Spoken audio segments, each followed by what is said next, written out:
Defeat. GG bro! Don't worry. The Unli with Smart Power All 99. Hindi bitin with 10 gig data to power your games plus Unli Facebook or Unli TikTok. Load now. Foul!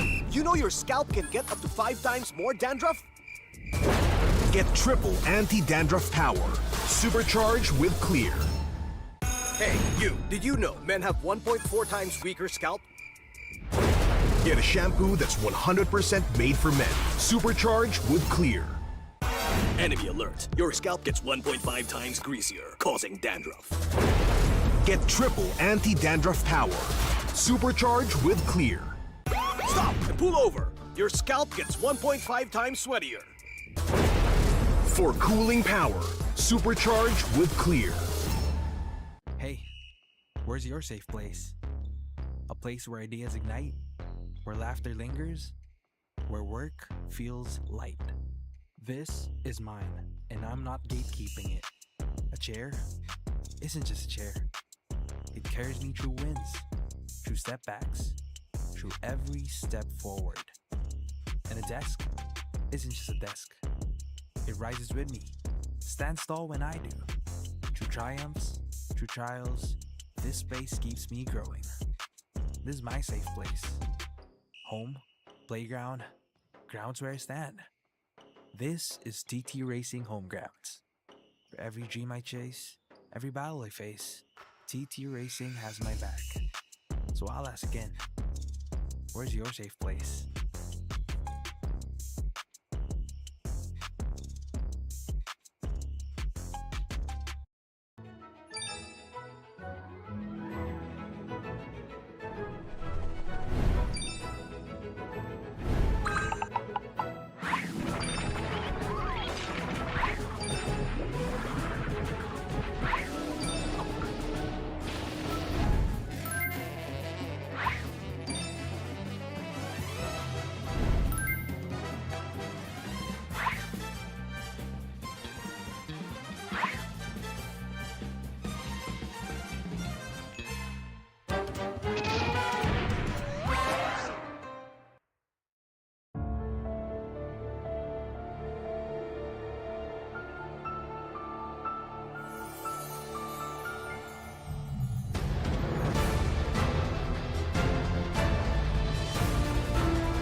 I'm super fan Nor Arumpak from Iligan City. Hi everyone, I am super fan Ainol from Iligan City. Experience namin dito sa MPL arena mismo is exciting siya at saka mas ramdam mo yung kaba lalo na pag nandito ka na parang double times yung kaba na nararamdaman mo para sa team na sinusuportahan mo. Sobrang exciting kasi I'm watching with my cavalries also, and then super exciting kasi iba pa rin yung kaba kapag sila yung naglalaro tapos against Onyx pa din, which is both super team in this match.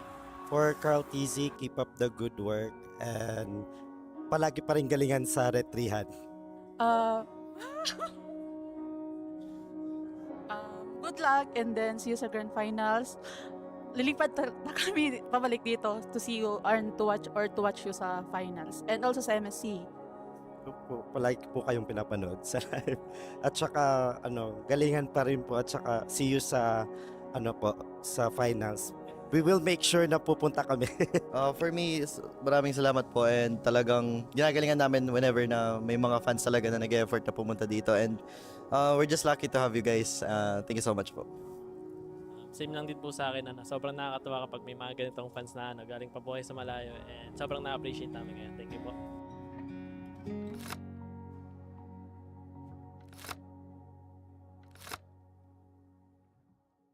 Hey there everybody, this is your very own Odin and right now we will be joined by a super fan na kasama natin dito sa MPL Arena.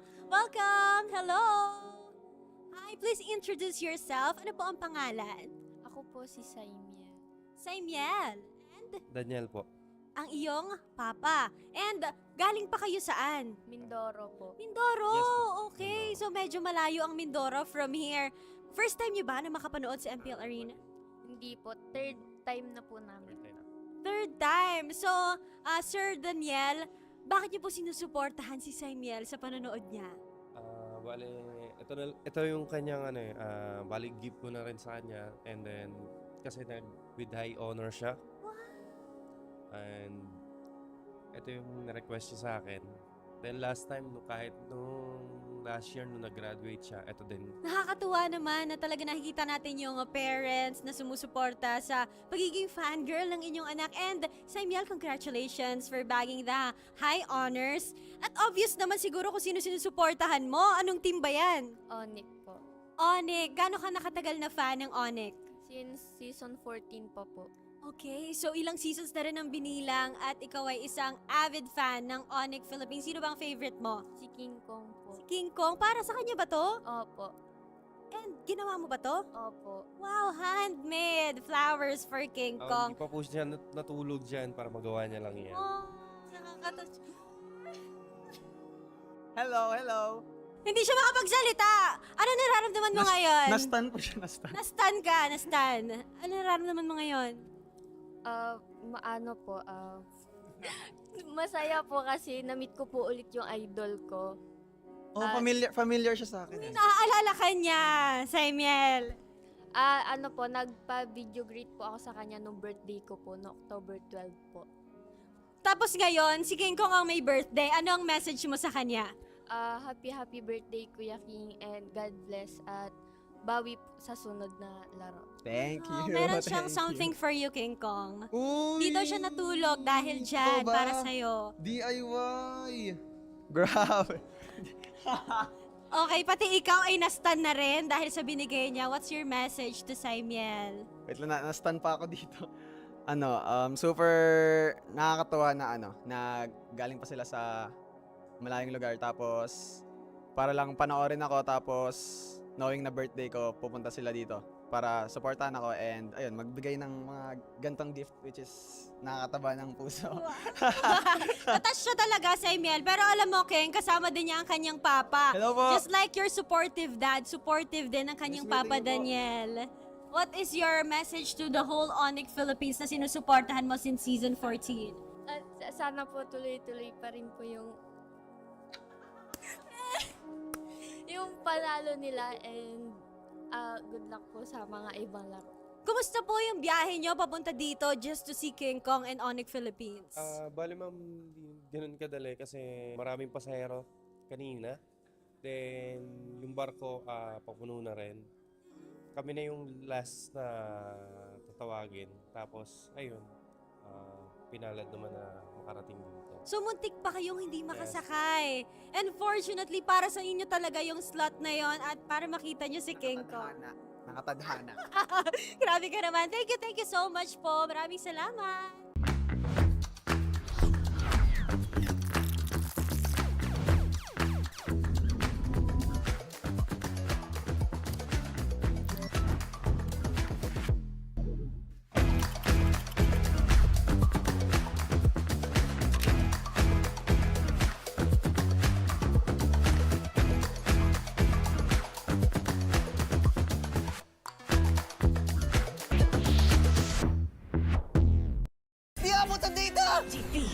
GG bro!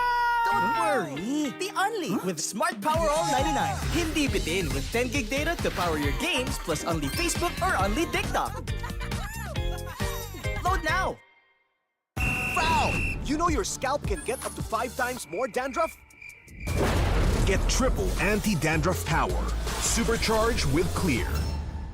Hey, you, did you know men have 1.4 times weaker scalp?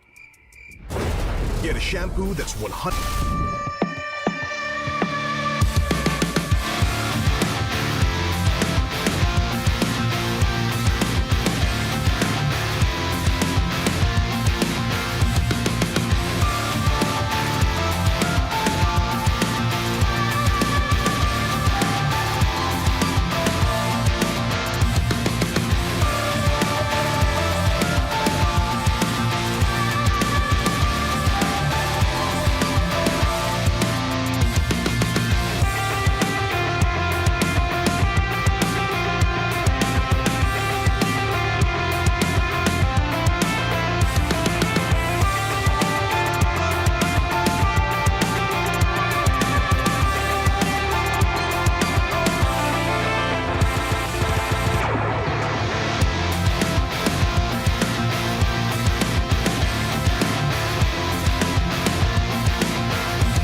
17th season of MPL Philippines is brought to you by the following sponsors. Infinix, the official gaming phone partner, the power behind every Madlang gamer. Smart, the simply reliable connectivity partner of the MPL. Our partner in esports, Clear Men. And our strategic partners, TT Racing, Ferry, and SIP. Don't miss any MPL action by following our official Facebook and subscribing to our YouTube channel. Follow MPLPH on TikTok for more content. Experience the lakas ng Pinas of MPLPH Season 17 live at Victoria Sports Tower. Grab your tickets now via the official MPLPH website.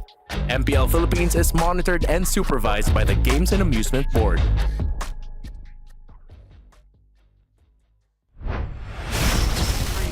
And we are back! Welcome to the second day of Week 6 Superfans! This is your very own Odin. And this is your host, Thea. And Odin, you're back just in time because today is the most electric day of the week. ML Superfans magingay dahil today is Superfans Saturday! We have 3 massive matchups lined up for today. But I know all eyes are on the star match, which is the Clash of Titans. Maipagpapatuloy kaya ng Team Liquid Philippines ang kanilang stampede? The Cavalry, what do you say? Oh, makakabawi na ba ang Team Falcons at sila ba ang unang dudungis sa record ng TLPH? Ano sa tingin nyo, Green Falcons? Walang kukurapat, patuloy lang ang aksyon. Dito lamang yan sa tahanan ng pinakamalalakas. This is MPL Philippines Season 17. Palag na to!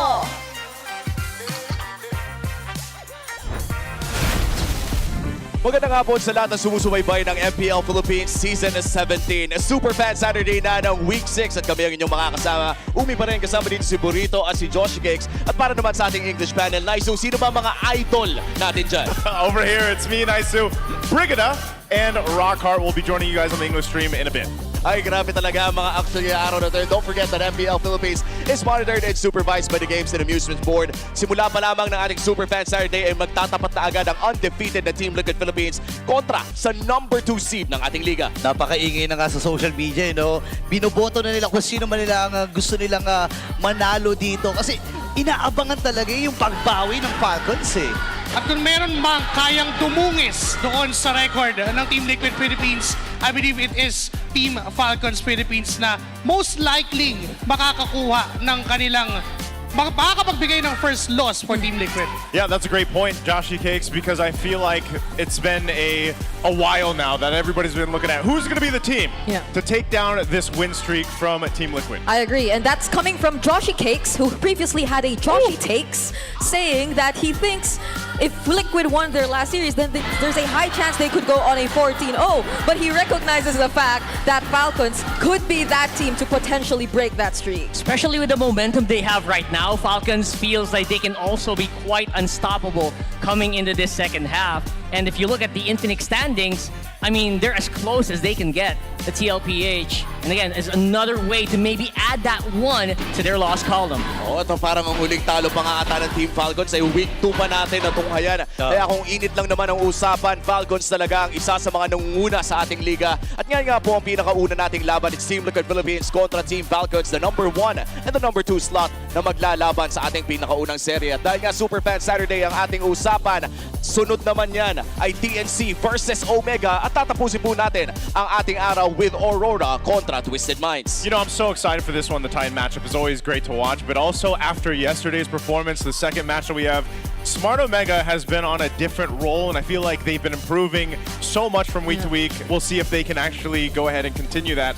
against TNC. Yep, if we're looking at Omega and if they could continue that streak, then I'm possibly looking at Aurora if they could break their current streak because it's a very unfortunate streak that we're looking at. Oh, sobrang dami nating binabantayan ng mga storylines ngayong araw na to. Pero ang pinakasimula ay ang Clash of Titans. Once again, these are the top 2 teams in the strongest region of MLBB sa ngayon. At makikita natin kung ano nga ba ang top tier MLBB sa upcoming match natin. Matagal lang usap-usapan talaga doon. No? Since Season 13 ata, tuloy-tuloy na sila no? After nung magandang performance ng Liquid Echo pa nga nung time na yon, no? Na sinwip nila itong Falcons, nagtuloy-tuloy sila. May civil qualifiers pa sila na laban. At yung laban nila dito sa Season 17 ay talagang tinutukan eh. Oo. Tsaka itong matchup na to parang binabalik tayo way back from Season 11 to Season 13 kung saan itong dalawang teams na to o itong mga 10 manlalaro na to, basically, sila yung mga laging nasa top na mga standings, na mga statistics, and we're talking about these two orgs na ngayon, nasa top 2 din ng ating standings. So parang nostalgia feels. Yeah, it's great na nakikita natin nagpapatuloy to even with those small changes na nangyayari sa rosters nila. Kasi we all witnessed the changes na nangyari. Hindi naman ito yung 10 players na nabanggit na nagstay as is all throughout. And especially now na we're seeing 2 new players each sa mga respective teams nila na ang ganda pa rin ang nagiging showing. Oh, and in terms of recent showing, itong 2 teams na to ay talagang nagpakitang gilas dahil right after the midpoint of MPL Season 17, itong 2 teams na to ay nakuha din ang pagiging Team of the Week. I think very deservedly, no? Player of Team of the Week here is gonna be TLPH. I think very close second din ang Team Falcons dito, especially if you look at the charts. Kyle has actually been showing, diba? I mean, didikit yan, pero ang hirap lang talagang sabayan. Hindi na mamatay si Cartesi. Yeah, you got to remember too, we saw a graph yesterday with the highest KDAs, if I remember right, for the junglers right now. Kyle's definitely, I think he's second right now there, but also just between the 2 teams, from what we've actually seen with Team Liquid is we've painted the story of the 4 horsemen being so solid in that, and then Teddy's able to go ahead and shine. When you look at Team Falcons, man, every single one of them comes into this puzzle, and Haji was a big part of that when we talked about it a couple weeks ago. Oo, at konti na nga lang ay makukuha na rin nila ang kanilang playoff spot. Being number 2 sa ating liga, kailangan lamang nilang talunin ang Team Liquid Philippines ngayon ng 2-0 or 2-1. Oo, and bukod dyan, no, yung Aurora din, no, mamaya sa pinakahuling serie natin, if ever man na hindi sila magtagumpay dito, kung mananalo ang Aurora against Twisted Minds, ay lulusot pa rin sila doon sa playoffs. Wow. Sure na agad na makukuha nila yung spot, and they'll be the second team na makakapasok agad-agad ng playoffs. And last week, doon na na-secure ng Team Liquid Philippines yung spot nila as early as week 5. So parang next in line na, kumbaga, ang Team Falcons. So this is what we have, the condition here for Team Liquid. Since they've already locked in the spot for the playoffs, it's the upper bracket conditions that they have. So Team Liquid, they must win 2 matches versus Team Falcons, which are about to go ahead against, and that'll lead us, if they end up winning that, they get closer, and also versus AP Bren there. So those are the conditions for Team Liquid. Yeah, things happen so fast for the Cavalry. Imagine securing your playoff spot in as early as week 5 and potentially securing your upper bracket spot here in week 6. Yeah, I really want to stress, don't forget, Cartesi also has that hit list. But it is going to be Teddy versus Super Marco here. Bulletproof games. Very close on the stats. Oo. When we look at Super Marco right now still, number 1 all-time highest 0 death percentage. So hawak pa rin naman niya ang titulo na yan. But for Season 17, tila ba'y parang iba ang usapan when we look at both gold laners? Yeah, to be fair, no, week number 2 naman na pumasok si Teddy. Pero again, kung titingnan natin, very impressive pa rin yung performance si Teddy. Alam mo, si Flap talaga eh. Malapit lang. Mga Flap yan. Malapit. Your clingy friend. Oo, clingy. Tawag din ng high cortisol friend. Always high cortisol and high everything. Flap teasing. Ako lang ba, no? Kapag natatapatan talaga ng camera si Flap, hindi pa pwedeng hindi mag-flex yan, no? Siyempre. Reflex na siya eh, reflex. Passive na yan eh. Kung hindi man flex, parang automatic may yayakapin na tinatapatan ng camera. So again, both teams are really comfortable bago tayo dumako dito sa laban na ito. And for sure, both teams are really prepared considering kung gaano nga ba ka-importante ang laban na ito. Kaya naman bisitahin natin ang ating Infinix keys to victory para sa ating match number 1. Joshi, Rockhart, please take it away. Let's make it simple. The draft battle, ang pinaka-importanting bagay dito sa Clash of Titans. Stop, deny, outpace each other in the first rotation cycle. Yung 0 to 2 minutes, especially in green camp control. At nakikita nyo dyan sa inyong mga screen, si Zanford at si Flap. Laking bagay nung first 2 minutes ng rotation nung mid-trio para magkaroon ng mas maaga o mas magandang buhay yung XP laners. And kapag nabigyan mo ng magandang laning phase yung XP laners, automatic parang guaranteed na agad yung first objective. Yeah, honestly, it's the biggest factor here is yung mga green na yan. Parang ang liit na bagay pero it's actually really, really big. One of the reasons why Carl TC just gets such a big lead, especially in the early game, and again has a record of like consistently reaching level 15 before or after, before around the 9-minute mark. And honestly, it also is a big factor sa MPL Philippines Pro. 8 minutes 25 seconds natapos yung isang laro dahil lang sa control na ganyan. And grabe talaga ang snowball ngayon, no? When we look at the teams right now controlling the green camps, para bang na-assert agad yung dominance. But for both teams here, in terms of MLBB history, dominance has been asserted through championships, world championships, at marami pang iba. At ngayon ay magtatapat na naman ang dalawang kupunan na to for this season's Clash of Titans. Ay sigurado nag-level up na ang mga teams na ito. Ready na rin ba kayo na i-level up ang inyong laro at inyong grades? The best students don't just study hard, they study smart. Tama ka dyan. Meet the Infinix Expand 30E, the first true education tablet in the Philippines. It features an 11-inch FHD plus big screen, an AI tutor on tap, and over 120,000 free courses. It's time to make learning easier and a whole lot more fun.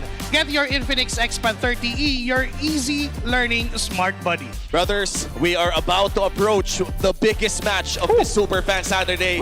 Handang-handa na ba tayo mga paregoy? Oh, ready na. Ready na. Ready kami. Brothers. Ready. Hopefully 3 games. Well, hopefully 3 games. Ready na kami at ready na rin kayo. Ready na rin ang ating mga manlalaro. I-welcome na natin ang TLPH and Team Falcons.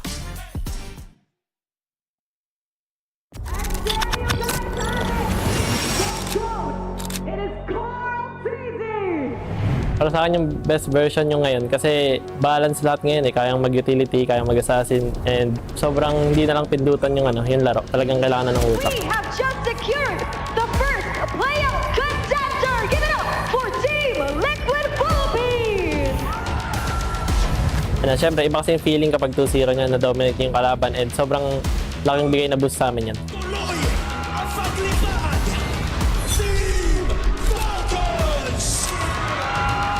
Para sa akin, malaking threat sila sa amin kasi halos feeling ko same lang kami ng playstyle.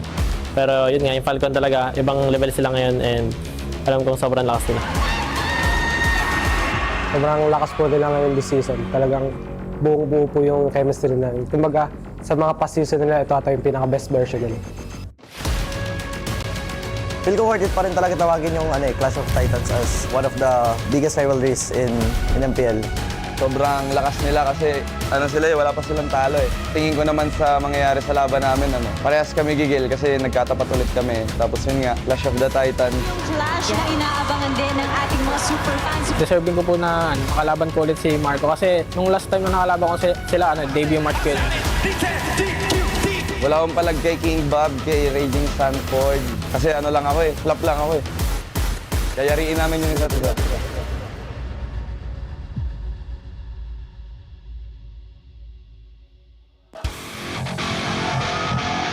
Starting off the second day of Week 6 is a star match brought to you by Smart. You all know what it is. It's the Clash of the Titans. Team Liquid Philippines versus Falcons Philippines. And in the XP lane is the M5 Finals MVP versus the MSC 2025 Finals MVP. Give it up for Flap and Sanford.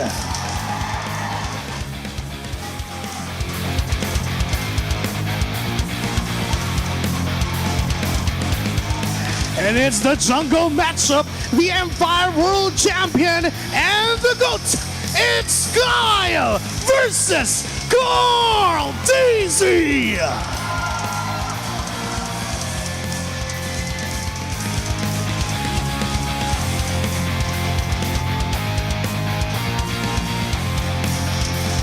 The mid lanes, the MPL Philippines Season 8 Finals MVP and the MPL Philippines Season 15 Finals MVP.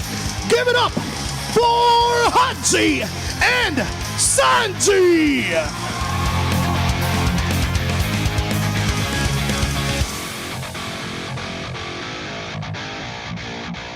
And the Roamers, it's the MPL Philippines Season 11 Regular Season MVP and the MPL Philippines Season 16 Finals MVP. Give it up for the Master, Oakwin, and ang makasalanan, JP!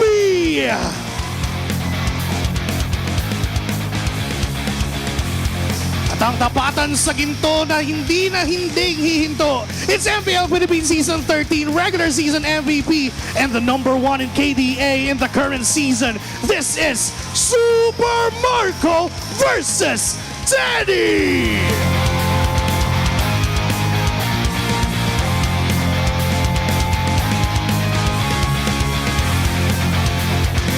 Ensuring the integrity of our marchers, let's welcome our marshals. JD, Chico, Dujin, and Joshua G. Headed by the Chop Master himself, Set.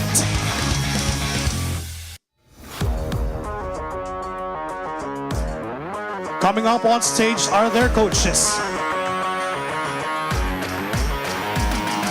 Coach Aeon and Coach Moody.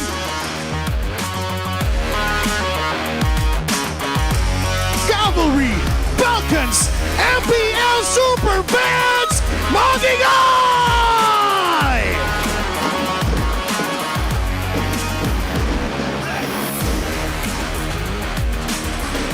And here we go. It's the clash of the Titans to start off our Superfan Saturday.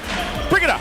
Take us through Team Liquid. You already know who they are. Yes, you already sir. know how clean and how possibly one of the cleanest teams they currently are in this meta. And I want to put an emphasis on the phrase "on this meta" because we don't see any visible struggles for them, or at least slight adjustments from them, considering that they've always been through those kinds of instances whenever there's a new patch. And now it's Falcons who are trying to break that streak against this team. Yeah, and Falcons feels like they're definitely the top contender among all the remaining teams here in MPL Philippines. They seem to be the team who is possibly the chink in armor here for right now, the undefeated Team Liquid. Yep, Team Falcons, we're taking a look at the stats here, broken down between both teams. They've had phenomenal seasons, of course, up to this point. And, you know, I have to agree with you guys. I think Team Falcons is going to be that team to potentially give the first loss to Team Liquid. It's been hard to find that weak point in Team Liquid, what they've been able to manage to do. I think a part of it is knowing that it's all going to be down to the 4 horsemen. That's what we've talked about for Team Liquid. Handling that, and Team Falcons is the team that's capable of doing that in their own early game. The keys to victory that we talked about was that first rotation, that early rotation between the start of the game and the 2-minute mark. Team Falcons can do that based off what we see in the draft, and that's why it's so important. But before that, we're going to take a listen in on the Smart 5G ping test for our teams. Message ko kay Kyle, maganda ka na, boy. Yari ka sa akin. Rar! Rar! Andito na ako! Andito na ang halimaw! Papakita ko sa'yo na miss na kita, baby. Wala akong masabi kay Flap Pre. Tropa ko yan eh. Kampi kami yan sa ENC ni Flap Pre. Babawi kami sa Liquid. Hindi pwedeng maka 14-0 sila ngayong season. Kasi maiinggit ako. Kaya tatalunin namin sila. Guys, yung preparation lang namin against Falcons, gagalingan lang namin sa scrim. Message ko sa Clash of Titans, sobrang angas. Heart rate ko mamaya, mga 6-7. Guys, gusto nyo ba ma-reveal ko guys? Ang i-reveal natin. O to the N. O to the N reveal. Yeah, gagawin daw ng MPL yan guys, nakaharang sa screen yung i-reveal. O to N, i-reveal. O to. Guys, pag napanood nyo to, mag-spam kayo ng O to N. Alam nyo na kung ano yun. Alam nyo na kung ano yung ini-spam TikTok ko, spam nyo din sa MPL Live. Kung ano yung ini-spam nyo sa live ko, spam nyo din sa MPL. Okay, wait. For our international viewers out there, what is the GOAT Carl TZ saying here? What is he not trying to leak out? I mean, they bleeded out some there too, man.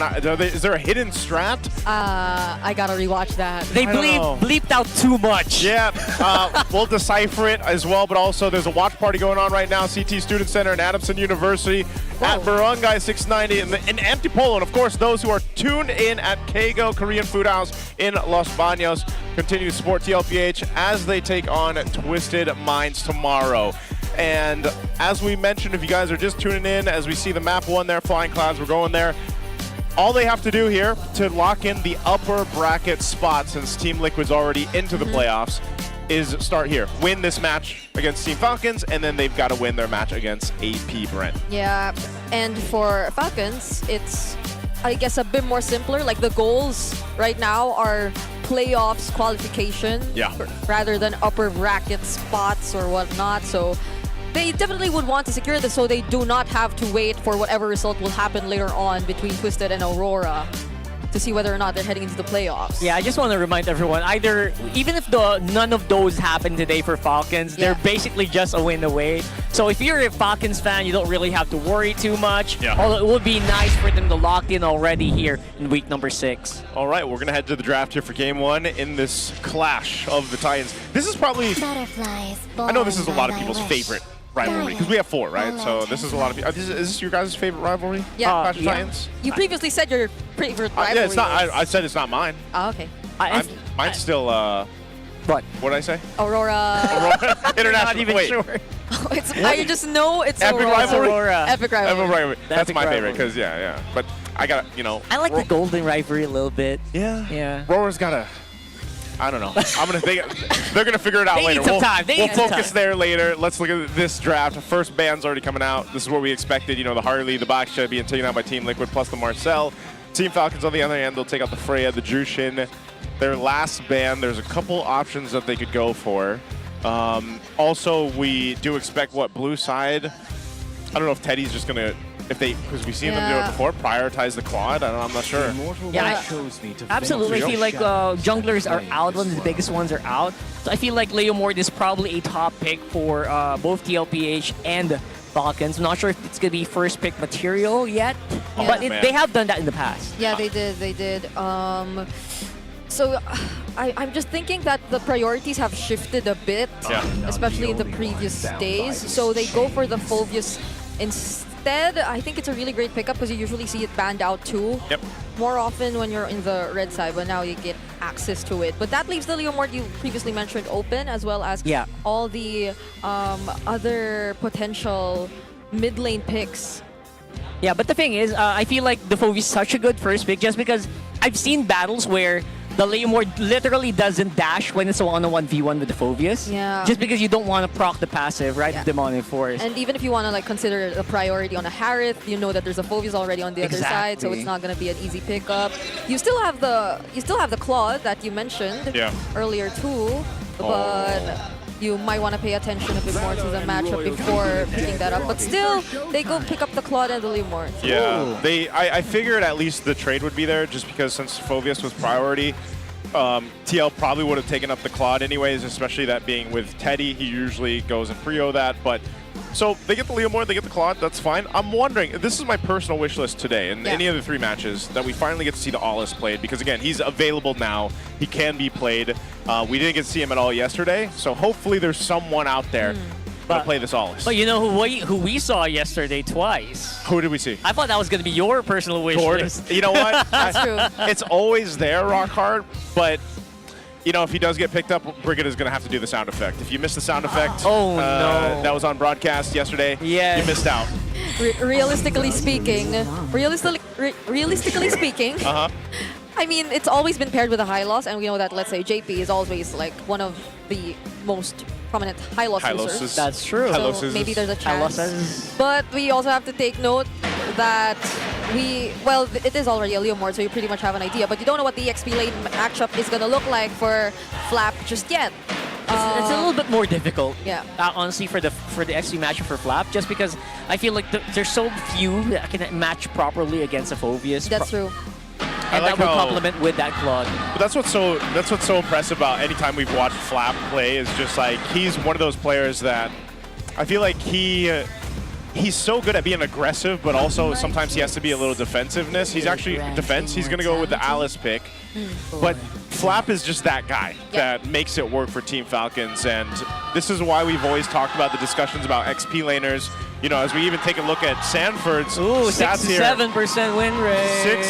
Dude, that's never going away, is it? It's never going away. It's never going away. It's part of our life now. Yeah. Ah, man, I wish it wasn't. So they just kind of match the Phobius through the Alice, because it's pretty much what's... See, it's never going away. It's never going away, At this bro. point, I don't know if is this just a Are they coincidence doing this on or? purpose? I think Pro just saw that number and said, you know what, I'll show it to them. Let's see what they say about it. But yes, I feel like that's right about, thereabouts the proper win rate for that hero. Both of those heroes, actually. Just because it's not really the be-all, end-all answer now in gold. Yeah. It's becoming more diverse on the gold lane. especially since, you know, you see a lot of Freya threats all around the map. So I feel like we are just bound to open up even more gold laners in the future. Yeah, and that's also been a reoccurring thing too now, the glue just being banned out. Now sometimes we even see it banned out in the first phase, but it'll be taken care of here because some teams obviously still worried about dealing with him in the roam position. So Team Falcons, at least for Ogwyn, he's actually showed us a lot. I mean, Ogwyn's Hero Pool, same thing as JP. There's a lot of options they can still go for.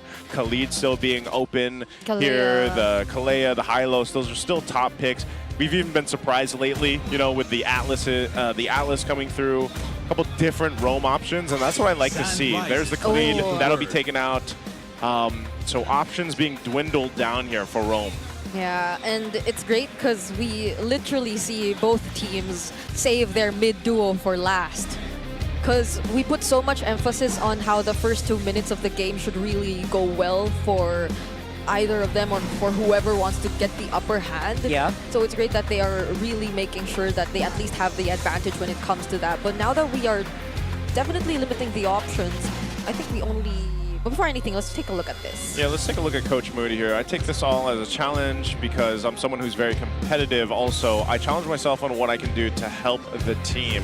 All right. And, you know, that's a great mindset to have for Coach Moody. If they end up winning this, they might even challenge him to sing again in the winning interview, just like we heard him sing last time. Yeah. Oh, there it is. This is what we were talking about, Brigida, right? Before the game started. Eve? What do you mean, Eve? We're going to ban out heroes like the Lilia. And I think that is just what's happening in our mid now. Even Valier, by the way, that's my wish list, the Valier. So good for Falcons right now if they pick it up. I would understand if it did show up because it's a Fredrin jungle on the other side. Yeah. Like either the Valier or the Gord actually would make sense. Ooh. And Nice who got tingles hearing that. Considering it's a Phobia, so it might be a bit more front to back for Team Liquid rather than them having like an immediate access to the back line. So there goes the high loss. Oh, you know it. There's a chance it might You get can paired up feel with it. something. Do you It might feel it get now, Mr. Krabs? I feel it. I feel it. So what is the answer here for Team Liquid? They, because it could be, honestly, it could be a Valier, it could be a Gord, it could be multiple different things actually Yes, it can, with Team Falcons here. I'm not ruling out the Eve quite yet. Because I feel like they can fight well into the Hylos, into that Alice, and can kind of stop the Leomord as well. Except the Claude. Except for the Claude. Good luck handling that. Yeah, so gotta consider what the mid lane options could be. The Valentina's gone, Lily's gone, Drusin's gone. They need to go through a Hylos and an Alice. Keep that in mind. Yeah. They have sure through the carry. Oh, that's true. That's true. So maybe just control. Yeah, gotta catch and the Eve. There you go. Yeah. So they're going to that old traditional, you know, fight around the box, that liquid box that we've seen so many times. Protecting that carry, letting Teddy get the items in the space that he needs to work with. And this lineup is going to protect him so well. So, you know, if you're Team Falcons, you need to be able to go ahead and get through that, survive through that real-world manipulation that's going to be set up. How do you match the range? And also, considering the lineup right now of Liquid, it's not totally front to back. They still have the Gatot. But it's still going to rely on the box. Yeah, this Claude is still going to be a big problem, like you mentioned earlier. I think that's going to be up to Sanford here to hunt down that Claude later on. Yeah. Just has a lot of opening. Is it going to be none of the above? Farsa, interesting. Yeah. A classic answer. Very confident pickups from both sides. The Eve into the Claude doesn't matter, and the Farsa into the Gatot, which I think for the longest time has been considered one of the pseudo answers too. Well, here we go, super fans. You guys can scan the QR code right there, get a chance to win 1,000 MLBB Diamonds, and you saw that right. There's going to be 3 winners per match, and you have 3 chances today to win some diamonds. This is our prediction right now. 81% in favor of Team Liquid. I thought it'd be closer. I thought it'd be closer too. Yeah, what the heck? Massive kind of sway towards Team Liquid. Maybe that's just a result of them being on a win streak like this. And, That's true. You know, everybody just feeling like, yeah, there's not a team, even Team Falcons. It's so easy to just click that TLPH head when you're voting. Yeah. And to see that 10-0. Yeah. I mean, it's hard to bet against it. Yeah. Although we did see like previously a 50-50. 50-50. We did see a 50-50. 51-49 and almost. Something like that. Yep. Well, here we go. It's going to be the Clash of Titans. We're jumping right into this game. It's a best of 3. I'm hoping we get 3 games as we go for this one. It's always electrifying to see Team Liquid and Team Falcons battle it out. So we'll jump into this. Flying Clouds for this first map is also going to come into play for this, and we'll see how it all revolves into this early game. You know what? Brigid is here, so probably best of 3. She's not the one anymore, I'm man. not the one anymore. It's actually usually me and Renmar. It's Naisu Yeah. and Wolf. Even after that 2-week 2-0 streak. Yeah. It's really. Yeah. Brigida has lost her touch. You lost your touch. In 3-game It's series. okay. It's 2026 new me. And speaking of, we aren't really seeing much action just yet here in the beginning. I think they really acknowledge the fact that it was emphasized so much in our keys to victory. Oh, hold on. A flicker was forced out of Haji, though.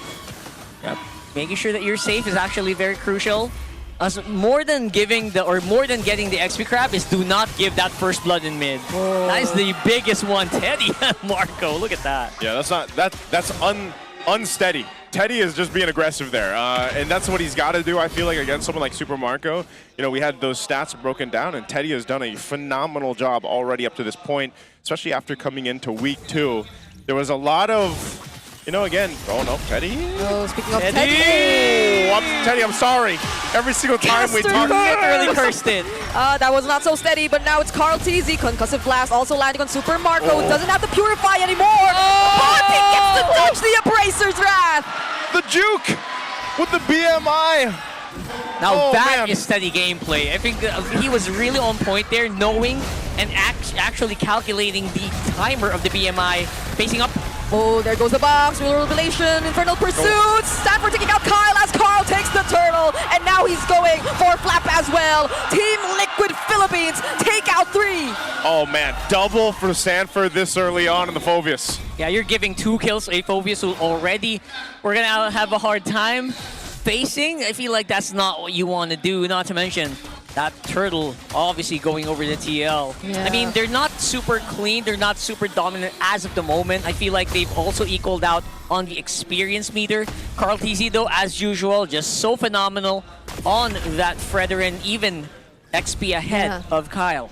They all work together so well just to make sure that the box was right there when they needed it. The entire turtle pit was controlled by Liquid at that moment, and things happened so fast, honestly, because I think the last we were talking about was how they were able to do such a successful pickoff. Oh, the last minute taunt and the AOG from JP just to answer back on both Owen and Kyle, but they get to dodge the Abraser's Wrath. There goes the Wheel of Manipulation, and the Throne of Ruin gets dodged by Sanji as well. Liquid are going for the disengage, and that Flicker Dark Wave does not land. Yeah, all of that was just so clean. You saw how layered B skills were. Even the re-engage, you saw that re-enter by JP. Yep. You thought you were going to take down the Gato Kacha, but not really. Yeah. He just played so well. That was almost a perfect mind game. Again, played exceptionally safe here by Falcons as well. Yeah, that's what they kind of have to do. There's a whole lot of counter punching happening between the two, and that's what we've expected, and that's what we've seen for seasons now between these two squads. Sanford is going to be that main bulwark for Team Liquid, and when he shows up, Team Falcons kind of has to reconsider if they want to push through or not. So they do want to go ahead and stop some of the bleeding right now. It's a bit of a lead, 1,300 right now for Team Liquid, leading into this next turtle.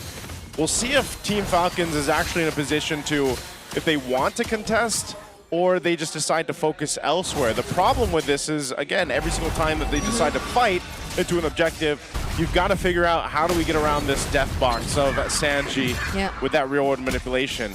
They might have more ways to do it now, though, because Ogwin and Super Marco were able to rotate so fast! Sanford might get picked off first here, still surviving the Infernal Pursuits, but there goes the Throne of Ruin. Oh, what? Somehow he's actually still alive! Killing spree for Sanji right here, and Sanford finally goes down. JP, though, might be the next to fall, as he has to use his enhanced basic attack just to get back there. Carl TZ chased after Ogwin, not allowing him to access that turtle. Falcons actually bought so much time here and so much space for Haji in that last one, but look at that on the other side of the map. I don't know if that's worth it to give that much gold to the carry this early on, but you know what, Falcons, they're going to take any win they can get. Oh, Marco. 1v1, Super Marco versus Teddy, forced to use the flicker. Okay, he gets the flicker out. Here's the response, though. Oh, now you can't dodge that, and he immediately goes to the purple buff. See, you notice this every single time. It looks like Team Falcons is getting something. Team Liquid is somewhere else taking it from Team Falcons. That was basically a full-on... Super Nothing comes for free. Nothing at all. We can't breathe. We can't even pause to speak. AOG out, and all they wanted was that turret down bottom. My gosh, I need a heart rate monitor here. The way this game's going. Yeah, maybe you need a sip of water as well. Oh. Speaking of. Yeah. We'll talk about that later. But yeah, right now I feel like what I was saying earlier, was it really worth it to give all of the outer turret energy shield, plus the turret, plus all the minions over to the carry this early on? They just did not equalize as well as they thought they would. TLPH, despite all those double kills, all the turtle takes by Falcons, are actually ahead by almost 3,000. Yeah, I guess at this point, you know, if you really look into it, Team Falcons sort of in a position where they kind of have to leave Teddy alone. And then, honestly, most of the teams that face up against Team Liquid, that's kind of the notion that they take, because Teddy's going to do his thing, and you got to win. You got to almost match that rotational speed from the other four from Team Liquid. And that's what we've seen, and they're trying to make it work. I was gonna say, it's not as if Super Marco's not trying to stop Teddy. You're not trying to slow him down. But whenever he does, you see that punish. You see that punish coming from every single TLPH member, and that's when, you know what, Super Marco's like, okay, you don't want me to touch Teddy, fine. I just won't. But how about the 4 horsemen? Yeah. On the other areas of the map. Which is why I think, you know, Super Marco, his mindset there is, I need to be with the rest of the team of Team Falcons to actually win those fights right now. And there's one, I guess, advantage too you can look at with the Claude. Right, he can basically go ahead and double lane if he wants to. He's quick enough to go ahead and move around this map. And he is down in terms of gold across Teddy, but he's still going to be value for this team here. Ogwin's taking a couple shots from Sanford. Can they get here in time? Kyle approaching the turtle. Already half HP, Throne of Ruin, and the flicker actually lands on the back lines. Kyle now able to gain access to that turtle as Sanford takes down Ogwin, but it seems like the answer is going to be Flap. Kyle too isolated, and up against 5. Fortunately, as able to run away, but not for long. Everything was thrown at Falcons. Haji using the better dash attack, but get cancelled by the Dark Wave, and the real world manipulation as Kyle picks up the kill. Yeah, you got the turtle, but TLPH says, so what? We take your life, we take your turrets, and they're barreling down in the mid. Oh man, this is just again a preview of what's happened throughout the season so far for anyone that's gone up against Team Liquid Philippines. They might get an objective, you might get a tower here and there, maybe a couple kills, but again, you take one step forward against Team Liquid, you take 2 steps back. But that's seemingly how it feels for the teams facing up against them. So now you've gone into this phase where, even looking at this, gold-wise and everything else, Team Falcons might just have to play into Super Marco's power spike on the Claude. Yeah, because honestly, the way they started that fight looked great for Falcons. They still laid out the glorious pathway, the timing. Turtle secured. They secured the turtle. The timing on Flap's Throne of Ruin was really great, but it was the aftermath that really mattered. It was the post-turtle fight that really mattered. That's right, everything was correct. Like, if you see the setup being done by Falcons, it was layered properly. They were going for the exact people that you'd expect to go for, just not working out. Okay, they got to steal away that purple buff. This is what Team Liquid does too. You know, once they have basically you in sight, they don't let go. They'll continue to take what they want, especially in the jungle. They'll take everything, and so then you're eventually starved out of any resources or buffs. So that's even more increasingly the problem for Team Falcons, is how do we make sure that we continue to get what we need to put ourselves in a position to turn this game around? Because you're looking at it across the board here. Look at the item disparity from each role here. It is actually quite massive. We're approaching the phase where, you know, Swift Trinity is going to be completed on Teddy before it does get completed by Super Marco. So that's going to be a big advantage, especially if you're trying to beef down or trying to chomp down on beefy boys like Ogwin or Flap T. Yeah. Just, there's a DHS. As soon as you mention it, Rockhart locks it in. Right before this big fight, too. This is going to be the Lord fight. He's going to rotate down for this. They do wait for that, but Super Marco is going to say top side, and as soon as they see that, they might go ahead and press this situation even further. Ogwin taking a bunch of damage too. JP's on to Kyle, and now Ogwin below half HP already. Revitalize already committed here by JP, as well as he tries to tap the damage. Carl, with no one there to contest, freely takes the objective, but the Throne of Ruin, other response from Flap couldn't be enough. The Blazing to it as well, but no one still falls for Liquid. They actually take down 2 instead. I am actually teary-eyed here. Or 3. With what I saw. Team Falcons, it just seems like this in game 1, The wings are clipped already, man. I mean, Okay, Carl might get shut down here. There goes the passive Haji. At least get some gold from that. And I hate to say it, but no! Whoa. All right, that was I was pretty just going to bad. say, Team Liquid's kind of playing with their food at this point, man. Yeah, that was 3v5, by the way, happening on the bottom side, while two of them are actually lording. And the three of them, man, it was so good to watch JP and Sanford pushing and pulling against the full five-man lineup of Falcons.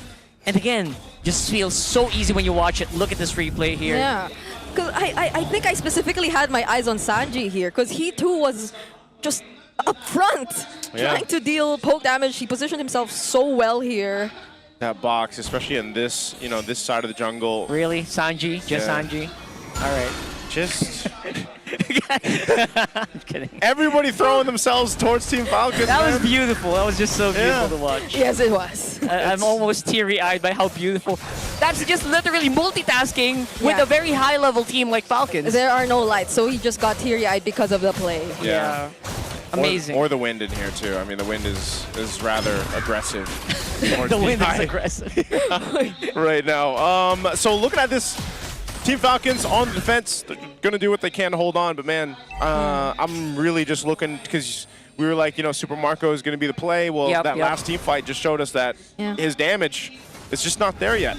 Yeah, I think he just needs that extra layer as well. Not just a Swift Trinity, but I think he also needs like a Wind of Nature before he can actually do that decent blazing duet. Oh, Glorious Pathway already forced out. Could JP get bursted down here? It seems like still no. Using the AOG out, Phantom Steed already committed, but they're not exactly going to commit to that. Yeah, that's the thing. The Gatakacha works so great. You tank up a ton of damage. You can just go ahead and pop your Revitalize or just defensively jump out with your ultimate, that Avatar of the Guardian. And then you see that, his cutoff, his disengage is secured by Sanford standing up in front. So, again, Team Falcons is in this precarious position where they're just trying to scrap up anything that they can. Now, if we get to a point, I would say another 6 minutes or so, if we get to around the 20-minute mark, then Team Falcons might be in an actual position to win some of these team fights. I feel like everything that we see them throw at Team Liquid just isn't enough yet. And that's mainly because, again, Haji's initial burst damage that he has on a Farsa earlier on, some of those defensive items obviously playing a part for Team Liquid, and Super Marco still trying to get there. So this next Lord is up. We'll see if Team Falcons actually wants to get in position to potentially win a fight here, or maybe it just comes down to the retribution to buy that more time. I imagine it'll be best, especially if Falcons already have the Winter Crown and enough damage in the Blazing Duet for Super Marco. Right. So they could actually go in for a fight. Yeah, that's basically going to be enough to maybe last him for like a few seconds. And what worries me is it's also very hard to kite against a Gatotkacha. It's so hard to kite against a carry that's hunting you down. Oh, multiple members knocked up here by the Lord. Throne of Ruin used by Flap, but it only catches Carl Teasy, who still actually gets to secure the objective. Sanford flickering out after zoning multiple members, and now everyone gets caught in the RWM and the AOG. BMI out for Super Marco as Carl Teasy trying to go for the chase, but Falcons, they lost too much. They're just too tanky, man. Team Liquid, they essentially just throw their bodies at Team Falcons and they're not dying. Yeah, that's a specialty of a Fredrin in your lineup. Now they're on the siege. There goes the Feathered Airstrike, not getting cancelled out just yet, so they still can clear, but they lose their base turret in mid, and they still have a Lord to worry about. Yep, they're going to take all these waves pushing through. They want to go ahead and let that Lord walk down to this bottom side. He'll charge into the turret. They'll take this one down. Team Falcons is all back up. But this is going to be tough. They have to go ahead and clear this out. Can they end it here? They're looking for it. Two-man knock-up with the Dark Wave and the taunt from JP! Infernal Pursuits coming in. Sanford on a killing spree. There goes another RWM, and Haji's nowhere to be found as Teddy puts an end to game number one. Game number one just felt like an avalanche of force. TLPH is literally an unstoppable force of nature here. Some would say that was about as stampede as it gets. The way that it was played, it wasn't, a super or the quickest game we've seen, but definitely in control for Team Liquid throughout it. And I don't know, Team Falcons, I guess not what I was expecting for the Clash of the Titans here. I think it just went heavily in favor very quickly for Team Liquid. And it was one of those things where, again, every time you took a step forward, if you're Team Falcons, you take 2 steps back with the way that TL was just rotating around the map, finding those moments, and just building up on that lead. It was just insane control, to be honest. Yeah. This sort of convinced me that the draft battle was the most important part, really, of this matchup. Yeah. Because this is like, what, you call it almost the Exodia Almost. for Team Liquid. Almost. What is the Exodia again? I'm trying to remember. It's like the Fredrin, Eve. It's was the it classic. Yuzhong? Yeah, the Oh yeah. Yeah. But they're just missing the Yuzhong. Is that? Yeah, on the XP. Or is it the Gatot or? I forgot exactly where all the Yeah, pieces it is. It is the Gatot. We were from a period where the Gatot Gacha was like the prime rail roamer, and I think it is, especially here in the hands of JP, right? Yeah. So imagine how they got all those comfort picks, right? Oh. What's that? What's he typing, man? What's that? The real world keyboard. I'm sorry. Now that I see Sanji, you know, and like Teddy, they could almost pass as like cousins or brothers, man. I'm surprised you noticed that just now. Yeah, there's something. There's, They're I was called gonna say, twins. They're Yeah. twinning, bro. Are they called twins? Like, do people call them twins? They're, because they look like twins. Oh, Brigida would know, of course. Yeah, that's true. I just see it on. I just see it on stream. social Oh, media. that's our bad. Well, let's take a look at these MPV highlights of Teddy. I mean, Sanji. On the RWM. That death box, man. They're probably one of the few teams, by the way, that makes the Eve work this good. Yeah. I think we were also talking about it off stream. Yep. How the Eve has dropped in terms of priority, how we see a lot more other mages coming up. And For I think most teams. For most teams. Yeah. Yeah, but Liquid, they're sticking to what they're most familiar with. I think even in the graph earlier on, the spider graph showed us that Falcons are leading by 2 heroes in terms of hero pool. So they haven't been really trying to explore as much, but they're so flexible when it comes to the draft that regardless of that, they're still able to make things work. Yeah, regardless of that. Regardless. Could Regardless. be. We could have seen like a gourd here, I'm pretty sure. I feel like even a Loyi would not have been out of place here. Yep. Honestly, and that's why I think that's part of the Exodia lineup as well. So yeah, obviously it was just so good in terms of like calculating, can you JP, Sanford, and can you kind of handle that front line for us while the rest of us actually work on this back? And they say, you know what? Yes, we can. Of course. This is actually, I feel like in this game, Super Marco's confidence was very shaken. I barely saw any blazing duets that was forward. He had such a great start though. Yeah, it was a great start. That's the thing. He had a great start, but in terms of the team fights, the Claude just couldn't do anything, man. Like, even when he had the items, it's like, you got basically three tanky dudes in front of you, and then you're trying to fight. Like, you know, you're not going to be able to last that long, and that's what we saw from Super Marco. There was really no uptime on the effectiveness of having the blazing duet. That's the problem. So then what are you? If you're not able to actually utilize your blazing duet, what are you as a Claude? You're literally just auto attacking. I think that's why Brigida mentioned like Winter Truncheon, not the Wind of Nature. Maybe you needed the Winter Truncheon so you can actually pull off a blazing duet without dying immediately. Yeah. But I don't think we got to that point. He chose the Wind of Nature instead. He did choose the Wind of Nature. And at the same time, because Carl was just so in his face. Every single time he was trying to chase after Super Marco, so even if you wanted to just keep using the BMI to, let's say, reposition yourself every now and then, it's always just to dodge the Appraiser's wrath. And I don't know if that's the way they really wanted to play this. It was a very defensive playstyle that we got to see from Falcons here. Although there were moments that they seemed like they did want to start things up. We see how well coordinated Ogwen and Flap were most of the time. It's these two guys always trying to look for an opening, but given that things started out so well for Teddy, I think Liquid had little to no problems trying to deal with these tanky front lines of Falcons. We saw that in the last Clash too. They were the first to fall. I like the way we've seen Teddy develop just in his own confidence in his lane, and hopefully we get to see more of that. But before that, if you guys want to level up in gaming and in life, the Infinix Note 60 Pro is here. It's right there. It's the Snapdragon-powered beast with a flagship feel that's shattering every benchmark in the price segment. And it's more than just its specs. This is the ultimate outdoor cinema device with its 6.78-inch, 144Hz AMOLED display. Plus, you get to have fun with the Active Matrix display. How's that for a mobile device? It's amazing. Stronger performance, more premium feel, and more fun. this is the Note 60 Pro. You do know. You do know. You do note. You do note. You were asking that yesterday. I was asking that. How do we translate that out to the international viewers? We'll talk about that later. We'll talk about that later. If you guys want to dominate the land of Dawn, you need a connection that never lets you down. From scouting rotations to tracking the pros, stay online and in that zone. Power up with Smart Power All 99. Get 10 gigabytes of data for MLBB and your favorite apps, plus unlimited FB calls and texts. Share every GG moment with Smart, the simply reliable partner of the MPL. Sheesh. There you go. I think they changed Note to No. Or No to Note. You do know, you do know. By the way, this is something you guys need to know right now. The battle for Season 17 Supremacy is moving to the big stage.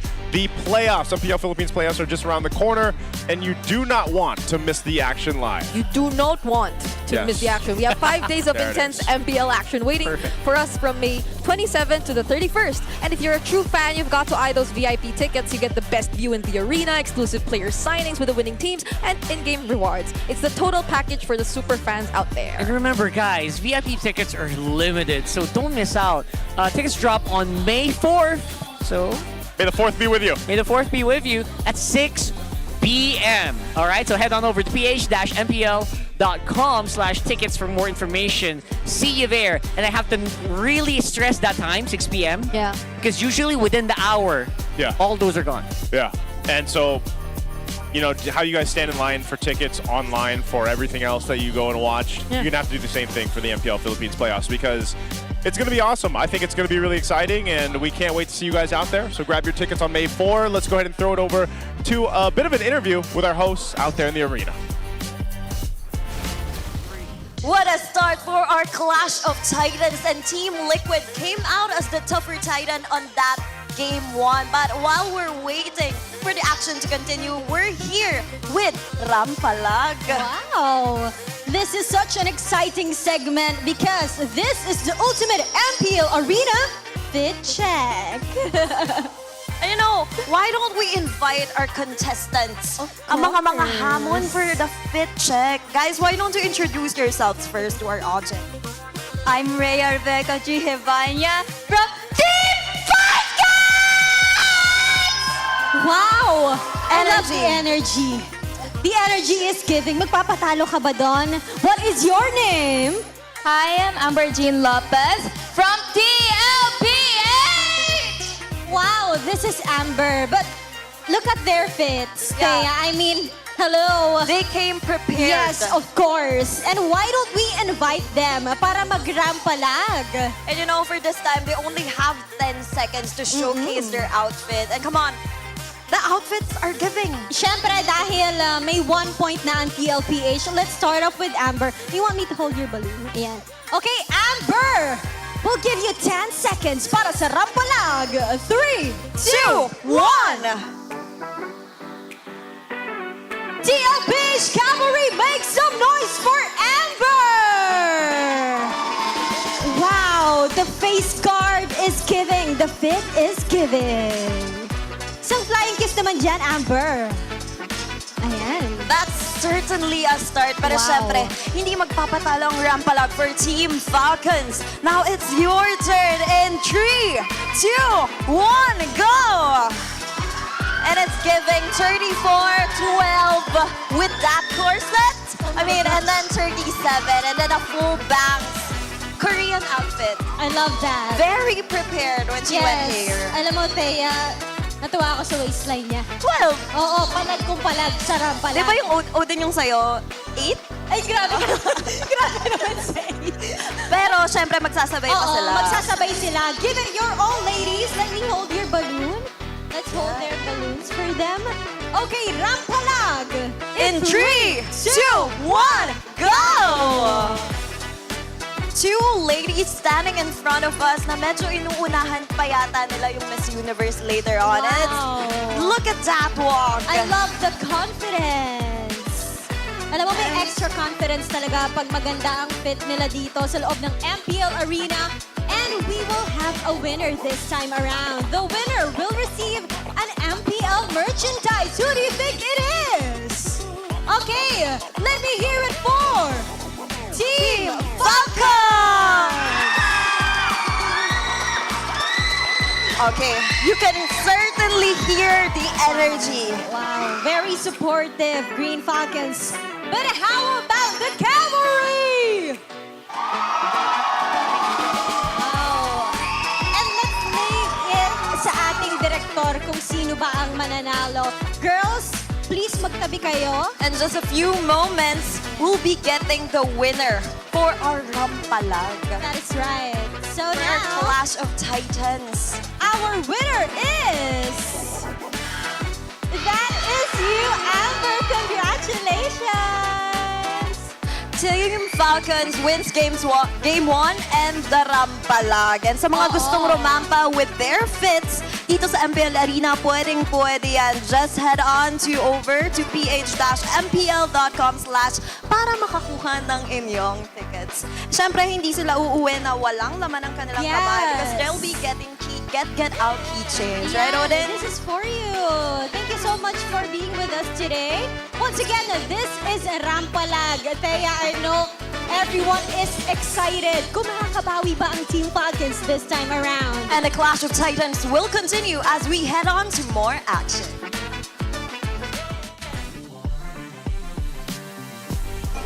Okay, thank you so much, Thea. Thank you so much, Odin. And that is the Rampalag. How do we translate Rampalag? Rampalag. That's enough. It's like a tongue twister, but it's like it's a Rampalag. It's a play. It's a rampa. Play on words. It's a play on It's a words, play on words, that's for what I was looking rampa, which means... What does rampa You know, mean? it's like the ramp, fashion like model. fashion Like on the model. ramp, yeah. You know? And they're also fighting. Yes.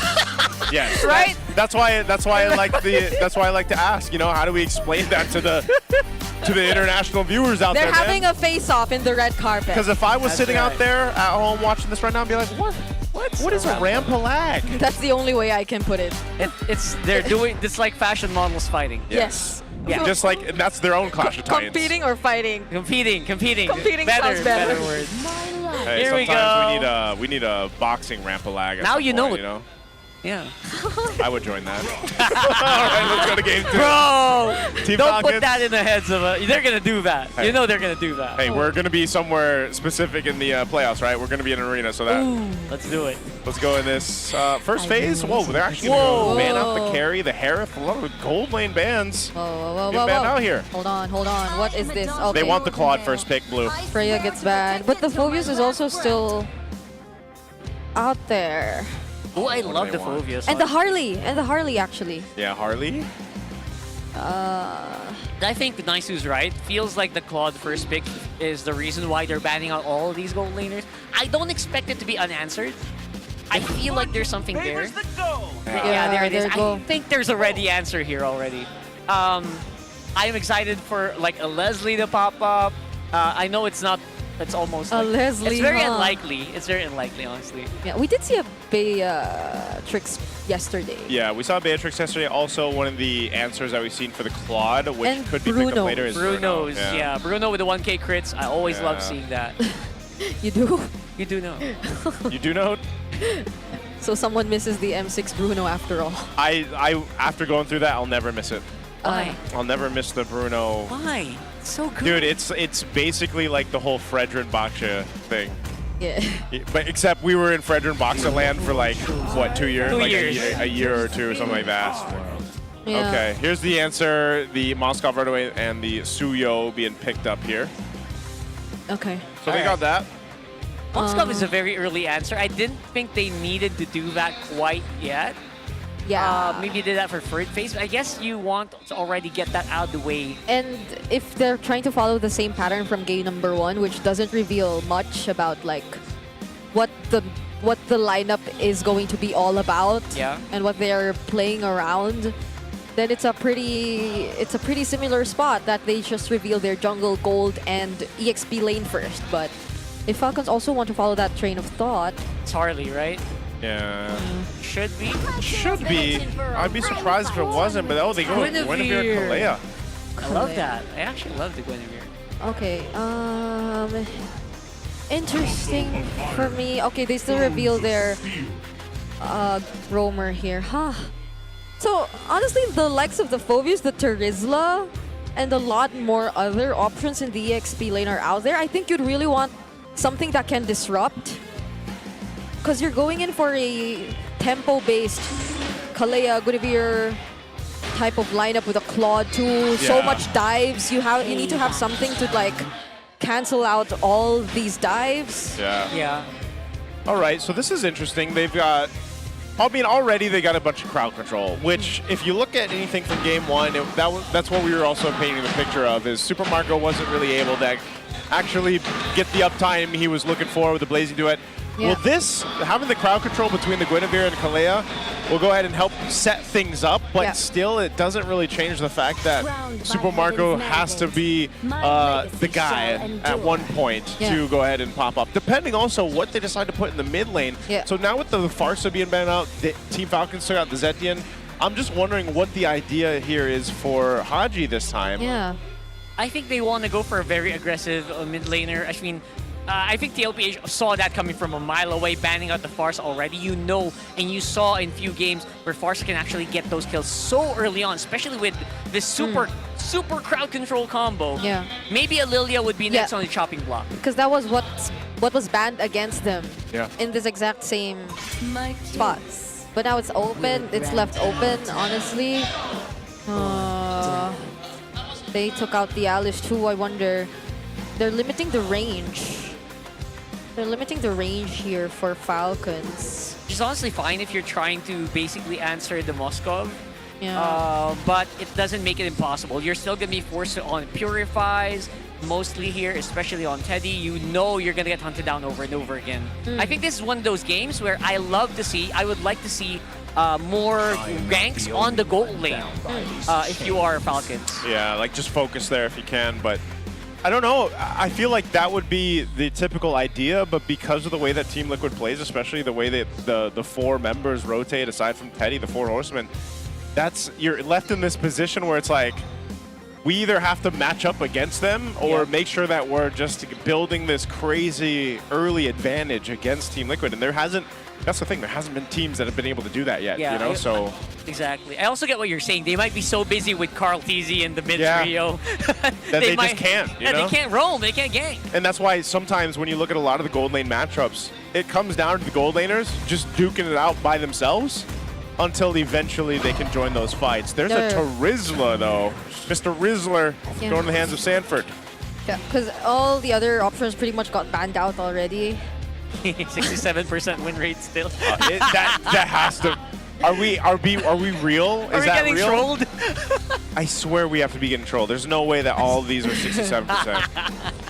What do you put here? If you want another placeholder, the Uranus is also still open. They actually need that front line because Guinevere and Kalea, they're not. They're not front lines. So I think it's along those are the Uranus, the Hildas. Esme, maybe. Okay. Oh, now they take the Eve. Wow. Oh, okay. They went a spicy option. I think this will suit Flap. I was gonna say Uranus is not what I was thinking when I see Flap for this one, but the Arlot, Kalea, Guinevere, and then you have your own Abaxia to fight with. Yep. Oh, so it's another final slash into the Violet Requiem, possibly. That's nice. Yeah. That sounds really good. Yeah. What is Sanji taking here? Itching for a Valir and a Lilia. Oh! No way! Wait. Sanji's gonna play as Selena. The Selena yesterday did not win. Yeah. Was it Sean who used the Selena? Yes. So Yes. Sean, right? It was Sean. They had potential to win that game, but yes, they didn't win it. Wow. I did not see that coming. I was not expecting Sanji to play Selena here. It's I think we saw this even way before M6, the Selena Gatot together. Yeah. And the duo and the combo they do in the mid. I think it's also crucial that they get all this information through those traps. Yep. It's only Teddy with a Purify as well, so they're not really... They know they can kind of deal with all that crowd control chaining that's probably going to happen here for Falcons. If Team Falcons gets a head start in this one for some reason, if they're able to, I think we're going to Game 3. I think they've got a great draft to be able to go ahead and take Team Liquid all the way anyway. So calling it. Let's see what happens. You guys can let us know in the chat as well who you think is going to win this one. Is going to be a sweep again. and staying undefeated for Team Liquid Philippines, or will Team Falcons get a win in Game 2 of this draft? Let's jump into it, taking a look at the emblems. Yeah, the emblems show that obviously fighter emblems still on our 2 gold laners. On the Selena, it's very classic. And I just want to see the Charizla here again, because we cannot get stuck on 67% win rate, bro. Something's got to give. It was funny because yesterday, I don't know if you guys noticed, but Sean Selena, he had the, what emblem was that to go ahead and help with the minions? I'm thinking the one that helps with minions, Lords, Turtles. Jungler? Yeah, the Jungler emblem. He had the second one. Veteran Hunter? Or sorry. Season Hunter. Season Hunter. Yeah, he had like to help with the rotation, basically. He's not using that He's not here, using though. it here. Yeah, so Sanji's doing a little bit different, a little more standard with this Selena, so this will be nice to see him, how he plays it. But I think that's the main thing, like Brigida mentioned. Part of this is just vision, vision control with the traps. They work really well with the Gatacontra to go ahead and play into objectives with. And that's something that Team Falcons, as long as they avoid getting set up with the arrows, the abyssal arrows, they should be in pretty good position to contest early on. We'll see if they can control the early rotation.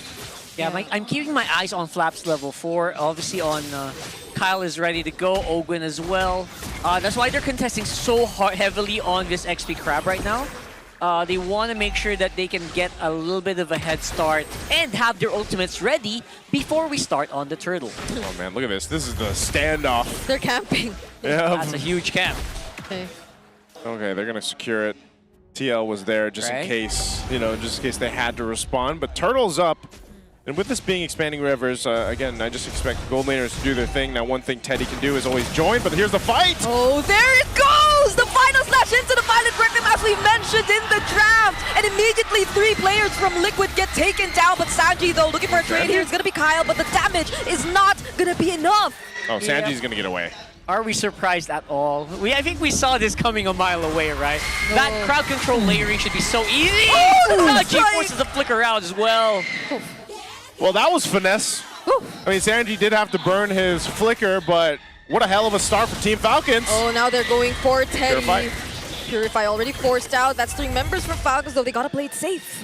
I was saying it, guys. If they get a great start here, this lineup should be able to go ahead and solidify them a game 2. Yeah. Hopefully they can keep up the pressure, because now with this bit of advantage, that's something to keep TL in check in the early game. Yeah, I'm going to give the benefit of the doubt here for TLPH. They didn't get that usual early dominance that we see, especially around the jungle area, just because of the crowd control, right? You hit level 4. It's so hard to contest against a Guinevere, an Arlott with a final slash, as well as obviously the Tsunami Slam. But maybe later on, I'm waiting for the Sanji picks, man. Once the Sanji picks start connecting, things might take a turn. But for now, it does feel like it's Falcons completely in control.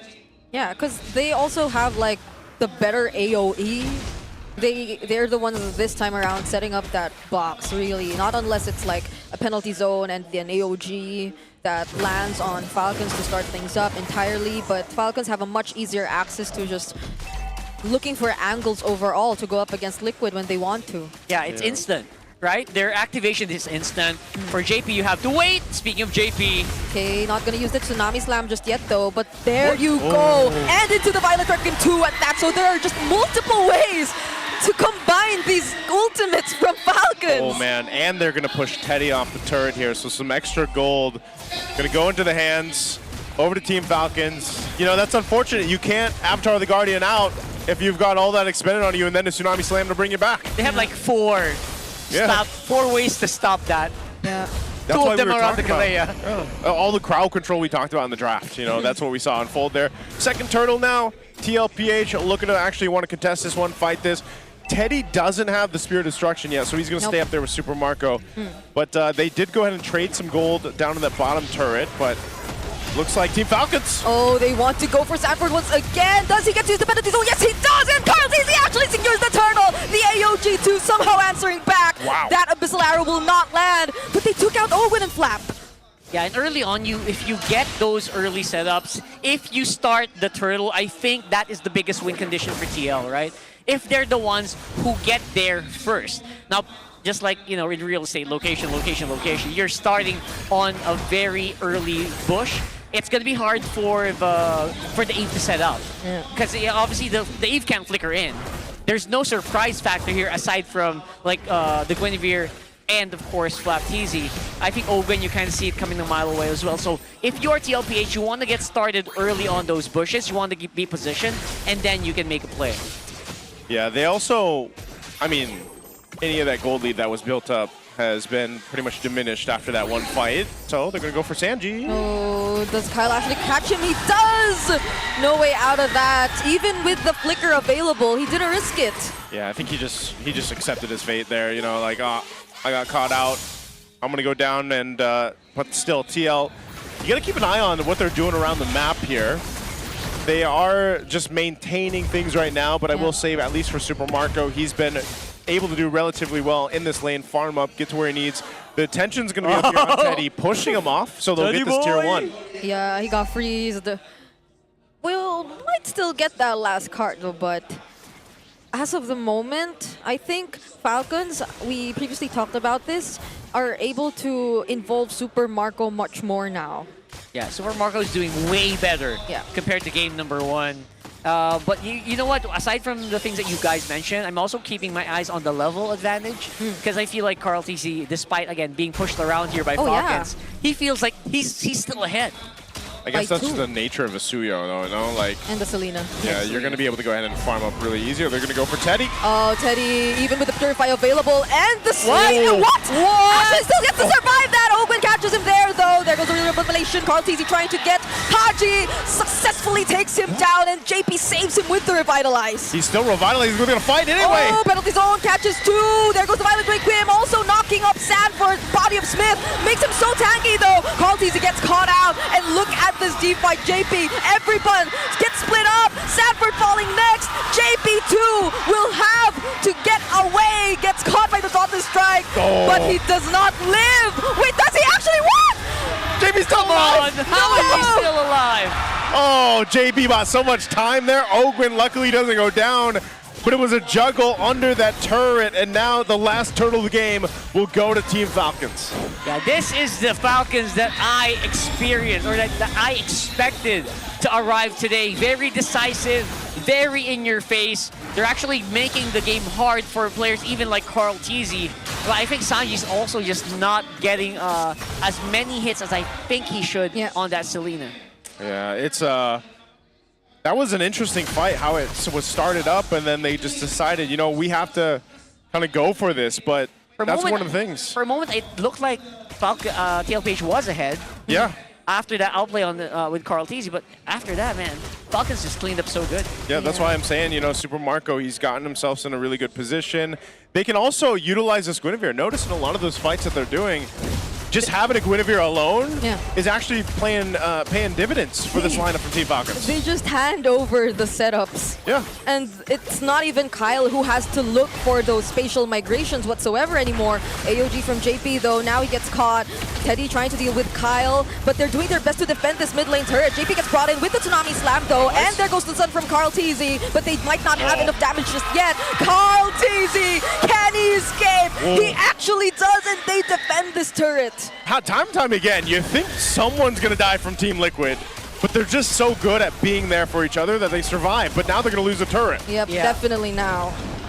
You're absolutely right. It feels like they should be able to, especially since JP, you know what JP's doing? He's going in first, trying to soak up all the ultis. You saw Carl TZ waiting on the side. Yeah. But I think Falcons kind of read into that. So again, despite the best efforts of JP here, just absorbing all the hits. Oh, you cannot move even if you're JP. Not even the enhanced basic attack could get used in that moment. They're Team just Falcons stopping him completely. Yeah, they're just swarming over TL right now. Super Marco just online. Everybody is where they need to be, and this is perfect timing as the Lord is up. JP's not going to be up just yet, but maybe they stall this out. Team Falcons could definitely blitz this. JP will be up in a couple seconds here, and they might just forfeit this one, it looks like. So this is going to be a Lord going to the hands of Team Falcons. They fought very hard to get to this position, and they're in the lead now, continuing to get towards the base of TL. Oh, Super Marco. Sanji. Spot it out, spot it out. Yeah, there's no way. Sanji's dead. Goodbye, Sanji. Goodbye. The Selena was a good try, Sanji, but he's not able to do much. And that's kind of what we've seen even yesterday when the Selena was picked up. You know, you're kind of at the whim of just getting in position. Let me go ahead and throw my arrows out. And if you don't land any of them, then you have like this little lull moment of not being able to really do much. Yeah. So all they could just really do is rely on Teddy to push the other sides of the map. Oh, now there's a Winter Crown too for Kyle. That just makes it so much easier for him to make an aggressive play. Yeah. And I think you're absolutely right. There's so much downtime for Sanji! All right, JP here can use the AOG. He cannot. Holy Shield still up for Liquid, but as I mentioned that, they immediately get to take it away. They deal with the Lord, but they get to expose so much of Liquid and their territory. This is one of those lineups that when you're on the opposing end of it, you just want to play. Like, you don't get to play because the amount of crowd control that's just thrown at you. And JP is definitely feeling the brunt of that right now. So they're going to try to hold on desperately to this bottom turret, but it's easy pickings. They'll take that down. Team Falcons now almost 6,000 ahead. And some of these big items are being locked in. They haven't even had some of these until now. So we're seeing just health bars being deleted. No, not what more now for TL? Yeah, the crowd control chaining is just massive. Yeah. I mean, imagine if JP, Agatot Gacha, can't get out of it. Yeah. What more if it's Carl TZ, right? What more if it's Teddy? I mean, Teddy has a Purify, but that's one. Yeah. And that's why I think we saw the Guinevere and the Kalea being picked together. Yeah. They work so well, especially right now. Even in the presence of like the Harley is still out there. We know that Falcons have this combo in mind. It's not just one combo, honestly. We see it from both Flap and Kyle. We see it from either Ogwen and Kyle. And you mix them together, that's just so much AoE. It makes things so easy for Super Marco, who, by the way, is already capable of dealing so much damage towards the tankiest members of Liquid here. You see him throw out a few auto attacks. Stanford or even JP already gets shredded down. Yeah, and then he just picked the Malefic gun too, so he's got a little extra range now. This is what we were thinking would have happened in Game 1 with Super Marco, but the composition just didn't allow him to do what he's doing now. And I think that's the biggest thing that is a difference here for Game 2's factor. Also, you just have a great potential to set things up the way you want if you're Team Falcons. And that's why for TL, it's a little bit hard to decide how are they going to go for this? Is it going to be a solo pick off of the Tsunami Slam, or is it going to be Flap setting up with that R-Lot? Or even like we've seen Kyle, himself has just utilized a spatial migration of Violet Requiem to catch the likes of Sanji or anyone else. So now this Lord is up, they have control. TL has sights on it, but Flap. Can he actually take out Teddy all by himself? Spear of Misery already used. SOD doesn't land on anyone. A pickoff by Falcons right before the objective. I'm not sure what the idea was there for Teddy. I don't know, man. I guess it was just information that was kind of denied from them. Teddy thought he was fine, but absolutely he was getting wrapped around. Yeah, and I think because TLPH cannot reach out or cannot extend into these bushes, they're lacking that info. Yeah, I don't know, but without Teddy here for another 10 seconds, they're going to lose their base turrets for sure. Yep. We'll see Team Falcons looking to cap out this game too. That's the only wave clear they have. Sanji gets taken out as well. Another final slash onto JP. Still has the AOG and is able to keep himself safe. But there are just so much waves incoming for Falcons. It's going to be a big wave here. And again, I think Sanji's going to be here for the fight. But they have to clear this mid. Oh, they got to clear this out. Middle turret goes down. Team Falcons looking to cap this one out. Lord almost there to the base. They should clear this out. Again, TL still has Teddy up. They'll manage these waves, but can they manage this Lord? There's a Lord. They have to clear this Lord concealed from Falcons, and the spatial migration from Kyle into the final slash and the real world manipulation. Not to mention the blazing duet taking out 3 from Team Liquid. A flicker from Haji. Teddy has to go back, and we're going to a game number 3. The undefeated are still in it, but look at Falcons, look at how they soar, doing exactly what TLPH did to them in Game 1. And like I said, we're going to go to Game 3. I called it right after the draft. We called it. They made it happen, man. Welcome to the Clash of Titans. It's been a while, I feel like, since we've had a Game 3, or at least I've gotten to cast one, and I'm so happy it's for this one, this Clash of Titans here, man. I also want to say it's been a while since we've seen TLPH kind of sweat in a series. The heart rates were heart rating, man. it's not the Clash of Titans if we don't go all the way. Yeah, this is what we need. The heart-stopping moments right here. I think most of them are literally stopped. But I think that's one of the reasons why this really became a Clash of Titans. I think despite the players changing, the big core is still there. The essence of the fight where it's basically a chess match, especially in that draft. And I think in that draft, there was a very clear winner. I don't know if you guys agree. I think that this Selena was not it. I think that's why we were all... Oh, I mean, it was a shared sentiment on the desk, man. I'm sure some of the viewers watching too were like, Selena? Are you sure? For Sanji? Like, were they...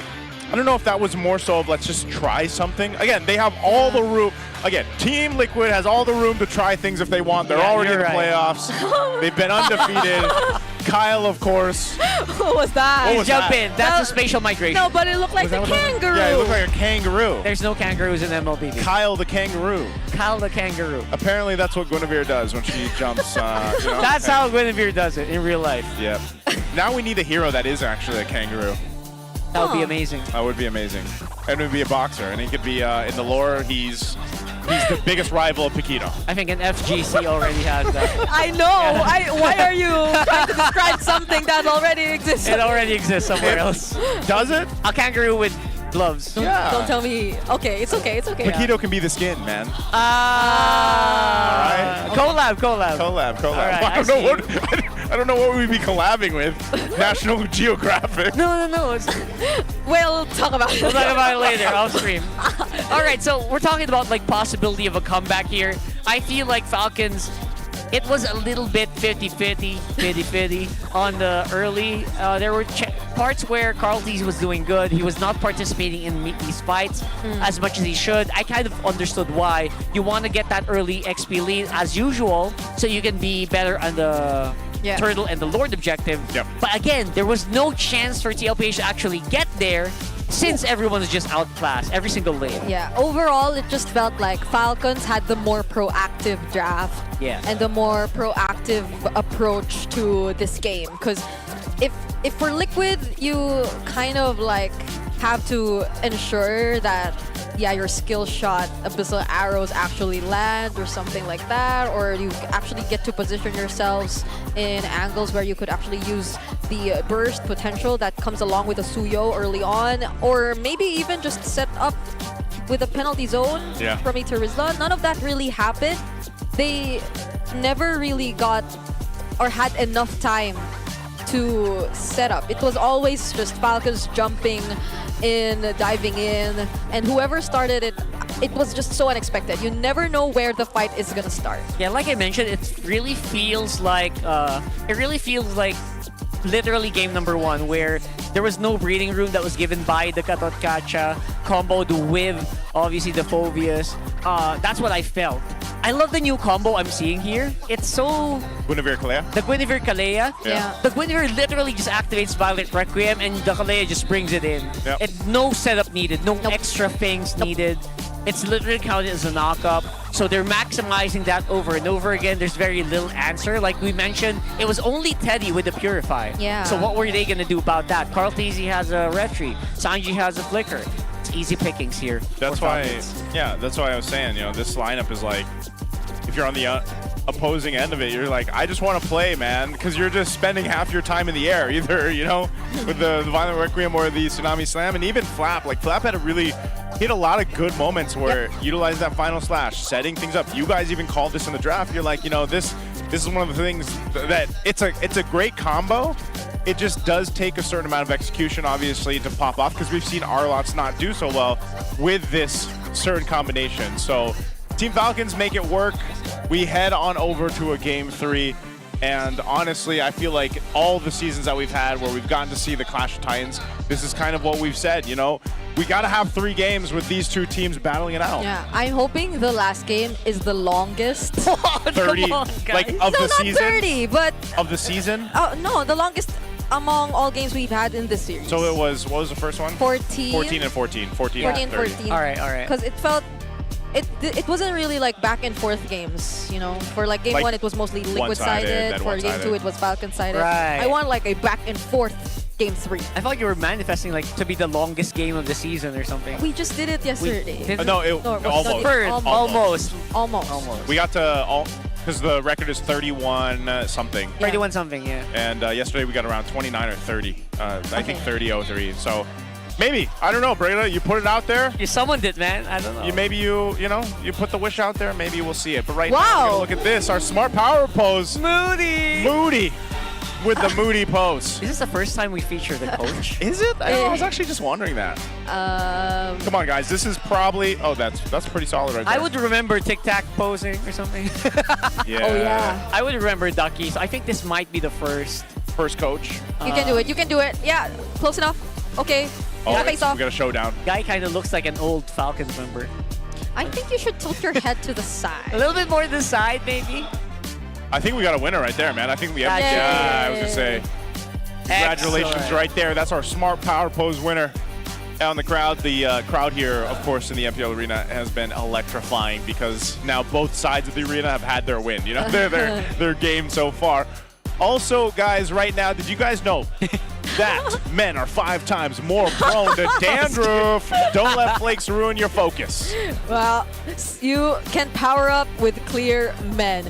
Its triple cooling power gives you 100% dandruff-free hair for that ultimate fresh feeling, so you could supercharge with Clear. That's a man right there. That's holding a man, that clear. Holding that clear bottle. That's a man. That's a man. And that Teddy. What? I'm not talking about the only shirt guy. I'm talking about the other guy. The That's guy. a man. The guy. Yeah. A little late to the party there. I thought you were talking about the clear head fan. Yeah. There you Both go. of them were man. Yeah, but both of them were man. that guy was the man. Yeah. Well, here we go. This is what we've been waiting for. We've got a game 3 ahead of us. Can Falcons? I feel like the weight is bigger for the Falcons here. Can the Falcons give the first loss, break the streak of Team Liquid Philippines here? They are one step closer to that point. And I think even this, again, also, not only that, breaking the streak, but if they win here against TL. Yeah.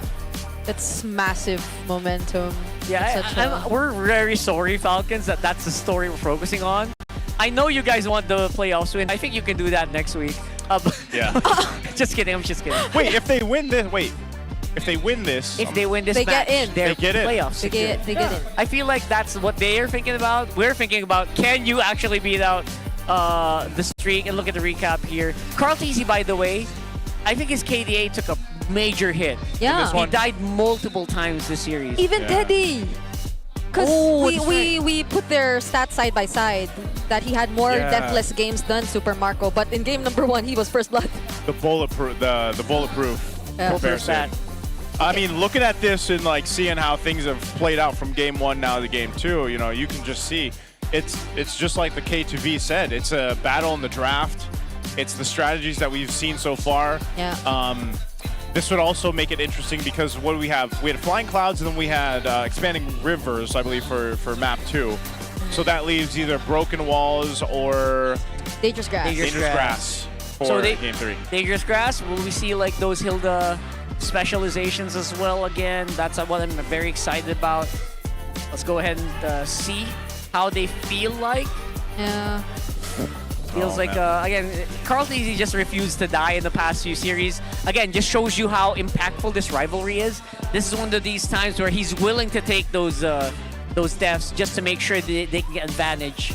And I think that's why Epic rivalry. The Clash of the Titans is just so good. Yeah. I can feel that everyone who availed their tickets today are very happy. They're not going home. Yeah. They got early. value. As they say in the Philippines, sulit. Sulit. Look at this. Rumble in the jungle, by the way. I like the little cross out on the Kyle Teasy. Yeah.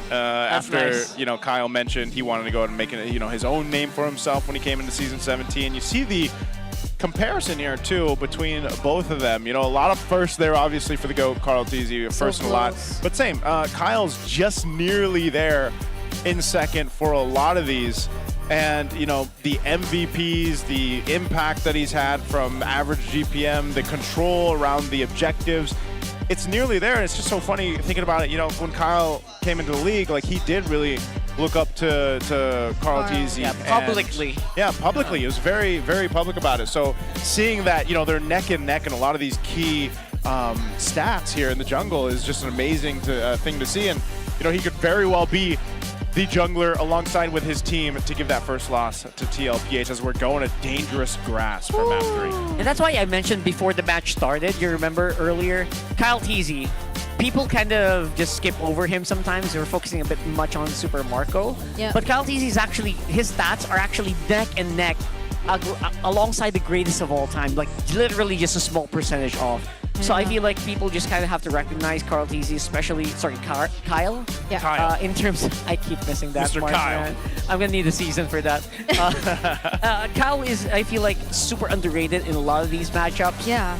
Not to mention his flexibility against one of those very prolific Fanny players. Yep. Oh yeah, actually, if Carl Teasy did previously mention before we headed into this match in like a recorded interview that he feels this is the most flexible the meta has ever been. Yeah. Like there's room for utility, there's room for assassin junglers. Then you could argue that Kyle is one who's very comfortable with that because you could expect him to use any of the known junglers, be it assassins or utility junglers. But for other junglers, you tend to be a bit more specific with the heroes that you're more familiar with them using. But like if you hand over, let's say, even the Fanny, even the Baksha, even like the Guinevere and all that, then Kyle is just a very reliable jungler to do that. Yeah, and these are all just kind of amazing things that have happened here over the seasons, what's led to their histories and the rivalry, like we mentioned. I mean, even seeing the VTR, the video that we had leading into this matchup, you see, the players. I think this is one of their also just kind of favorite matches to go against each other here. So a lot on the line, I feel like, on both sides in a way. And we're going to jump into the draft here for Game 3. Again, we're going to dangerous grass. TL will be on that blue side. We got Team Falcons here on the red. So they're undefeated. Wow, Team Liquid's undefeated on dangerous grass here over on this, blue side. They're 100%. Yeah, and it's their choice to go blue, so they're probably a lot more comfortable when it comes to this. Let's see what the priority is going to be, because I feel like it's somewhat similar to game number 1 in terms of bans so far. Yeah, obviously we didn't see those Harif carry bans, which actually worked out very well for Falcons, by the way. Oh, look at this. This was yesterday, right? Yeah. Severo gave a vote. He wants Falcons to win. Oh, yeah. He put that out there because, I mean, people, when you're at top, that's kind of the thing. People want to see who is going to be the first one. Yeah, who's going to be the first one to knock you down. Very valid for Severo. Not that he's hating or anything, but I feel like Severo just wants more equalization in the battlefield. He wants all teams to have a loss. It's actually for them as well. Like, imagine you're facing off against TLPH, who is just off of a loss. Yes. That will make you feel like you're more level with them, that they're not like unstoppable beings or something. Yeah. Gods do bleed. Although after this is Liquid versus AP Brent, right? So let's That's see. tomorrow, right? That's Yeah, tomorrow. that's tomorrow, yep. Okay. Okay, so Ban's out here, first phase, first pick, TLPH. Do they just grab the Claude as well? Do they just replicate what Team Falcons did previously to just go ahead and give that over to Teddy, or? I'm thinking about it, because I feel like obviously if you grab Claude here, there's a really good chance Falcons just goes Hilda. So insta-locking it here might just lead you to, just have less priority or have a bit of a harder time in lane. So maybe for later. That is a Harif. Going to the Harif. Not Claude. Okay. Is that also just... Is that new as well? There's an arrow. That's a buff. It's a buff, right? You got buffed, yeah. New? I didn't notice that in the previous drafts. And I think in Yeah, we have it. Cool. Yeah. laning wise, they would rather consider the Harris. Dexter, Yeah, they'll take the Claude, okay. So they'll take the Claude, and then what? Jungle right now. Do they just grab Suyo for Kyle? Suyo is pretty good. Harley's been slept on, man. Yeah. Like, Harley, it's really for certain teams that love to just prio the Harley, but it's not really these. Yeah. So they just go Valentina. It's pretty good. Again, we're not seeing Sora as much anyway, so Not I feel like that anymore. matchup is just not there. I feel like Valentina is here to just maybe get some answers. In case you want to go high loss, they can kind of have their own way to answer it. In that mid lane, remember earlier in the mid lane, you want to pound on the mid lane if possible. Yeah, if it's like what will make this lineup heavily favor the Harith, though, I know you could like put out another Eve for Sanji. Yeah. But there's a Valentina and a Claude on the other side, so I think they'd be a bit more iffy about that. Valor and royalty in a dead body. They're gonna go Yura, Leomord. Uranus, Leomord. Ah. Okay. I think it's also just because of the results of the first phase of the bans. Yeah. We'll take that. So Team Falcons, you know, if you see the Leomord across from you, is this I don't know, does Kyle actually, does he not just want to play the Harley? Does he just go with the Suyo? Like, this is most likely the matchup that we see in the jungle. We've seen it so many times. I think so. Obviously, Leomord is going to be a lot more resistant to a Harley, if ever. So Suyo definitely is the right pick. Especially if you're trying to contend in that fast level 15 race that all of our junglers are doing right now. Oh, it's a 100% win rate so far for Teddy on the Harith, although he's only played it twice. Ooh, that's steady as it gets. But the KDA is just so high. Like, I think it's also partly, of course, Teddy being #1 in KDA so far in the league, but the Harith helps you so much to achieve that because of how stable it is as a gold lane. To protect lives. So what could they potentially take out just to make things better for this lineup? Because we don't know what the mid lane is going to be, and the roam is going to be for Liquid just yet. We did put out the Eve earlier on, but there are just so many conditions that have been met by Falcons to make it not work as much. Kyle is 100% win rate? On Suyo. Suyo, man. And that's a higher KDA than what we saw from Teddy on the Harith. More games. Oof. Triple the games, actually. Okay. That's something to look forward to here. Wow, that's a good friend. You know, making sure you're here as well. Thank you for the support. Thank you so much. What a supportive friend. What else could be there? I would like to control these Roman XP options. Obviously, the XP options here feel like they're more targeted for Flap.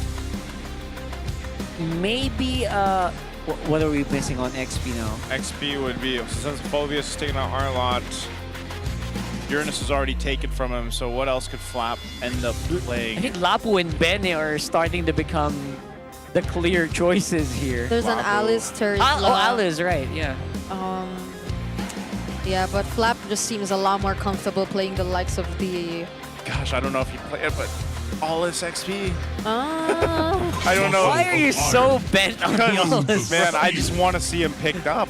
Just want to see him picked up. I just want to see him picked up. Run, you know, since he can be played now. But most likely it's probably just, I would assume, maybe an Alice. I think mostly still jungle. Lapu. Lapu is pretty good. I feel like that's the safe option. Spicy option be a Benedetta. Or if you're, again, Daira is also well, that's a TNC. That's a TNC special so far. TNC special, yeah. TNC special, but it's like, it's the, or most people think, direct counter to the Earth. It's been proven to work. Or the Hilda, actually. Hilda on XP? Because you saw the Hilda-Uranus matchup yesterday. Yeah. And it worked out pretty well. You also get so much more space, apart from not entirely revealing what the hero for Ogwen is just yet. So you could also flex it in a way. Oh, you're right. All right, not bad. They took out the Terzla too, so like the options are just very limited now. The Alice or the Hilda or the Lapu you mentioned. Or the Benedetta if they want a bit more spice. Flap's played Benedetta, right? Yeah, that's going to be the Kalea. So they'll save the XP choice here for last. They're going to surprise us. Yeah. I can feel it. I can feel a surprise pick. I don't know if we're going to get another surprise pick from Sanji, though. Absolutely not. Come on, bro. Just stick. For now, stick with what works. Maybe do it again on when you get a 1-0 next series. Yeah, what does he pick up here though? Because Not the Selena. Yeah, and Jushin's already banned out. The Lilia would have been great, but there's a Valentina. I don't want to give black shoes to the Valentina. Zetian is interesting. Yeah, I think more of a control mage. There's a for me. Loyi. Yeah, Loyi, something like that. Zetian, Loyi. But it can get dived like by the Suyo. Yeah, Kalea, you're right. Okay. Among the okay, there When I you give go. the word. So Khalid, that was banned out in game 1. Very classic. Here, yeah. I like it. Yeah. No fuss, no rush, no coconuts. Why would you? So why does the Benedetta look a bit better now? You're right. That's why I think Dyrov is also kind of possible if he practiced it. That's a big question, right? Like, all right, a pick can work, but does he have mastery over it? And that's a big discussion. Look at Coach Moody and Flap. They're thinking about I think it. Moody's trying to justify it, and this is going to be an experimental pick. I can tell. In game 3. Surprise pick, not experimental. Surprise pick. Okay. Here in game 3. Okay, so we laid out the suggestions there. The clouds are ever shifting. So Sora Valentina. All right, not on the too same crazy. team. Not as crazy. Yeah. I like how we're like, yeah, you know, he's kind of been slept on now for a bit. Well, usually you have the Valentina picked up there so that a team doesn't pick up the Sora. Well, then Team Falcons is like, you know what, we'll take it. It's open. And now it's paired up with a Valentina. Falcons feel like very happy to take this because they do have their own real world, especially if you know, Haji's very on point with it. Combo with the Sora feels like such a good setup for the Falcons. Wasn't it just last week when we saw the Uranus and the Sora matchup again? That was fresh after the patch. It was a bit clear that the Sora had the slight upper hand. It was decent, yeah. It was decent. Yeah, but I will also say this, Sanford is just, he plays the Uranus differently. From what we're used to seeing, that's something that, even if it's not about the lane matchup, it's just about how this Uranus is going to be used through these team fights. And I'll tell you what, Team Liquid definitely wants to do a better job at this one as they go into Game 3. This is going to be the conclusion, though, of our Clash of Titans. Will Team Falcons finally be the team to do it? Will they give the first loss to Team Liquid here in the Season 17 of the MPL Philippines, or will they stay on top of it all and Team Liquid maintain the streak? Yeah. There's just so much more, obviously, flexibility. We've seen this Kalea work so well for Falcons in game number 2. So that mid-trio control is going to be definitely on their side, especially if you hit level 4. JP might have a harder time defending with the quicksand guard. You know what JP likes to do. He likes to soak up the ultis. He's not going to be able to do that as much because of the threat of the Tidal Strike and the Tsunami Slam. Yeah, and Ogwen's been one of the best Kalea users so far here in Season 17. Yeah. There goes the quicksand guard for you. And they've been doing a really good job so far here in mid. Now there's Kyle forcing out the flicker from Sanji. Okay, well, that's about as usual as it gets, especially when you have Asuyo on your side, but you just get a battle spell down. That's still a minor win right now for Team Falcons as they still maintain theirs. Also controlling the jungle, so at least no one went down, and TL is actually going to be in a good position to contest into this first turtle. They still have about almost 30 seconds left. Haji, okay, JP's there. They're looking for these level 4s once they come online. Now, with the turtle also being on this side of the map, we will see, I guess, in terms of if the Sora ends up being better for the team fight, especially when level 4 comes into consideration, because again, this is Uranus for Sanford. Both gold laners will stay on their side, and we'll see this 4v4 break out here. Okay. Oh, Haji quite low Haji. here. Still doesn't use the flicker though. It's gonna be okay. He has enough for real world, but I don't know if he's going to be healthy enough to actually pull it off for long. Carl Deasy also on the side. Sanji still not level 4 yet. Sanford does go in though. Kyle secures the objective, but in exchange for Ogwen. Flap though, finding Sanji in the back lines, forcing out a flicker from Sanford as well. Haji actually didn't take the real world. He took Phantom Steed. Phantom Steed. You know, sometimes that's what it is with Haji, man. Like, you know, I don't know if, again, sometimes he just takes what he can get because of that situation, or It's all part of the KDA machine, but the Phantom Seed seemed to go ahead and play its part. I'm sure we'll see him later on take more of the real-world manipulation, but that's one of the great things about having a Valentina, right? You have all these options that you can utilize. Oh, very flexible. You like to see? JP's not even level 4 yet, man. They're getting boxed out.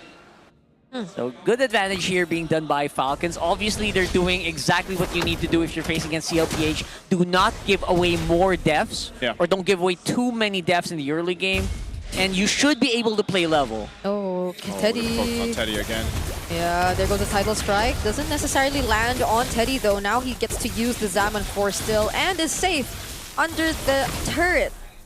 Okay, well, utilizing that Zaman Force, didn't even need to use the Purify. The title strike wasn't really where Ogun wanted to land. So as long as Teddy stays steady, as he has throughout the majority of his matches for TLPH, he's going to be fine on the Harith here. But, you know, either way, the gold laners, they all come online at a certain point. Super Marco, like we've seen him do many times on the Claude, will go ahead and get there too. So it's up to TLPH's 4 other members to get control of this game like we've seen them do in game 1. But ultimately, stalemated out here so far in this early portion. Yeah, it should be easier for Teddy to stay steady in this game, honestly. Because as a Harith, if they try to dive on you, throw out that Zaman Force, people are going to run scared, right? Yeah, you're good. So, yeah, he's going to have more capabilities to do that. Maybe that's why he's 100% win rate on this hero right now. Yeah. But there are ways around it. I think there is still a decent amount of possible crowd control chaining from Falcons if, you know, if Haji takes the right skill. Yeah. We'll see that here. Maybe he can take a Raging Sandstorm. Okay, let's see what he gets. He still hasn't picked up an ultimate. Kyle with the Sky Piercer pickup as well early on. Liquid are somewhat in control so far, but Owen, though, actually gets to choose a target now. It's going to be JP, Flap 2, trying to go in from the back lines. He tries to go for a pickoff, but he's forced to flicker out instead. JP gets taken down first in exchange for Flap. Super Marco 2 already using the Blazing Duet, and Haji might come next. He stole the Phantom Steed, but Falcons and Liquid are still fighting for this turtle. Oh, that just seemed like not a fight that either team wanted to take, but it's still going. Okay, Sanford trying to zone, but Kyle still wins out the retry battle. Kyle's been on point. He's been so on point. Haji on the Leomord cosplay once again. I am so curious to know why that's the case here. Yeah. Is it having more impact compared to a real world? That's what. Okay. Sanford has to get away from this. His ultimate will be okay. Consecration should be fine. Yeah, I guess it's Haji through the Phantom Steed is able to support like Flap a bit more, because it's just mostly Flap doing the zoning. Oh, speaking of Flap though, he gets pushed back now, trying to get taken out by Liquid, but he's still alive! Carl TZ has to run away, loses the Phantom Steed, Haji steals it, and now he gets taken down. Third time's the charm. Team Falcons takes a kill, takes a turret. They get the Purifier out from Teddy up top. Team Falcons, man, they're flying in this game 3. That's right. And in the case of Haji, he's stampeding. He's galloping. Yeah, he turned from an eagle to a horse. To a horse. You know, there should be like a mechanic where if Haji casts a Phantom Steed, the Carl TZ should be able to catch it. That's... Because it's also a horse. Think about it. Come on, think about it, Muton. Think about it. But you know what? That's why Valentina is literally IMU, so... Barbiel doesn't know the difference. Barbiel doesn't know the difference. He is him. Yeah, I'm happy to see this kind of change or shift in the way that we use a Valentina. Yeah. It's so boring to always just get one mage skill. It's very predictable. Right now, what Haji's doing, I would not be able to predict this. It feels like Falcons actually have 2 XP laners.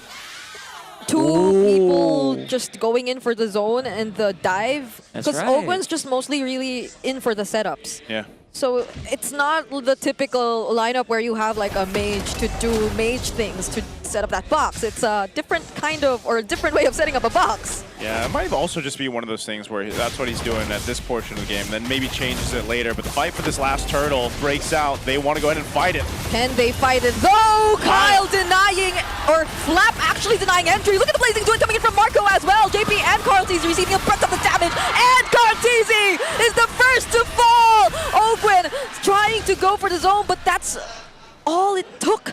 Falcons are already 3K ahead. Yeah, Falcons really cracked the code here where TLPH is most vulnerable. And I think they're finding Carl TZ over and over again, making sure that Sanji can't really fight as much. Yep. I don't know what kind of zoning they're doing, but it's working. It's working great. And I think part of that was, again, letting Team Falcons get the Valentina plus the Sora combo. It seems like it's really difficult for Team Liquid to set up the way they want to set up. Yeah. Now, part of that puzzle is obviously Teddy, when he's going to be joining these fights. He does pick up a Feather of Heaven. He was there for that last one, but still, just I think it's more so of they need the proper setup for this to work if you're Team Liquid Philippines, at least for now.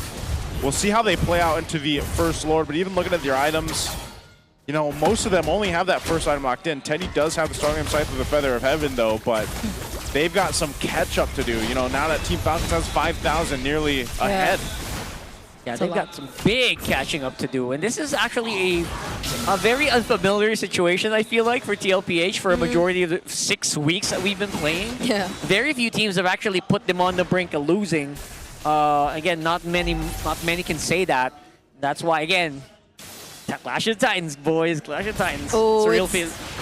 Teddy, who gets caught here. Oh! Still alive though. Carl TZ now might go for the punish. Open, flickering out just to stay alive. JP with a raging sandstorm also. But Falcons are just too tanky. Now they're the ones answering back with the blazing do it in the real world from behind. Carl TZ and Sanji get caught in everything. And it's only Sanford and Teddy left alive. Team Falcons knew they could win that fight after Teddy had to burn the Purify. Super Marco saw it and he went for it. They're seeing an opening here. They are going to have Lord priority for this game. 7,000 on the gold score advantage. And Kyle is just one step ahead in this matchup. Yeah. It's going to be a free Lord over to Falcons here. And now look at this. Kyle already level 15. Carl TZ has not had a great time. He's already 3 deaths in this Leomord. And 11 down. Wow. 4 level gap. How many people can say they've done that in this season? So interesting, too, because we were just talking about the comparison in the jungle, you know, and how dominant Carl TZ has been, of course. We'll then leave it to Kyle. Not Kyle TZ anymore, Kyle, to go ahead and give Carl TZ a run for his money in game 3. Absolutely just value everywhere across the map here for Team Falcons. With this Lord making its way down mid, they're primed and ready to go ahead and take down some of these base turrets. Now TL, it's been pretty messy for them. From game 2 now up to game 3. Can they stay in this with a 10,000 gold deficit, or will they lose all their base turrets here? Team Falcons jumps in. Oh, he does. He goes for JP, who has the quick sand guard, though he might be still alive. But Kyle says no. He finishes off the kill. Ogun will be the trade, but Super Marco with the blazing do it alongside Kyle. It's only Carl TZ left and Sanford all alone. There's a Lord still in the base, but they want the kill. He wants the Savage, and they will go for the chase as it's only Haji standing in front of the base, putting an end to the win streak of TLPH. And just like that, the streak is over. Falcons are now playoffs secure. The Clash of the Titans ends with an unofficial Savage. They wanted it. Sanford made them work for it. But hell, the streak is broken and the Clash of Titans is decided here for Team Falcons, man. Soaring higher through MPL Season 17. And they just showcased one of the best performances so far of the season. Wow, we are not... Wow. It's always great to watch the Clash of Titans. It always is. And for the first time in 6 weeks, we won't actually be seeing Team Liquid on the interview. That's a pretty new feel for me here. That's true. That's true. It's I think it still felt like a one-sided series game. Really? No, the game 3 the game itself. at least. Oh, game 3, yeah. Like Liquid felt very passive. We barely got to see the stampede. So, I get it. It's not the usual Liquid we saw today, isn't it? Yeah, it's not. Sans the Sans the draft thing with the Selena earlier. Props to Falcons. Really, they just felt like they had the aura.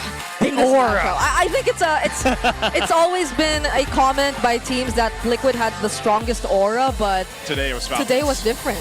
There was something about it in the air. I don't know. Team Falcons, though, they've definitely just, over the course of the weeks, I feel like they've really brought themselves to this position to go ahead and give a game like this, a series like this, to Team Liquid. So I can't wait to hear what they have to say. We're going to have to go ahead and throw it over on stage with our hosts and Team Falcons for their winning interview. And it's the first.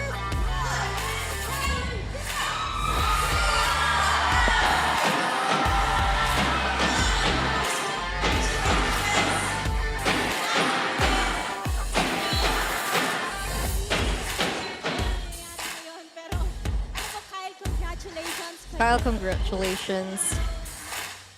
You are the first team to beat TLPH this season. Could you share with us what happened after Game 1? What was the game plan after losing in Game 1? We just fixed a lot of things and we adjusted in Game 2, especially when I made a mistake in Game 1 during the first hurt. But you know, you definitely redeemed yourself because you actually got a Maniac in Game 3 with a Suyo. Do you really wanted that revenge? Motivated. I'm just really motivated. Yeah, when they're up against Liquid, you know that they're just really looking forward to it. So what's the difference of Falcons now compared to the Falcons during the first half? Our chemistry is much better now compared to the first half. Yeah, we definitely saw that in their gameplay. Now, if Kyle is motivated, Super Marco earlier felt super motivated as well. And you know, you said during the first round that you don't care who the best gold laner is here in the Philippines. But right now that you finally beat Team Liquid Philippines, could you finally say that you care about who the best gold laner is? Still the same. Okay, you can have top 1, but we will take champion. The championship. Just to follow up, yesterday, Savero wanted you guys to win in this matchup. Do you have a message to Savero? Okay, you were additional motivation to us because you supported us.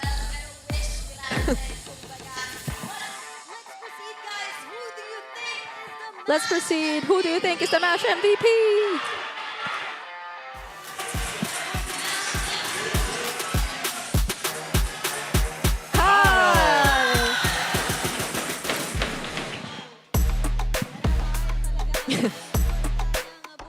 You could feel the support of the entire MPL arena. It's a full house again for this match. What could you say to your supporters? Team Falcons, thank you very much. To all my supporters, thank you very much. To my family, to my girlfriend, and to my friends from San Pedro, thank you for all your support. And also, thank you to the Liquid fans. Thank you for coming.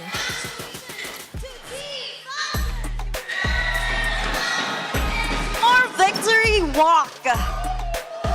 MPL super fans, are you entertained? What a clash of titans, Odin. Yes, indeed. Dinala nila tayo sa Game 3. And mind you, first match pa lang natin yan. What a way to start our Super Fan Saturday. And we're excited to know kung ano nga bang nangyari sa Game 3. Back to you, casters. I'm 100% entertained. What a way to exit, too. Congratulations to Kyle there on the match MVP. You know, he wanted that Savage, man.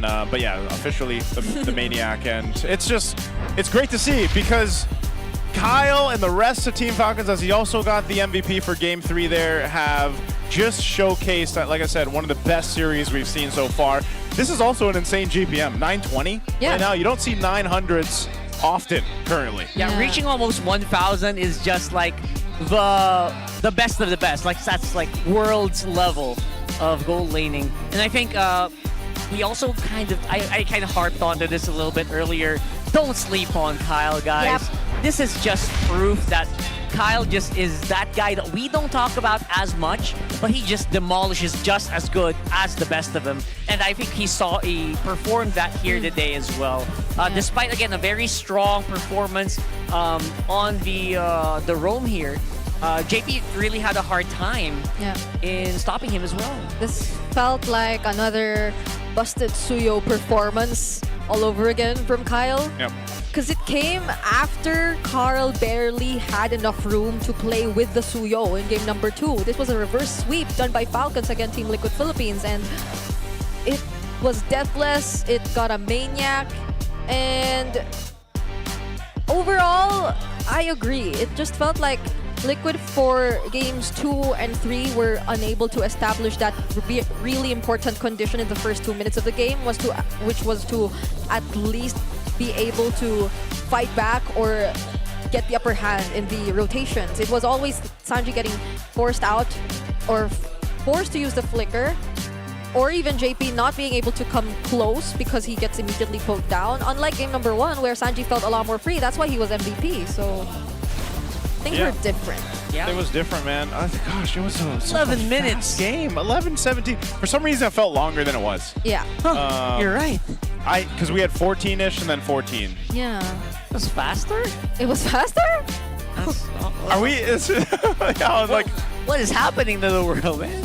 Was it only? Yeah, because they were so dominant.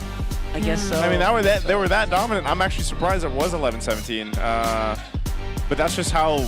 I mean, not just Kyle, but obviously he was stacked up with the Sky Piercer there, getting those 4 kills at the end. But just the combination, like we were highlighting, even for me, like part of this was like the MVP for Haji in a way, like hidden MVP or second MVP for me, because of how he utilized the Valentina. Again, we talked about this in the game itself. He was taking Carl Teasy's Barbiel, his Phantom Steed, and making more use of it than Carl Teasy could. I don't want to say this was the same feeling as Carl Teasy's Hayabusa game. But he couldn't do anything, and he couldn't contest the turtles. Kyle was able to go ahead and secure all of them.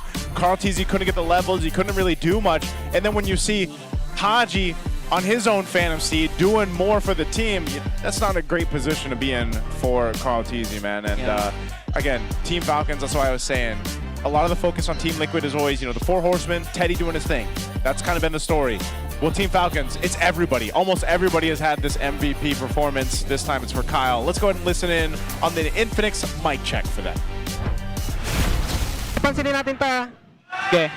Tara, G. Lapit ka lang sa akin. Second ka, Dad. Leia. Leia na kayo. Leia mo siya. Kuha ka. Leia daing. Papo.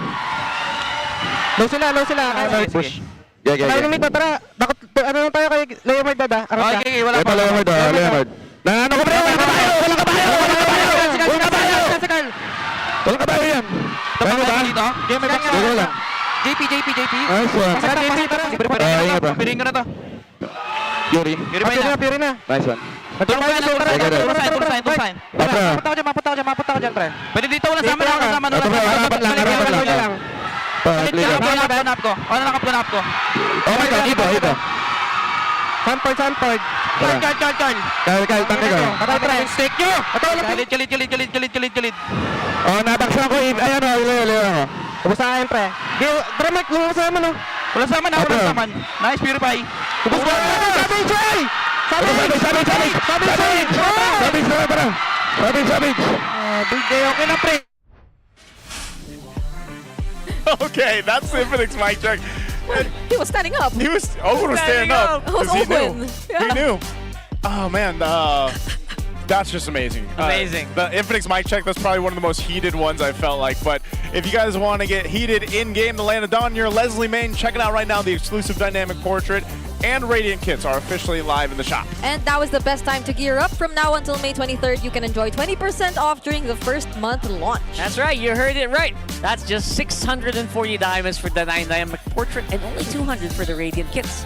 Log in right now and flex the Angelic Agent in style. So go ahead, please log in, check it out. It's pretty cool. Get it while you guys can. Also, remember, if you want those diamonds to get those, scan the QR codes before the matches. You get a chance to win 1,000 diamonds. Now also the clock is ticking and the seats are filling up. Don't miss your chance to witness TNC, Pro Team, and Smart Omega later. Right here at Victoria Sports Tower. Head on over to ph-mpl.com and get your tickets now.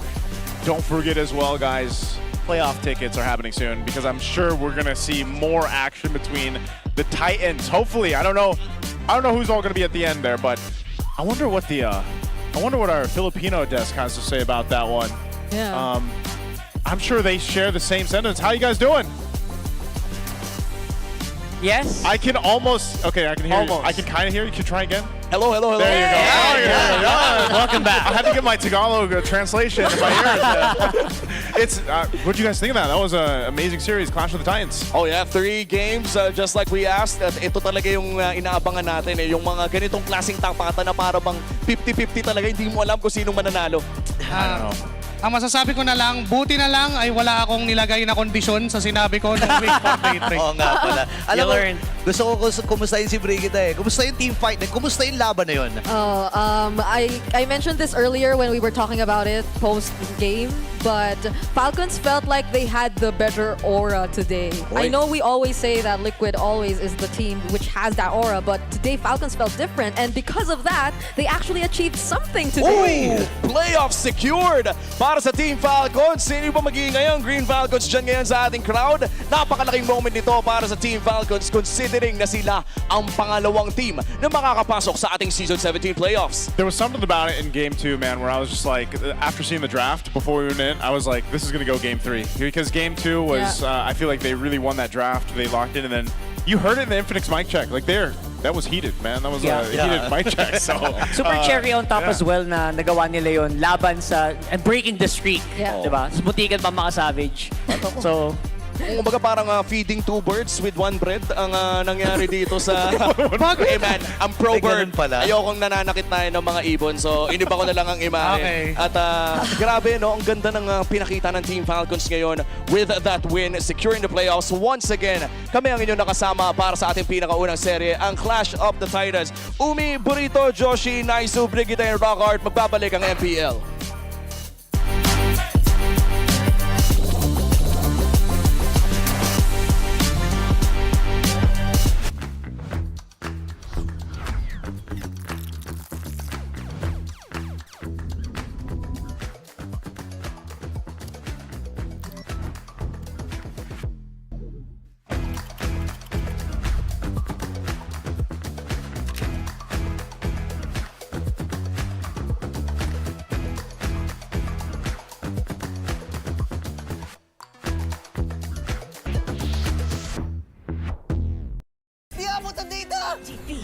GG bro! Don't worry, be only with Smart Power All 99. Hindi bitin with 10 gig data to power your games plus only Facebook or only TikTok. Load now! Foul! You know your scalp can get up to 5 times more dandruff? Get triple anti-dandruff power. Supercharged with Clear. Hey, you, did you know men have 1.4 times weaker scalp? Get a shampoo that's 100% made for men. Supercharged with Clear. Enemy alert. Your scalp gets 1.5 times greasier, causing dandruff. Get triple anti-dandruff power. Supercharged with Clear. Stop and pull over. Your scalp gets 1.5 times sweatier. For cooling power. Supercharged with Clear. Hey, where's your safe place? A place where ideas ignite? Where laughter lingers, where work feels light. This is mine, and I'm not gatekeeping it. A chair isn't just a chair. It carries me through wins, through setbacks, through every step forward. And a desk isn't just a desk. It rises with me, stands tall when I do. Through triumphs, through trials, this space keeps me growing. This is my safe place. Home, playground, grounds where I stand. This is TT Racing Home Grounds. For every dream I chase, every battle I face, TT Racing has my back. So I'll ask again, where's your safe place?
I'm super fan Nor Arumpak from Iligan City. Hi everyone, I am super fan Ainol from Iligan City. Experience namin dito sa MPL arena mismo is exciting siya at saka mas ramdam mo yung kaba lalo na pag nandito ka na parang double times yung kaba na nararamdaman mo para sa team na sinusuportahan mo. Sobrang exciting kasi I'm watching with my cavalries also, and then super exciting kasi iba pa rin yung kaba kapag sila yung naglalaro tapos against Onyx pa din, which is both super team in this match. For Carl TZ, keep up the good work and palagi pa rin galingan sa retrihan. Good luck and then see you sa grand finals. Lilipat na kami pabalik dito to see you and to watch you sa finals and also sa MSC. Palagi po kayong pinapanood sa live. At saka galingan pa rin po at saka see you sa sa finals. We will make sure na pupunta kami. For me, maraming salamat po and talagang ginagalingan namin whenever na may mga fans talaga na nag-effort na pumunta dito and we're just lucky to have you guys. Thank you so much po. Same lang din po sa akin, sobrang nakakatawa kapag may mga ganitong fans na galing pa po kayo sa malayo and sobrang na-appreciate namin ngayon. Thank you po.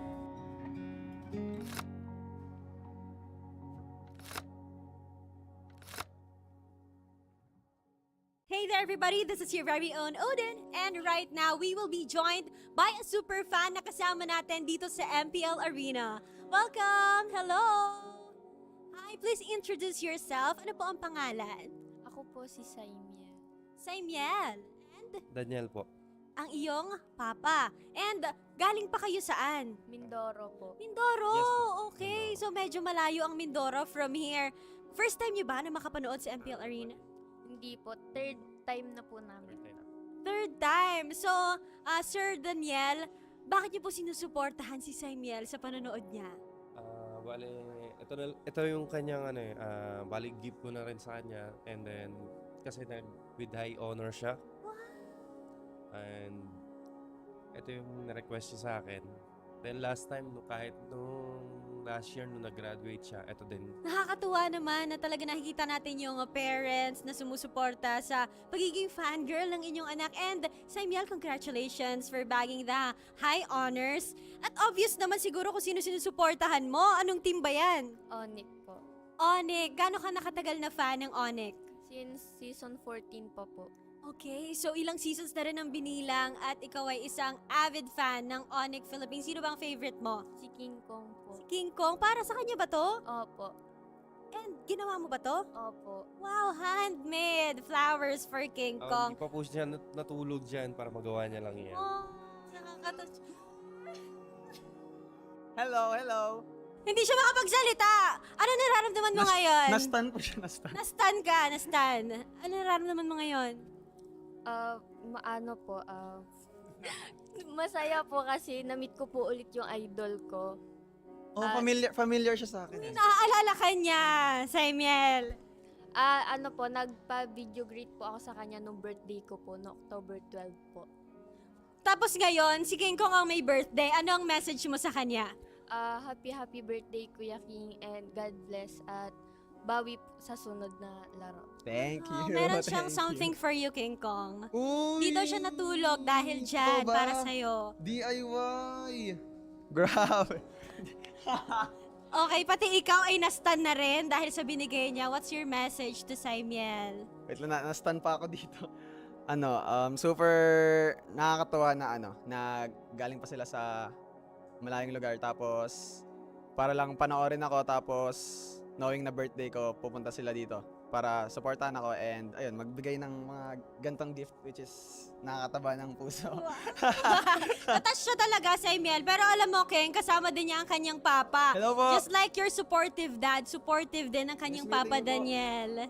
What is your message to the whole Onyx Philippines na sinusuportahan mo since season 14? At sana po tuloy-tuloy pa rin po yung panalo nila and good luck po sa mga ibang laro. Kumusta po yung biyahe nyo papunta dito just to see King Kong and Onyx Philippines? Bali ma'am, hindi ganun kadali kasi maraming pasahero kanina. Then, yung barko, papuno na rin. Kami na yung last na tatawagin. Tapos, ayun, pinalad naman na makarating dito. So, muntik pa kayong hindi makasakay. And fortunately, para sa inyo talaga yung slot na yon at para makita nyo si King Kong. Nakatadhana. Grabe ka naman. Thank you so much po. Maraming salamat. Message ko kay Carl na maganda ka na, boy. Yari ka sa akin. Rar! Rar! Andito na ako! Andito na ang halimaw! Papakita ako sa'yo na miss na kita, baby. Wala akong masabi kay Flap Pre. Tropa ko yan eh. Kampi kami yan sa ENC ni Flap Pre. Babawi kami sa Liquid. Hindi pwedeng maka 14-0 sila ngayong season. Kasi maiinggit ako. Kaya tatalunin namin sila. Guys, yung preparation lang namin against Falcons, gagalingan lang namin sa scrim. Message ko sa Clash of Titans, sobrang angas. Heart rate ko mamaya mga 6-7. Guys, gusto nyo ba ma-reveal ko guys? Ang i-reveal natin. O to the N. O to the N reveal. Yeah, gagawin daw ng MPL yan guys, nakaarang sa screen yung i-reveal. O to N, i-reveal. O to. Guys, pag napanood nyo to, mag-spam guys ng O to N. Alam nyo na kung ano yun. Alam nyo na kung ano yung ini-spam ko, spam nyo din sa MPL Live. Kung ano yung ini-spam nyo sa live ko, spam nyo din sa MPL.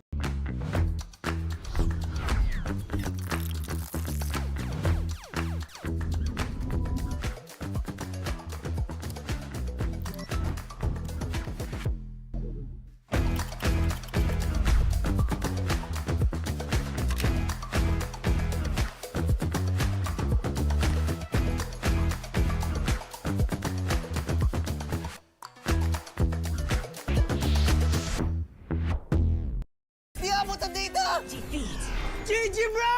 Don't worry, be only with Smart Power All 99. Hindi bitin with 10 gig data to power your games plus only Facebook or only TikTok. Load now! Foul! You know your scalp can get up to 5 times more dandruff? Get triple anti-dandruff power. Supercharged with Clear. Hey, you, did you know men have 1.4 times weaker scalp? Get a shampoo that's 100% made for men. Supercharged with Clear. Enemy alert. Your scalp gets 1.5 times greasier, causing dandruff. Get triple anti-dandruff power. Supercharged with Clear. Stop and pull over. Your scalp gets 1.5 times sweatier. For cooling power. Supercharged with Clear. Hey, where's your safe place? A place where ideas ignite, where laughter lingers, where work feels light. This is mine, and I'm not gatekeeping it. A chair isn't just a chair. It carries me through wins, through setbacks, through every step forward. And a desk isn't just a desk. It rises with me, stands tall when I do. Through triumphs, through trials, this space keeps me growing. This is my safe place. Home, playground, grounds where I stand. This is TT Racing Home Grounds. For every dream I chase, every battle I face, TT Racing has my back. So I'll ask again, where's your safe place?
I'm super fan Nor Arumpak from Iligan City. Hi everyone, I am super fan Idol from Iligan City. Experience namin dito sa MPL arena mismo is exciting siya at saka mas ramdam mo yung kaba lalo na pag nandito ka na, parang double times yung kaba na nararamdaman mo para sa team na sinusuportahan mo. Sobrang exciting kasi I'm watching with my cavalries also, and then super exciting kasi iba pa rin yung kaba kapag sila yung naglalaro tapos against Onyx pa din, which is both super team in this match. For Carl TZ, keep up the good work and palagi pa rin galingan sa retrihan. Good luck and then see you sa grand finals. Lilipat na kami pabalik dito to see you and to watch you sa finals and also sa MSC. Palagi po kayong pinapanood sa live. At saka galingan pa rin po at saka see you sa sa finals. We will make sure na pupunta kami. For me, maraming salamat po and talagang ginagalingan namin whenever na may mga fans talaga na nag-effort na pumunta dito and we're just lucky to have you guys. Thank you so much po. Same lang din po sa akin, sobrang nakakatawa kapag may mga ganitong fans na galing pa po kayo sa malayo, and sobrang na-appreciate namin ngayon. Thank you po.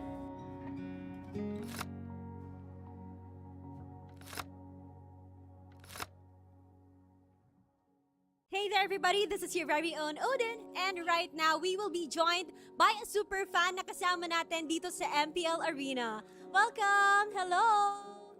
Hi, please introduce yourself. Ano po ang pangalan? Ako po si Saimiel. Saimiel. And Daniel po.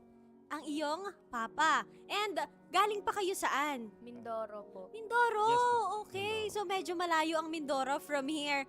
First time niyo ba na makapanood sa MPL Arena? Hindi po. Third time na po namin. Third time. So, Sir Daniel, bakit niyo po sinusuportahan si Saimiel sa panonood niya? Bale, ito yung kanyang bali gift ko na rin sa kanya, and then kasi with high honor siya. And ito yung na-request siya sa akin. Then last time, kahit nung last year nung nag-graduate siya, ito din. Nakakatuwa naman na talaga nakikita natin yung parents na sumusuporta sa pagiging fangirl ng inyong anak. And Saimiel, congratulations for bagging the high honors. At obvious naman siguro kung sino sinusuportahan mo. Anong team ba yan? Onyx po. Onyx. Gano'n ka nakatagal na fan ng Onyx? Since season 14 pa po.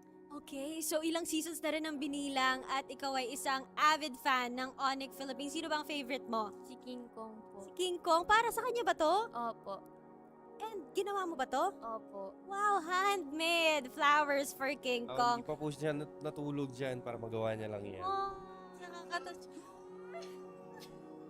Hello. Hindi siya makapagsalita. Ano nararamdaman mo ngayon? Na-stun po siya, na-stun. Na-stun ka, na-stun. Ano nararamdaman mo ngayon? Masaya po kasi na-meet ko po ulit yung idol ko. Oh, familiar siya sa akin. Naaalala ka niya, Saimiel. Nagpa-video greet po ako sa kanya nung birthday ko po, no October 12 po. Tapos ngayon, si King Kong ang may birthday. Ano ang message mo sa kanya?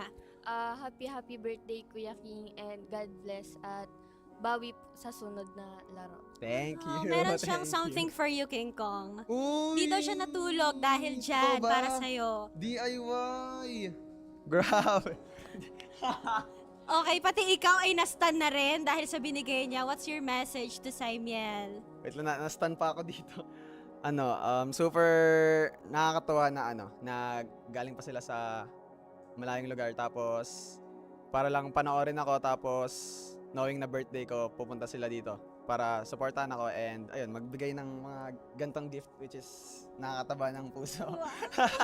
Attach siya talaga, Saimiel. Pero alam mo, King, kasama din niya ang kanyang papa. Hello po. Just like your supportive dad, supportive din ang kanyang papa, Daniel. What is your message to the whole Onyx Philippines na sinusuportahan mo since season 14? At sana po tuloy-tuloy pa rin po yung panalo nila, and good luck po sa mga ibang laro. Kumusta po yung biyahe nyo papunta dito just to see King Kong and Onyx Philippines? Bali ma'am, ganun kadali kasi maraming pasahero kanina. Then, yung barko, papuno na rin. Kami na yung last na tatawagin. Tapos, ayun, pinalad naman na makarating dito. So muntik pa kayong hindi makasakay. And fortunately, para sa inyo talaga yung slot na yon at para makita nyo si King Kong. Nakatadhana. Grabe ka naman. Thank you so much po. Maraming salamat. Message ko kay Carl, maganda ka na, boy. Yari ka sa akin. Rar! Rar! Andito na ako! Andito na ang halimaw! Papakita ko sa'yo na miss na kita, baby. Wala akong masabi kay Flap Pre. Tropa ko yan eh. Kampi kami yan sa ENC ni Flap Pre. Babawi kami sa Liquid. Hindi pwedeng maka 14-0 sila ngayong season. Kasi maiinggit ako. Kaya tatalunin namin sila. Guys, yung preparation lang namin against Falcons, gagalingan lang namin sa scrim. Message ko sa Clash of Titans, sobrang angas. Heart rate ko mamaya, mga 6-7. Guys, gusto nyo ba ma-reveal ko guys? Ang i-reveal natin. O to the N. O to the N reveal. Yeah, gagawin daw ng MPL yan guys, nakaarang sa screen yung i-reveal. O to N, i-reveal.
Patuloy pa rin ang aksyon dito sa Victoria Sports Tower para sa ating MPL Superfan Saturday. Kakatapos lang ng Clash of Titans 2.0 kung saan nanaig ang Team Falcons kontra Team Liquid Philippines, ending their 9-0 win streak 9-1. Kung usapang win streak din lang, 3-game win streak ngayon ang Smart Omega at kitang-kita ang kanilang tikas sa kanilang paglakad pagpasok dito sa ating arena. Rin kasama dito si Burrito at si Joshi Cakes over sa ating English broadcast. Naisu?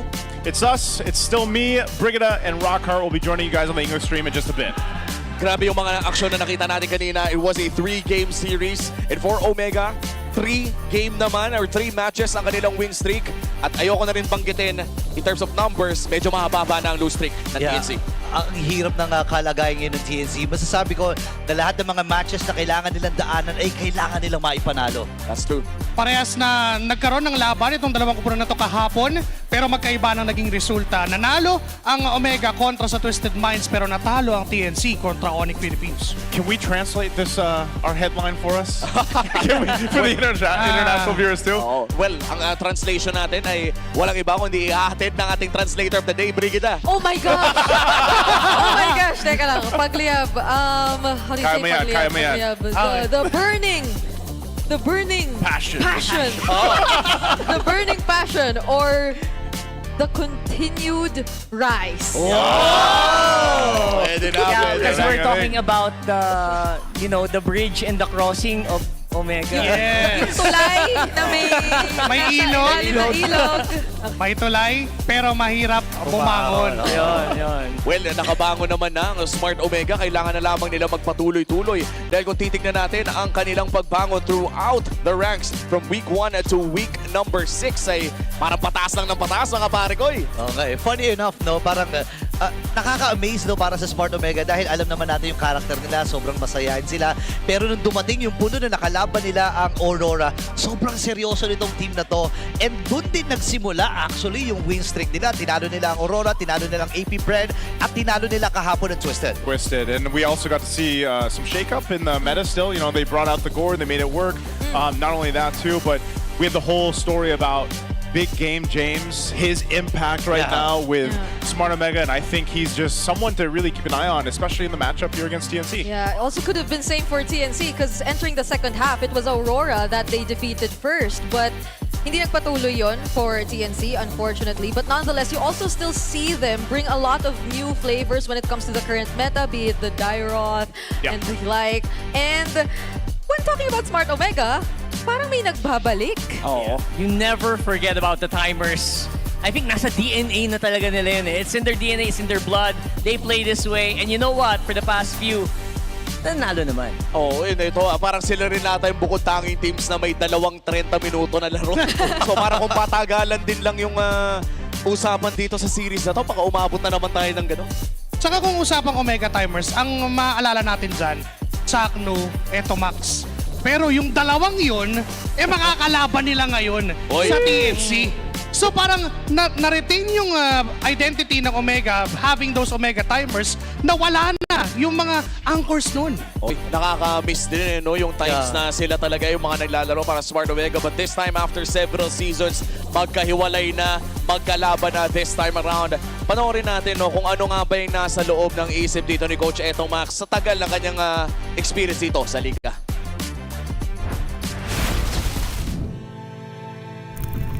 Kaya ako nag-i-stay pa rin dito kasi syempre unang-una as a player, isa pa lang yung achievement ko, tapos wala pa talaga akong parang nakukuhang champion like MPL, trophy, gano'n. So parang hanggat hindi ko talaga siya nakukuha, hindi pa rin ako titigil.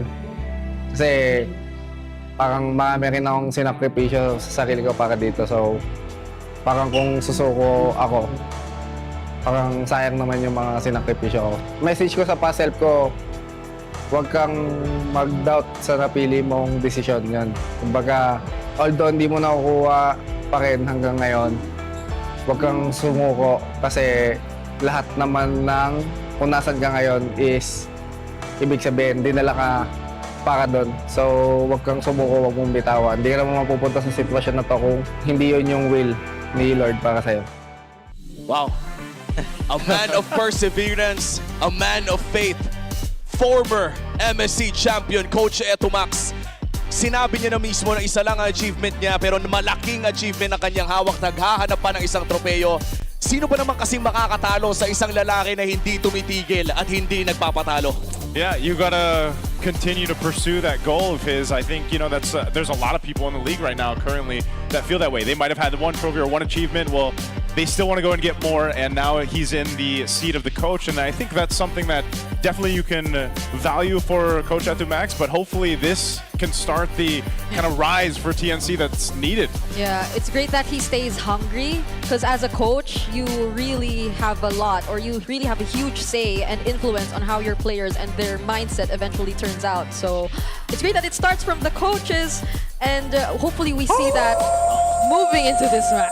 At sakto-sakto, no, hindi lamang mindset ang kailangan nilang iset kung hindi ang kanilang mga keys to victory. Punta na tayo sa ating Infinix Keys to Victory analysts. Take it away.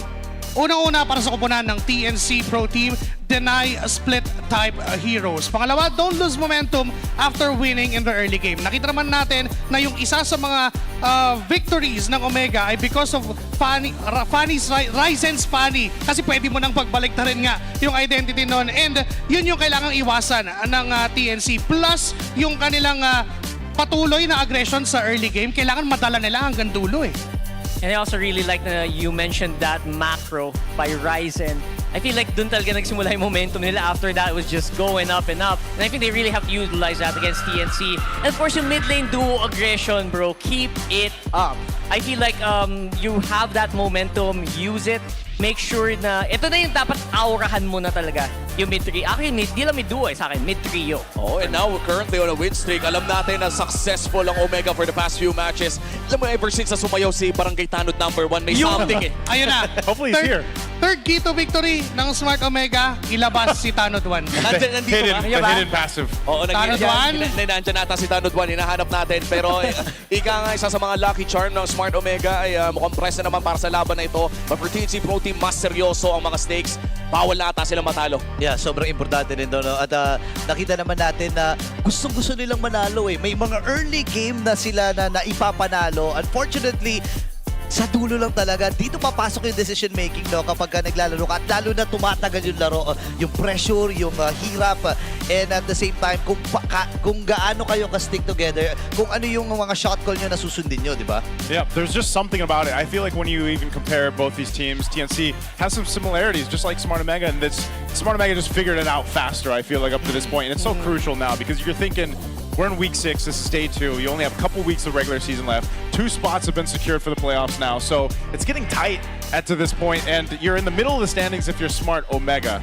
So can TNC get to that point? Yeah, honestly, they unexpectedly, I think a lot of us reacted, reached 4th, like made it all the way to 4th. And it's a position wherein we didn't really expect them to get, and it happened so fast because again, it was a 3-win streak. So momentum definitely on their side. Hopefully TNC are able to stabilize a bit more because it's been quite on and off for the Phoenix Army. No, it's always two sides of a coin. Kung may mga nakakapasok, may maaalis din. And thank you sa ating English panel. Magkikita din tayo ulit mamaya. I-welcome na natin ang mga players.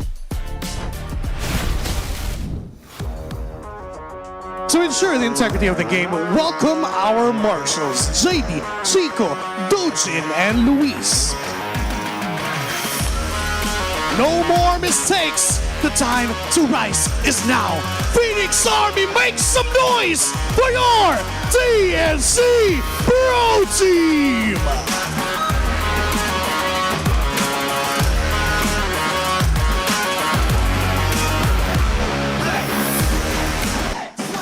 Tuloy ang asenso, mga kabarangay.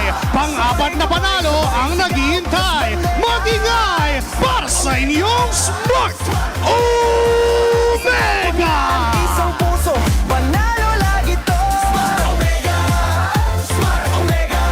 Ikot ang mundo, pagsabay ang lakas na. And of course, our head referee, the Chop Master. Sit! Joined with our coaches, Ito Max and Coach Wura. Ito na ang ikalawang laban sa inyong Superfans Saturday. Masusunog ba ang barangay o maaaksyonan ng kapitan ng Omega MPL Superfans? Maingay! Alrighty, here we go. Ready to kick off the second match of the day. Let's take us through TNC. Bring it up. TNC Pro Team, as on and off as they have been, you definitely see the patterns. They are a team who are likely to succeed in the early game. In the first few minutes of the game, there's a high chance that their aggression actually wins over their opponents. But the problem is, how are they able to maintain that? Especially now that they're up against a team who potentially is able to turn things around come late game. Can I just say, I will add another key to victory. Keep that bop rolling for Smart Omega. Big dub, man. Big ups. But aside from that, I just want to say, guys, when they started playing that, they started the win streak. I'm not saying anything. The new song. It kind of connects, you know. Smart Omega! Smart Omega! It's hard to not, it's hard not to bop to that. But in the head-to-head, I feel like what we talked about there on the 6th channel was absolutely correct. TNC do know how to win early. I've seen them with games with 4K leads very early on.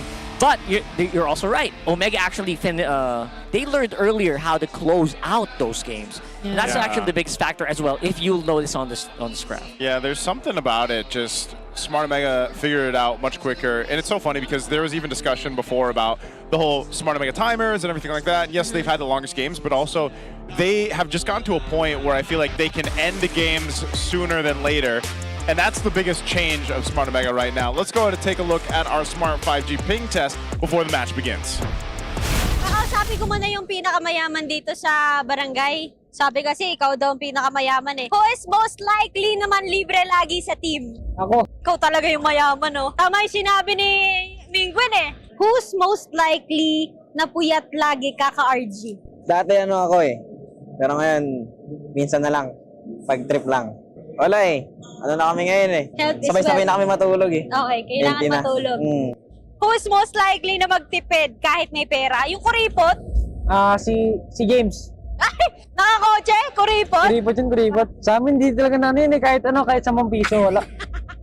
Who's most likely to be the pinakamakulit sa team? Dahil si Bunak din eh. Laging full charge dyan araw-araw eh. Di nalalobat. Oh! Who's most likely na ma-addict sa K-drama or series? Ayun, si Bunak din.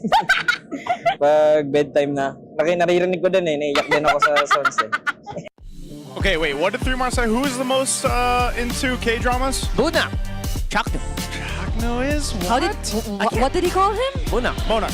That's usually what they called him in way back then. Way back. Actually, I'm surprised that's still It's been a long time since I last heard that. Yeah. Last time I heard that was in Omega. Yeah. and Ryzen apparently is one of the richest players. Ka-ching! Well, in the barangay. You I know said what? it your way, barangay. That's how you say it over here on the English desk. The barangay. By the way, I think we have a watch party going on out there.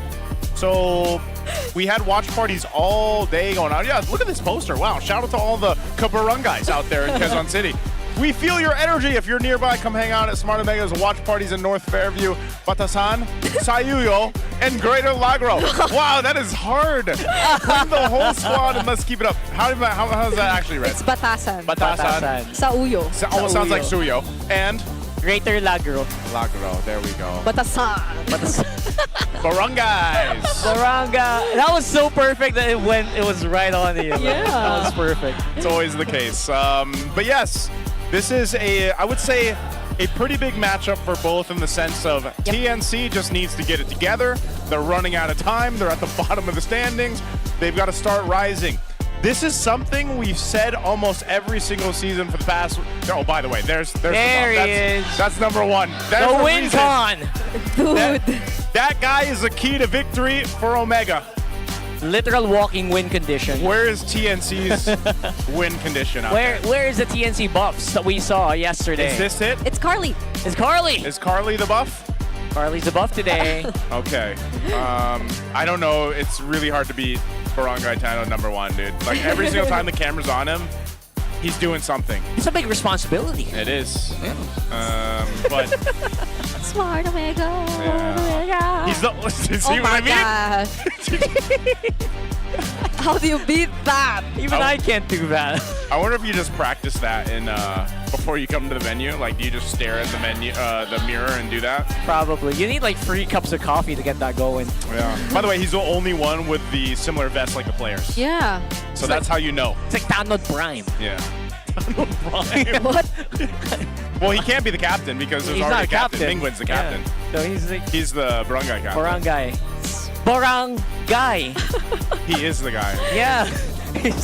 What is happening? Yeah. All right. So, That's the default response, by the way.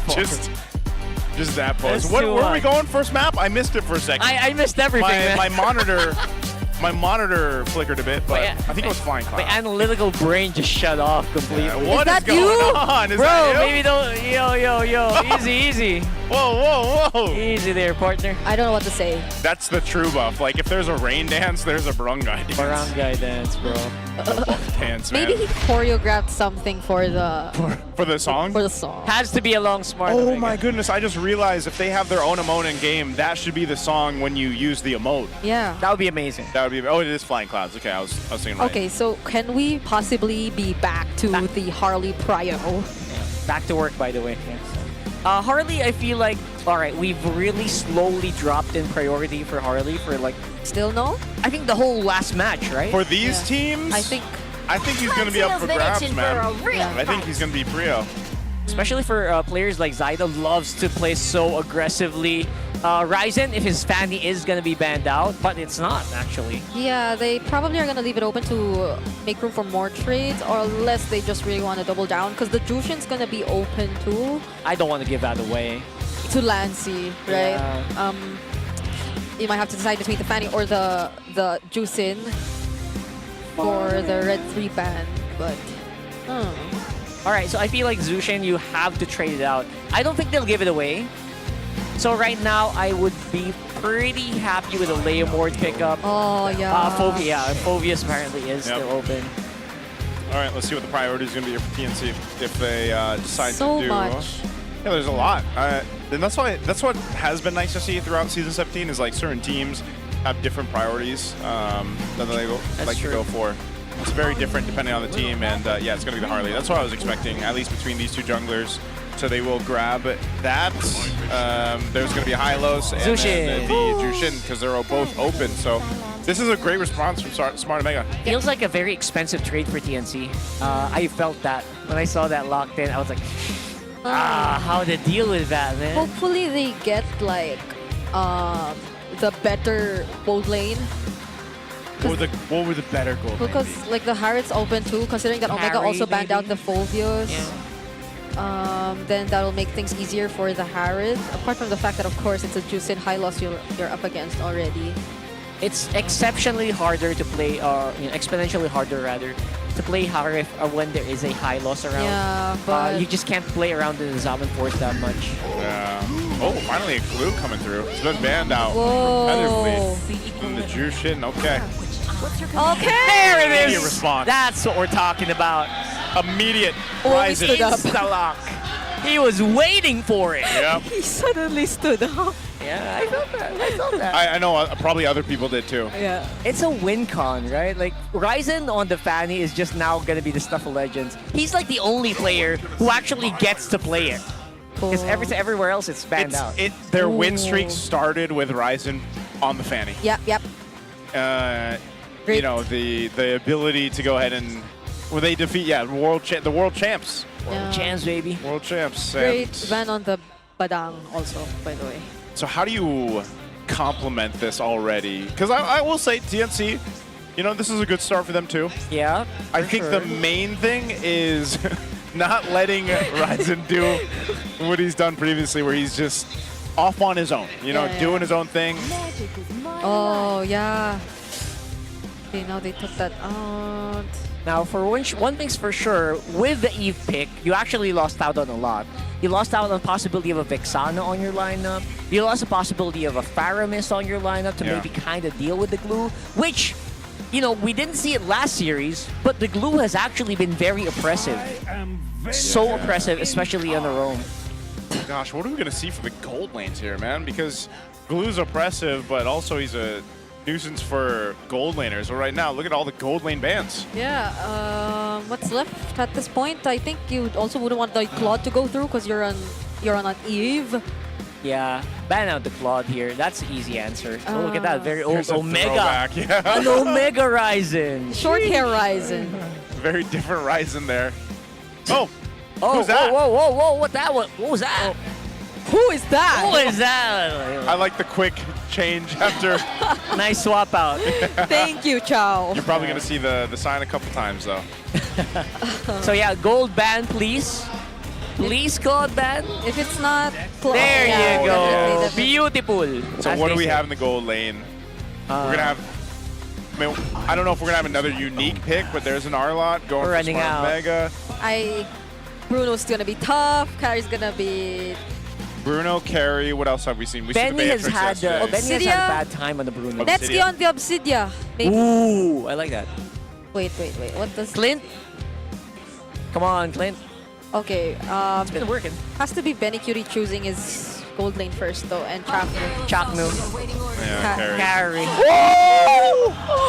Someone else stood up. Everybody's standing up. Everybody's standing up. We did not. Everybody's standing up. No way, right? No way. Okay. No way. He's back. To put it out there, some signature heroes have been picked on both sides. Will we see another one from Smart Omega? But yes, Chaknu gets his Kufra. Can I just say, it's so good. Yeah, I feel like he's happier with his signature pick. Against the Fanny, good luck. Yeah, rather than Ryzen is happy with the Fanny he picked. And what do we got? Okay. Bruno. We got it. Okay. 67%. I 67. swear. I Something swear. is wrong with the numbers today. You guys let us know. This is your chance to win 1,000 diamond. There'll be 3 winners out there. Scan that QR code to get a chance to be a winner. Don't forget, you'll have another chance before the next series as well. Here's our prediction. Whoa, pretty even, 52 for TNC. Someone's got to stop Someone him. get that guy a stretcher or something. No, man, he feels. He can handle it. He's a part of it all. We're taking a look at the draft one more time. Amazing. So excited. Oh man, the arena is just erupting as well. I think this is a perfect way to start game 1 in this best of 3. Let's see exactly what happens. This is going to be amazing. Signature heroes brought to the Land of Dawn in game 1 between TNC Pro Team and Smart Omega. Smart Omega currently on a win streak, 3-0 currently. Can they maintain their own? We already saw one win streak broken in the previous series during Clash of Titans.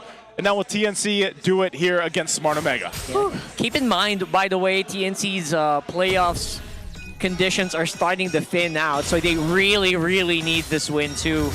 Checking it out, we have Look obviously at the Netsky. fighter emblems. He's so aggressive he in wants his emblems. he is. He's looking to win that gold lane. Look at him. I mean, you get why he extends so far into the lane. You also have Chaknu just covering for you, so let's see how it goes. Yep, very high. Lethal going over the TNC. Uh-oh. Okay, 3 Mar has to flicker out of that. Ryzen flying back in. Won't actually find a kill just yet, but yeah, they just exchanging blows here. Yep. So whole lot of action looking like it's going to happen there. Up in that first. Oh, never mind. Whoa. Oh, Chaknu blocking Ryzen. That's the Mamba. And that's why you get the Kufra into the Fanny. What do you do if you're a Fanny, man? It's a bouncing ball. You can't push it. You can't damage it. You can't go near it. Yeah. You can't cable through him. Oh, you know? man. Again, this is going to be tougher for Ryzen. He might have to default to that playstyle that he used against RORA. He might be in that position where eventually, if he gets too far behind, let's say another death, then he's going to find himself in a tough situation. Let's take a look at Chaknu. This is why the Kufra. Look at him. He's played it 25 times. Whoa. He's won 18, 72%. There's a different percentage. Finally, right? Yeah. And it's such a high win rate. Yeah. There's a reason why, again, some of his most iconic plays were on that hero. Turtle's up, though, so TNC has a very minor lead, very minor control right now, but Netsky is pretty dominant in this lane, at least for now, against Benny Cutie. You'll have the buffs being focused by both junglers, and then they'll go for these the turtle take. Yeah, Ryzen's trying to rush this as much as he can, because obviously there's going to be a lot more time gonna get bought here. Omega. Whoa. That was... Flicker was used from Chaknu there. Yeah, now he doesn't have a way out of this, but Perceiva might just get punished through the real world manipulation here, already using his Revitalize as well. Oh man, TNC just, that was all sloppy. I mean, they should probably just back off of this. I'm not sure if they really want to commit to it. Omega knows this. They'll go ahead and take their time. So a bit of a reset happening here. Zyda's actually going to go and start up the turtle, though. So Chaknu just now hitting that level 4. All right. Charging in. Finds James, uses the ultimate on him. Tyrant's Revenge, but then Ryzen trying to go for Zyda. Unsuccessful in finding a target. Now who is the retry battle? It's going to be Ryzen still. And they will go for the disengage.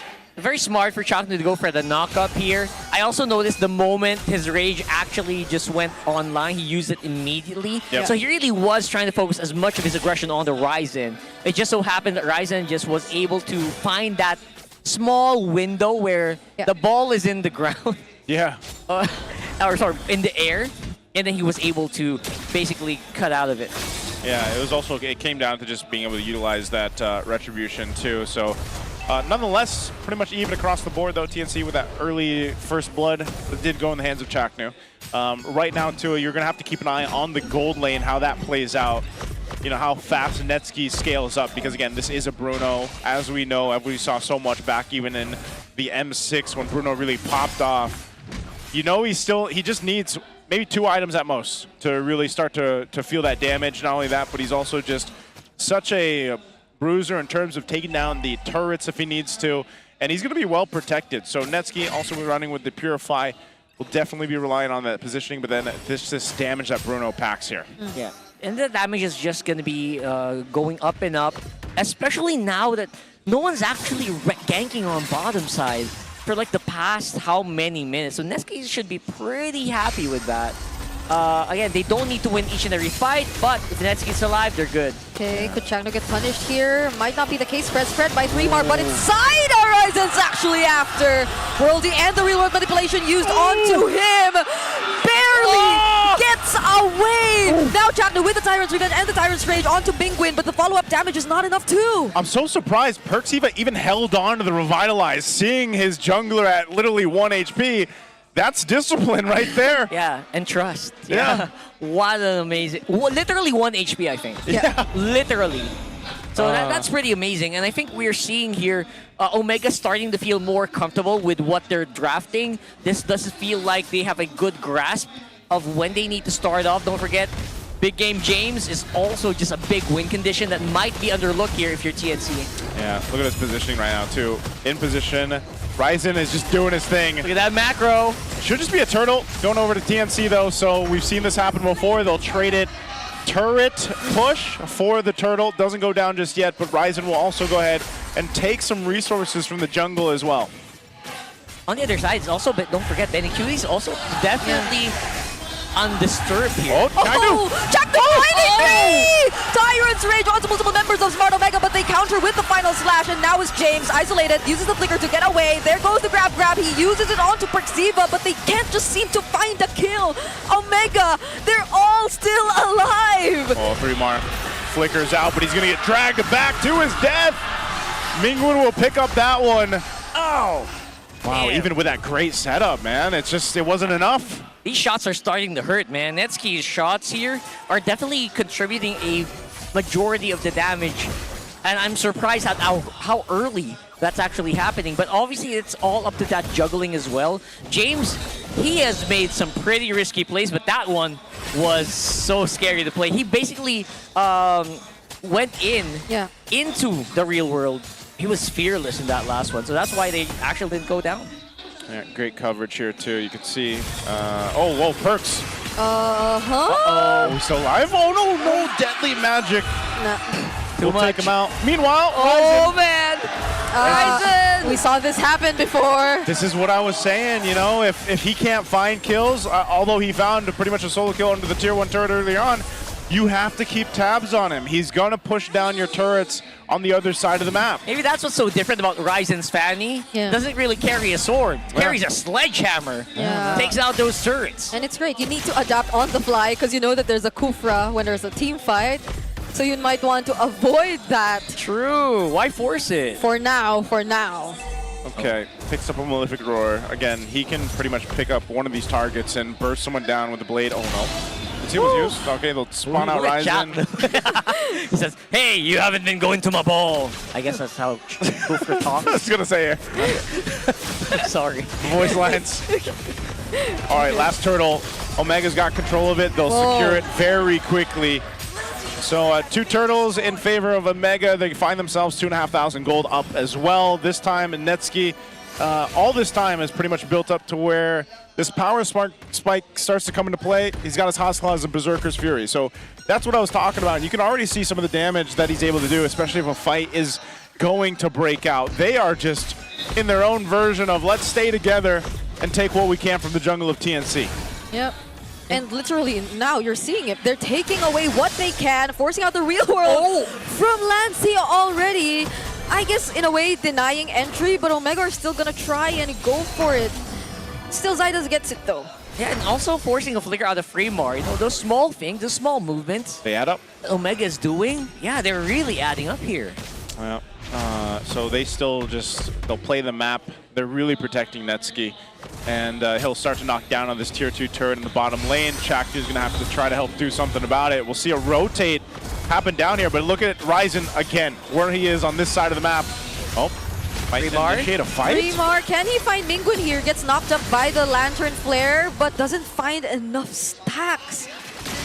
Well, again, while all that's happening, Ryzen gets the shield. Wow, in the shield 9 minutes. so early on. That is going to be a problem, and this is why we've been saying that repeatedly for TNC. They're so hyper-focused on where the rest of Smart Omega is that I don't know who's going to be that guy to control Ryzen pushing on the opposite end of the map, especially, you know, when the Lord comes up. At least it's there on the top side for this first Lord, but so far they're losing the space advantage to just Smart Omega pushing. For the meantime, I'm just giving the benefit of the doubt here for TNC. They maybe don't want to commit more plays until Benny Cutie is actually ready to join them. And that's a valid gameplay, as long as you don't get too far behind, which is the biggest problem here for TNC. It feels like that goal lead is starting to gallop into really uncomfortable territory. Maybe the carry versus Bruno matchup might just go, you know, on the hands of Omega just because of sheer item difference. Yeah, at least now he's not that far. I think he's at most 500 or 600 gold behind Netsky. Probably. So he's still able to, I think, especially now that they have just so much more resources coming their way. But it seems like Omega have found a target. It's going to be Fremar bursted down first. That's going to be a kill for Mingwen right before this objective. Perxiva already down to half HP, but it's going to be okay. Not unless... Conceal. Yep, he used the conceal. Oh, they're going for Ryzen. Ryzen's very low. Can he still resume and go for the contest on the Retribution? Chakno already bursted down and Ryzen finally takes the objective. Mingwen, Kapitan Mingwen on a double kill on this Juicin too. Can I just say that was very indecisive here of TNC. I saw Benny close by. I saw Lancey close by. Yeah. They basically left Chaknu out to dry in that last one. Yeah. I don't know how the comms broke down on that one. I hate to say it, man, but TNC is playing game one pretty sloppy. From just throughout this game, it just doesn't seem like they're connected on what they want to do. Some of the decision-making that you're seeing them make across the map, but even in these team fights, it's just not there. And right now, Smart Omega knocking on the base turrets. Oh, flicker from Chaknu. He finds a target, but I don't think that's the target you want. It's actually Perxiva. One of the tankiest heroes here for Smart Omega. Now there goes the real world from Lancey. They get to find one. Perxiva brought in under the turret, and Benny Cutie picks up a kill. Right, finally. Benny Cutie's actually doing it now. He does have the damage to break through. He just needs to find that ISO that, and you know, Chaknu in fairness is trying to give that isolation in to him, but it's just not really, we're not quite there yet for the rest of the members. Yeah, even if they get through, you know, if they get one person down and it's Perxiva, it's not that big of a loss for Smart Omega. You know, he is on this Hylos. He's been utilizing his Glorious Pathway and the Revitalize so well. And on top of it all, the main problem is the stacks that Mingwen's getting. You know, Sky Piercer on this Jushin, sitting at 4-0. And if they want to force a fight, they have to throw themselves to follow through on Chaknu on the Kufra. That's actually the problem, because even if you follow Chaknu, you're fighting into what? A beacon, a potential final slash, Glorious Pathway. Netsky has all the room in the world to move on the Bruno.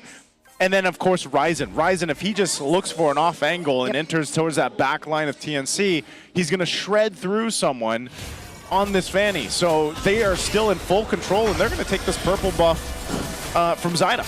This reminds you so much of the days where Kufra just got completely countered out by an Arlot or a Ruby. Because all you need is just that brief crowd control that negates the entire idea of a Kufra when they try to go in for an attempt, and you cannot just provide that follow-up, as you mentioned, because you know that even the Kufra would have or find it difficult to get out of whichever position he's put himself in. So I think that's what we're seeing right now for Smart Omega. There's an Arlot, there's a Jusin. So there's just, even that one stun you could use as Perxiva on the high loss, that's pretty much enough, so you could get discouraged to go for the follow-up. Yeah, there's so basically, if you're thinking about what TNC can do here, Benny Cutie's got to be that guy. We've already seen a preview of his damage. He's got it. I think once when he get fully locked in, three mark. They're surrounding him. Okay, he finds the stacks, gets to use the grab, but even the flicker gets to survive. Ryzen not gonna go in, sees the bouncing ball. But still, that's a battle spell. Yeah, good protection there from Chaknu, but Lord is up. They know the battle spell of 3Mar's down, and reminded that the last time they got a kill, that's how they did it. 3Mar had to burn the flicker, so Wind of Nature picked up for Benny Cutie to have some of that sustainability, some of that survivability against Ryzen especially. They'll pull out the Lord here. They're going to actually go ahead and just take a ton of attention from TNC. Meanwhile, Ryzen's working on the base. This is what we've been talking about all game. No way, right? No way this happens again. A base turret goes down. TNC, what do they do? It's hard to check him. It's so hard to check what Ryzen's doing, because again, you have 4 members who are BBM on front. Okay, now they're trying to burst down the Lord, but Ryzen makes it just in time. Can Zyd actually contest? It's 3Mar! Another non-jungle secures it, but Chaknu with the format set, using the Tyrant's Rage, not enough. The damage is not going to be enough. Benny Cutie left alone here up against 3, gets stunned, and that takes him down. A triple for Kapitan Mingwen, and Zyda's all alone. Yeah, luckily, though, they are going to be the ones who actually secure that Lord. I gotta say, my eyes are I hate my eyes. I saw the Retributions both went down, and then a second later, the Lord died. So they were both super early, but looks like that won't even matter. It's only Zyda. They do not care. It's Netsky locking on the base, and Smart Omega take this 50-minute game. Smart Omega will take game 1, and once again, Ryzen's Fanny will just make it all happen so quick. And that's definitely going to be a lesson learned here, not just for TNC, but for any team that's thinking of letting that Fanny through for Omega. You gotta ban that Fanny, man. You playing against Smart Omega, just ban it. Just don't. Ban it out. Yeah, you see how Tano #1's so happy? He's living through Ryzen. He's probably a Fanny main himself. Yeah, and I think every single one of them, I like the heroes that they played with for this entire game. Like, even if we didn't put much highlight on, let's say, Netsky, Benny Cutie barely became a problem because of Netsky. And James too barely had to like start things up, because all he had to do was just be the threat of the final slash. So TNC can't keep going in. Well, it was a mix of that. I mean, this was a moment where it's like, Benny Cutie, is he going to be able to do anything? But James also just really good locking in, able to go ahead and just be in front of Benny Cutie, and that was just an easy take after they all fell apart there to go ahead and solidify that win for game 1. That was pretty tough to watch, honestly. I personally just do not like games like that. Look at Mingwen just lantern flaring everybody into his side. He got he got hella stacks with his Piercer here, and he is going to be MVP. 7-0-1. 7-0-1. Mingwen was the match MVP yesterday, and well on his way to kind of do that. I feel like when we even talked about Mingwen coming in as captain for season 17. El Capitan. Yeah, we talked about how interesting is that environment to have someone like Mingwen come into this lineup of basically players who have been in the league for a while now and be the shot caller, be the guy, be the captain. And it might have seemed like it took them a while to go ahead and figure things out, but now in week 6, I mean, look how smooth things are running for Smart Omega right now. Yeah. The ship is basically running itself at this point, right? Which it looks very good. Especially that he doesn't really, it feels like he doesn't have to micromanage too much. You know, Ryzen's just doing his own thing. James just makes plays on the side. And in this specific match, there's just not really many ways to enter. And players like Zaida, by the way, have been completely shut out. This was the least impact game I've seen from Zaida in a long time. Yeah, and this is after we talked about TNC and their early game prowess. I mean, they did get first blood. Yeah. That was Chaknu. But after that, that was about it. It was about it. I don't think you could follow like a strict template, or you could have a fixed system in mind when there's like a Fanny that's just all over the place in the opponent lineup. Like the Fanny just was so confusing to go up against. I get that. Easier said than done, right? Yeah. 15-minute game where Benny, again, I feel bad for Benny. He farmed for 15 minutes, didn't really do much. That's why it feels, you know, as a gold laner, kind of feel what happens here. But at the same time, you gotta really commend how Omega played it as well. Yep. They saw a lose condition, not a win condition here. A losing condition on that Kufra, and we know what they said. I'm not playing with that. I mean, it was cool. Again, as a lot of people tune in, and you know, you got your Chaknu fans there. They see him locking the Kufra, they're like, hell yeah. But then you see that because of the nature of the composition and just the way that Omega played this, like even someone like Chaknu with a Kufra couldn't do anything. Like they're just he might have been able to get a set, he might have been able to get a 3-man set a couple times, but because of the nature of the composition, you can't follow through the way you wanted to with TNC. And like I said, I think it was just messy. Like TNC's game 1, even if they tried to go for a fight, they tried to make something happen. And this might have been the nature of so far season 17 for TNC. Like it just doesn't feel like they're connected. I don't know, maybe they need a bit of a break, maybe they need a sip. Because right now, sip purified water is filtered through volcanic rocks for a crisp, clean taste that quenches like no other. Quench that thirst. Take that sip. I'm gonna take a sip. I need it after that one. Okay. We have like a mountain of sip under us. Yes, we have a lot, and I'm so thankful that we do, because the fights have been crazy. Yeah, good thing at least the players up there, they've got amazing chairs to sit on. They've got the Max 5D on stage. That's clever engineering for them to keeping these teams locked in. No distractions, it's just pure performance. Brought to you by TT Racing of Philippines. We have your back, they have your back. Check it out right there. Use Brigida's code. You have a code. She has a code. Yeah. Right. It's I think it's applicable for a chair, because there's a minimum spend or something like that. So Well, if you want a chair, you can use my code. use Brigida's code. Use Brigida's code. There you go. Grab. You know, we actually have a couple TT Racing chairs too, over there, and they're nice to sit on. So there's plenty of different ones, by the way. They're not just Max 5D. Actually, a lot of them. I'm a big fan of the Ergo chair. Yes, if you're an ergonomic office chair. worker, Yeah. like there's like a chair there that kind of just molds to Ergonomic you. chairs. It's amazing. Yeah. So I don't know if I'm outgrowing like gaming chairs, and maybe I'm getting old. Like I'm preferring the Ergo. No, it's not just you. The Ergo design. It's most people. Most people? Me. They like that. I like the Ergo chair. You like it? Yeah. Well, then they like it. Ban Fanny against Horizon or lose. How true is that? How about that? Do you guys agree? You guys in the chat right now, do you think if you're going against Horizon, 100% you should just ban the Fanny? Let us know.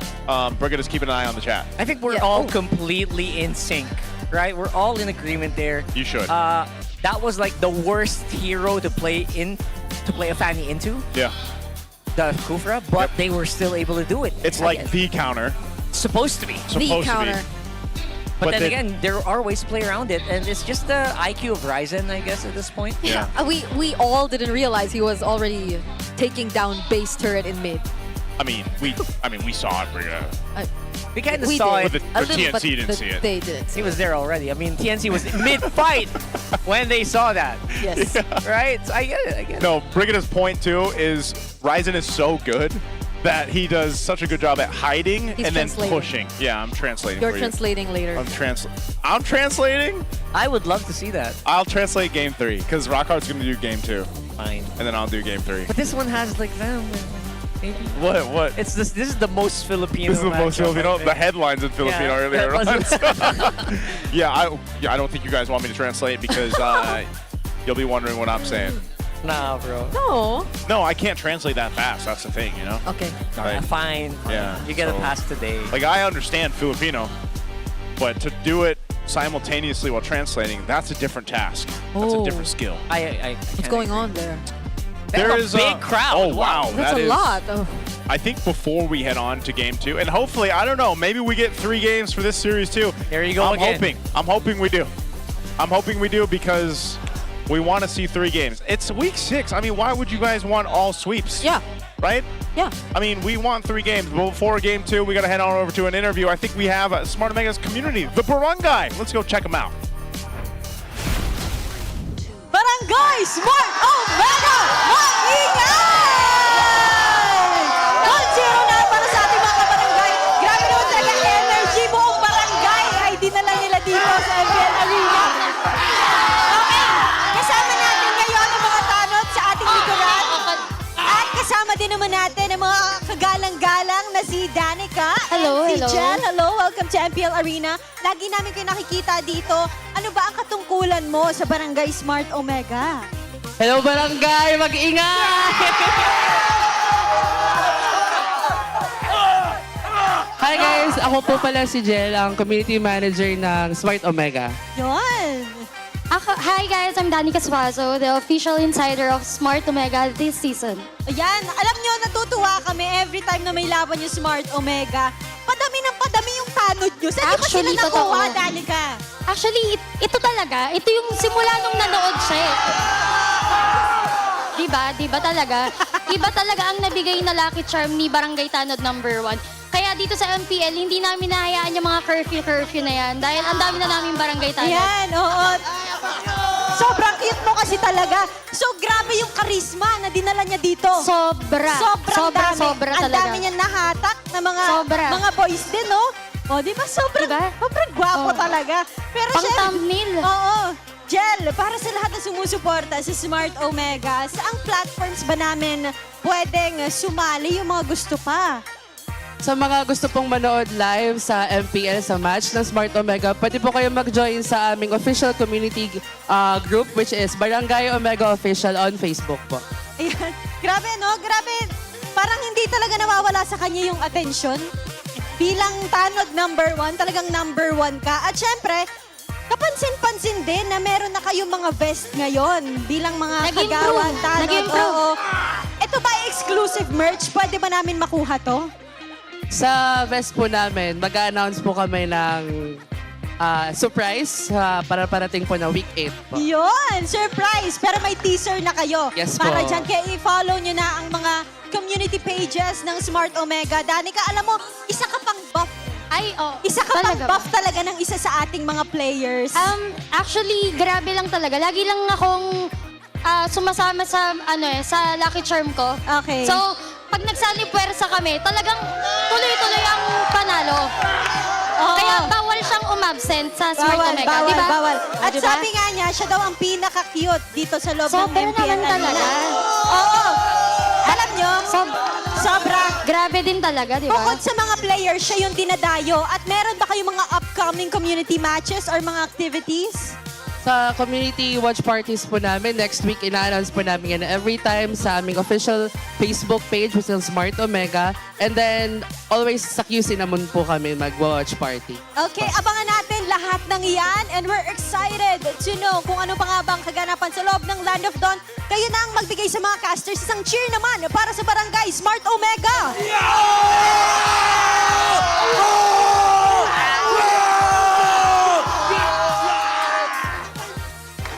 Nahimatay na. Casters, balik sa inyo.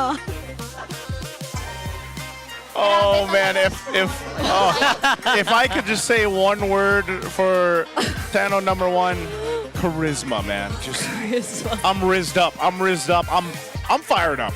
And I'm not even the players of Smart Omega. Like How can you not be fired up? Yeah. Absolute lucky shot. Even when he just suddenly stops. Brigida, that's because he's got so much charisma. Overflowing. He's just overflowing. He shuts down for like a couple seconds. He can't. In fairness, you can't keep doing that for a long period. I'm wondering if he because I'm assuming Smart Omega will make it to the playoffs the way they've been playing. Yeah. I that's hope. bold. Hey, just when you think you're down. It's okay. I mean, last season, Renmar had a TNC in 5. He did. And Naisu now. I've just always been low-key an Omega fan because my middle name is literally Omega. So That's right. it's kind of like it's my hidden passive, Brigida. Really? Yeah. It's in his blood. It's Omega. My middle name is Omega. Oh. Joseph Omega. Right. All right, we're jumping to the draft here. It's game 2. What are we on? Expanding Rivers, I think it was. We're going Expanding Rivers. Smart Omega Right. on the blue. So with this one, I'm absolutely expecting it to be banned out. That third slot must be reserved for the Fanny. And when that happens, you know what? You, as Omega, it feels like you guys get so much. Zushin is left open again if you're forced to ban out the Fanny here. And that's a pretty good first pick if you think about it. Yeah, Jusin, Suyo, Jusin, what else is there? Like even the gold lane options are out there, like the Harith. Yeah. Or even the Harley. Yeah, as much as like the Harley really didn't pop off as much, I don't think that was like a literal hero problem. I feel like Harley is still a very good hero in a lot of these matchups. But I feel, yeah, you're right. That one pick on the Harley could definitely like outpace, and if you don't, if you're thinking about Benny Cutie, there, thankfully, right? I think that's the lesson for today. If you learned anything today, guys, facing against Omega, just ban out the Fanny. Don't even think about it. If you're ever going up against him. Yeah, if you ever are. Yes. In the future, you never know. But then, again, the big one here is you get such a good trade. Harley, like Brigida mentioned, is decent. You could also get the Zushin here. I would not give away the Zushin over to Omega after what we saw in game number 1. And Lancy plays the Jusin really well. So the Jusin might be paired with, what else do we actually see prioritize? Because you don't need to, unless you want to hide, you can like keep your jungler hidden for now. So they do go for the Jusin Harith. That's a powerful 2 picks. Yeah. I think so, right? So opening up to a possible mid lane pick here. I doubt the Eve is gonna make an appearance. They can, but they can also flex a bit more the mid lane options because they got the high loss. True. In this high loss, you know what? Now the Eve looks pretty good. Yeah, and there's no rush for them. There's, I think, a lot of options still, considering that there's also like well, we don't really see ultimates that you can take out with the Valentina just yet, but there's a Lilia, there's an Eve, so there are just a lot more, considering what the jungle would likely be. Okay. Man, I like the retake. They're still going for blue, yeah. As much as, you know, it didn't win last game, it's a really good pick. I feel like blue here just is going to be able to stop or slow down that Claude. Again, if you kind of just slip, if you slip, you might just be in for a bad time. Yeah. At this point, though, TNC, considering their lineup, what do they want to not? Could the XP lane be another problem? Definitely. Oh, yeah. So Arlott out. Arlott might? They might even go for the combo again, guys. I'm telling you. They might go for a Gord Harley again. XP laners for both of these, unless... Actually, the Gord Harley, because it's a high loss. They already set it up. They've got great synergy if they end up going that way, but you'll see some of the focus more so on the XP options. Yeah, and also the jungle being taken. I'm wondering what we'll see Zyda choose to take since he's up against the Harley. Usually, like I said, we see the Leomord come through, but will there be something different? Like, Zyda is also one of the players who occasionally will pick up a Nolan. Yeah. In this matchup, it's actually pretty good. I would say not as efficient against the high loss, Butt is really good against, like, if you really want to keep the claw down. But then again, you don't want to pick that just for an initial, like, just random pick. Whose birthday? Trish. Oh, Trish. Happy birthday, Trish. TNC? Trish of TNC. Penny Ryzen. How do you translate sampayan in English? Sampayan. Clothesline. Clothesline. Yeah. Clothesline? Yeah. Oh, they get the Arlot. Arlot, such So a it's good a blue roam this time. Which No. I almost thought would be the last time. Unless it's a switch up. Unless, I mean... Because it can be. It Because can there be was a flexed. time. There was a time. Long ago. When Rome could The be land of Arlot. dawn. Yeah. But I think, actually, I like blue more in the Rome. I agree. Currently, in the current meta. Yeah, it works well. It's a high-loss you're up against too, so you might want that additional slow. Smart Omega need their mid lane and XP. They don't have a mid yet. They could blow up that glue pretty quickly. Yeah, now that they think about it. Valentina. Oh, Yu Zhong? It's been a while. Huh. It's a specialty James hero. Yep. Not the XP I would pick in this matchup, but you know what? It's fine, I guess. What are the XP possible picks here earlier? Yeah, you're right. I wouldn't want a Uranus here anyway. And Suyo, just clean it up. It's I guess it's just really Omega wanting to match like how hyper aggressive this lineup is starting to look like for TNC, because it's a Suyo, Harith, Arlot, and then in the mid you got a Jushin, Glue. So at the same time, I feel like if of course we put a lot of emphasis on TNC and them activating the early game. Yeah. It's very understandable why Smart Omega would like to counter that. Though TNC, according to the lineup rating, is way ahead. Yeah, you're absolutely right. It activates very early. That's what I like about the lineup of TNC here. The moment you hit level 4, I think you can kind of just go all in. Except obviously Harith, but Harith is also just pretty stable, like we talked about in game number 1. Very stable pick for the gold lane. You pick that if you don't really want to just survive. And maybe just go ahead and clean up at the late game. Well, we'll find out. I like the draft that TNC brought to game 2. Hopefully it gets through the third game. It goes the distance. We'll jump on into this, the Land of Dawn, or will it be a sweep for Smart Omega? Already here at that match point in the series. It could go either way, honestly, with this kind of lineup that TNC brought. As we take a look at the emblems, we've seen it before where the Suyo can go ahead and scale up really quickly. You have a glue to go ahead and help get to that point.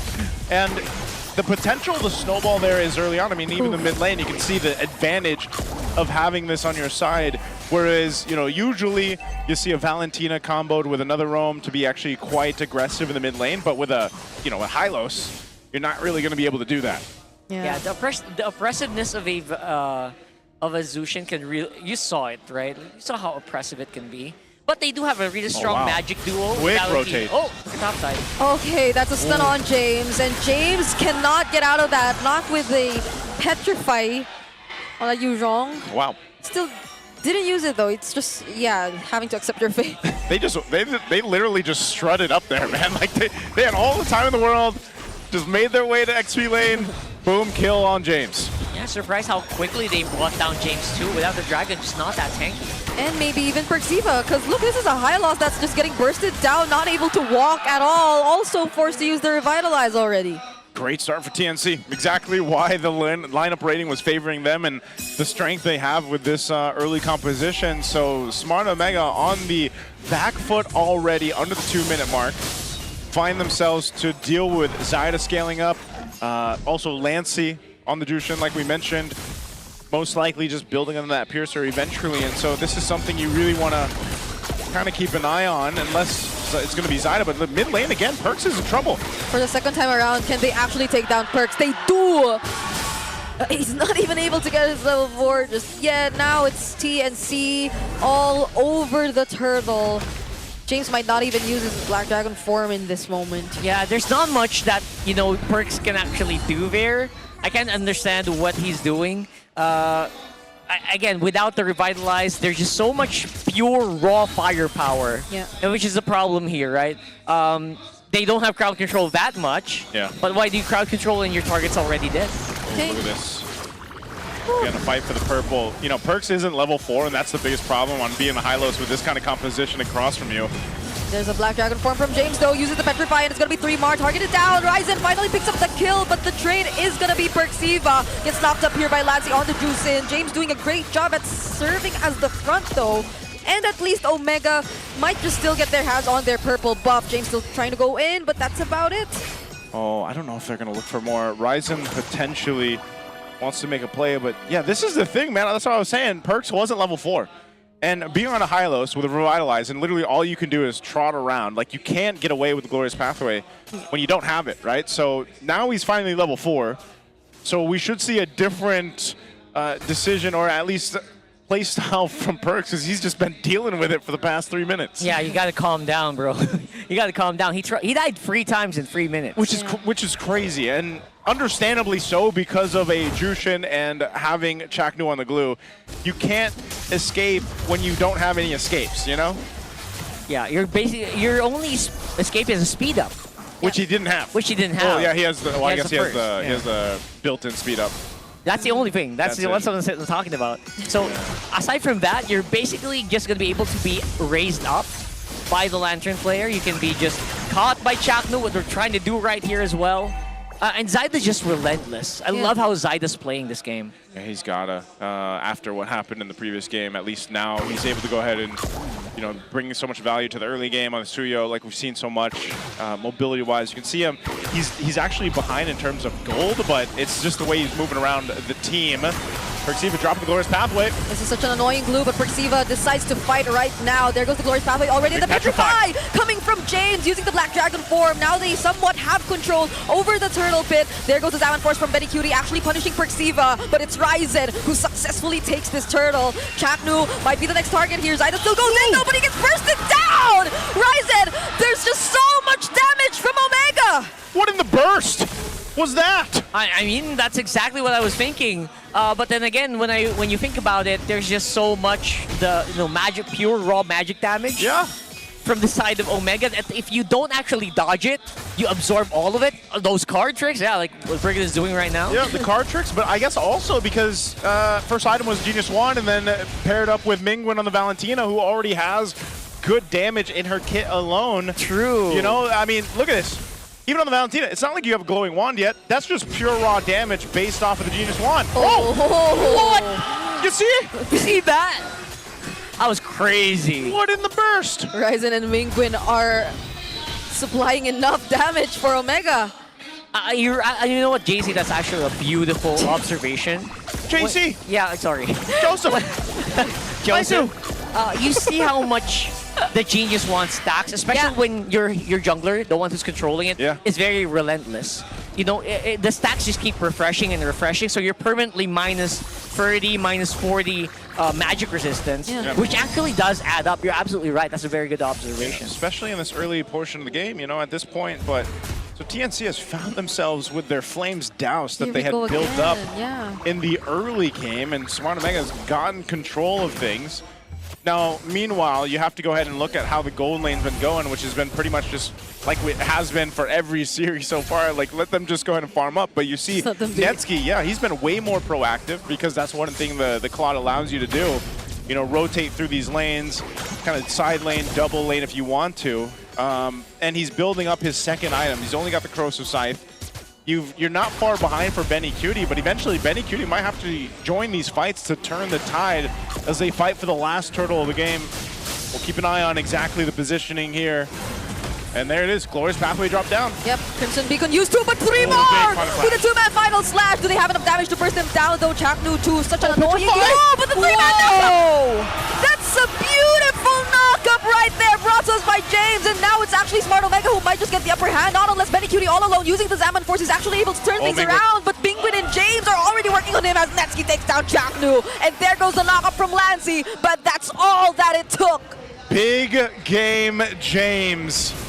What a Petrify setup there on this Yu Zhong, a hero you don't see often.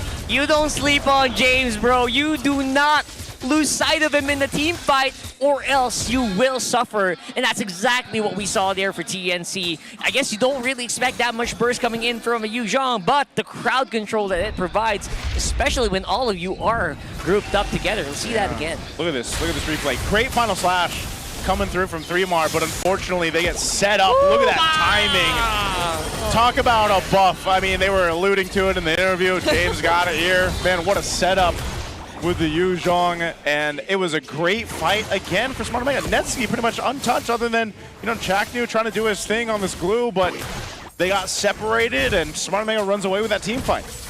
Yeah, and Smart Omega feels like they are draining on resources. They're draining the resources of TNC right now.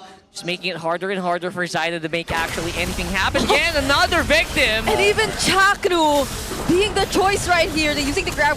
There's a final slash once again coming in from 3mar, but they cannot convert it into a kill. It's James. All they need is James. Ooh. And Benny Cutie couldn't handle the damage from Ryzen. Benny got blown up! Yeah, I think exactly what Naisu said is happening here. Everyone just feels the more that you get stacked up on by these cards, the more that you're really squishier. And that's what's happening. The longer the team fight's going, the faster the burst comes in. Yeah, man, and like the burst, even more so now with the Divine Glaive locked in for Ryzen. Mingwen picking up his own Lightning Truncheon, and look at this, just a green light to go ahead and start up this Lord. And I'd be surprised if TNC wants anything to do with this. First one, you know, Ryzen's going to go ahead and handle that wave in the mid, but this is a clear sign because not only is the magic damage a problem for TNC, but Netsky is pretty much there too. He doesn't have the Trinity locked in just yet, but he has so much space provided all Ryzen. All right. All right, we're still in it. Zyda not quite falling, but I gotta say, just not, again, 2 games in a row, I'm saying this, Zyda just not as impactful as I'm used to seeing. Yeah, Zyda had to use a Retribution, by the way, too. It's going to be up in 15, but I don't know. The information's already there for Smart Omega, so they're going to blitz this Lord. Here he comes. This is almost a guaranteed Lord for Smart Omega, and there you have it. All it took was a single... Perks? They want to force a fight? What? They actually still want to go for the fight. TNC, they do not want Omega to get that Lord freely, but it's Netsky!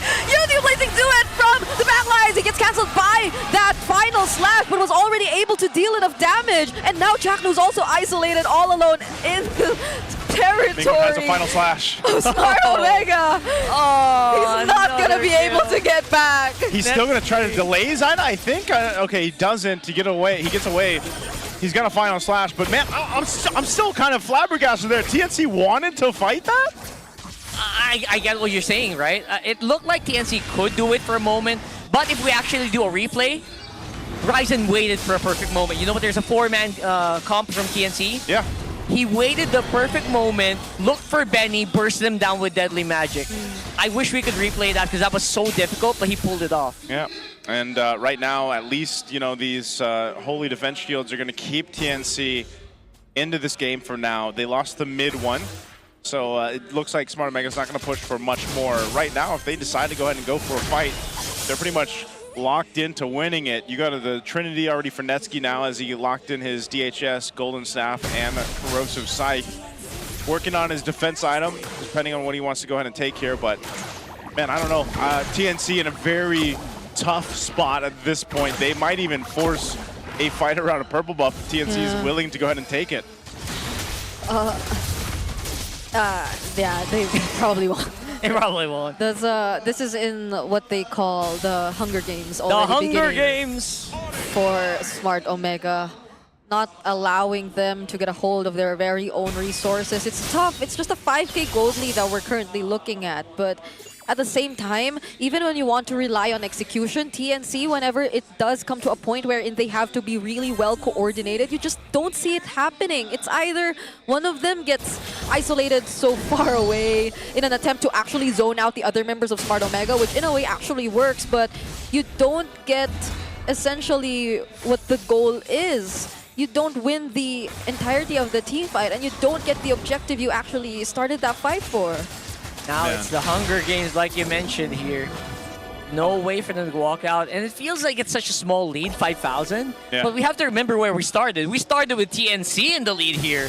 by quite an amount too. They controlled the early game. So it's actually a really big spike.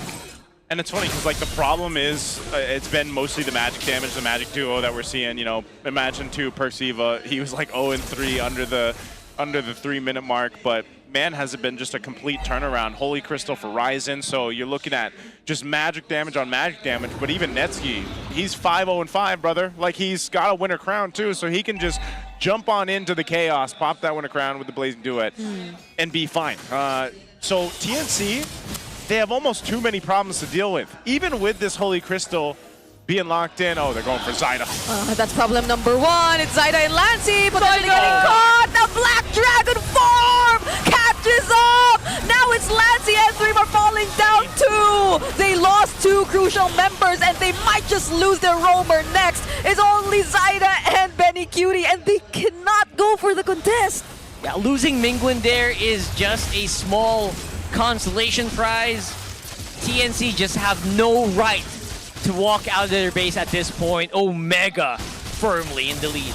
Yeah, right, Ryzen being sneaky there. He's going to let Netsky and James go ahead and take out this Lord. He's waiting patiently to see if anyone's going to try to go for that purple, but he's just going to go ahead and take it as they get ready to go towards this base of TNC. Very, very strong showing from Smart Omega throughout the series right now, as just everything is taken to choke out TNC even more. Now with this lineup, with this composition, how does it look on the defense route? Even being down almost 7,000 gold, is there still potential here, Rockhart, for TNC to stay in this game, extend it for another 5-6 minutes? That's what I'm actually looking for, and the way that you do that is just a perfect catch on Netsky without any good reaction, which is unlikely, especially at the point where he has a Winter Crown, so that's like a big walk-in win condition that you can't really fight against. And if you try to fight against it, you actually might just get caught out. So honestly, if you ask that question, it will take not just 1, but probably 2 big blunders for Omega for them to come back. Oh, I don't know if that's going to happen. Black Dragon form used, mid-turret's going to fall. TNC now on this defense. Is it looking to be a sweep here? Oh, the Petrify was used on Lancey. They want to take down Lancey first, but he still had the Crimson Beacon, so he's going to be okay. No deadly magic available as well for Ryzen. As of the moment, Remar not able to find a target, but that will be enough for TNC to defend this Lord. Okay, they still got a wave in mid. Top turret, mid turret went down. Smart Omega might just take the discipline round as they don't have that bottom wave pushing in just yet. So right now TNC stays into the game. You could call that at least a successful defense given all the situation and conditions here. Yes. They're still in this game, but it's looking grim, man. 8,000 behind, 1 base turret. And I don't know if you have the firepower to deal with what Omega's throwing at TNC. Yeah, it's an excellent defense though. They have a strategy where if they don't actually walk out of the base, they're fine. Just because if you're Omega, even if you're 8k ahead and you walk into a Crimson Beacon, Lancey, especially now that I think he already has a pretty healthy amount of items anyway, you will actually be punished. So there is still punish from TNC. And Omega cannot barrel through with a complete 5-man unit, considering Chaknu can kind of assimilate most of the damage if he goes for split first. So you can't just willy-nilly end this. And of course, yes, it's gonna go down to the next Lord. Maybe the next 2 Lords. It's gonna be, I think, TNC definitely are forced to play defensive, so trying to find an opening to at least take down Netsky is one, but also I don't think they should really force their way to that, because James is gonna be the guy to just also use the Black Dragon first. And we saw it happen multiple times. TNC are just not able to get the right position, even if they really wanted to. So there's I think a very important task that 3mar has to accomplish in this game, which is to find that perfect final slash that can eventually lead to a punish for Smart Omega. It's almost like... It's a big ask, though. I was going to say, it's almost double-edged sword, though, because it's like, even if you get the final perfect slash, or the perfect final slash, are you actually going to be able to use it? Oh, they're trying to blitz the Lord, it looks like, but here comes James. They're running. That was the Zaman Force already used by Benny Cutie. Oh, Ryzen's going for Benny. Ryzen is right there. And now Omega are just willing to fight back. It's Lassie who he actually finds. Sam! No! What was the play from TNC? I mean, a whole lot was expended for that. And that was just an easy take, an easy kill, an easy Lord. It's like all they did was just poke the bear. And then run out.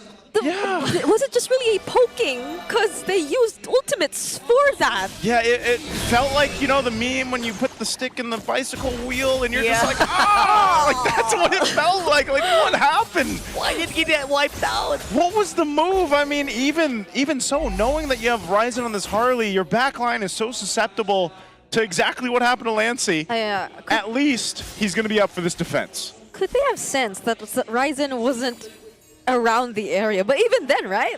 That's a complete disconnect, bro. No, there's just no way around it. I don't know. That was a complete disconnect. They got this Lord here.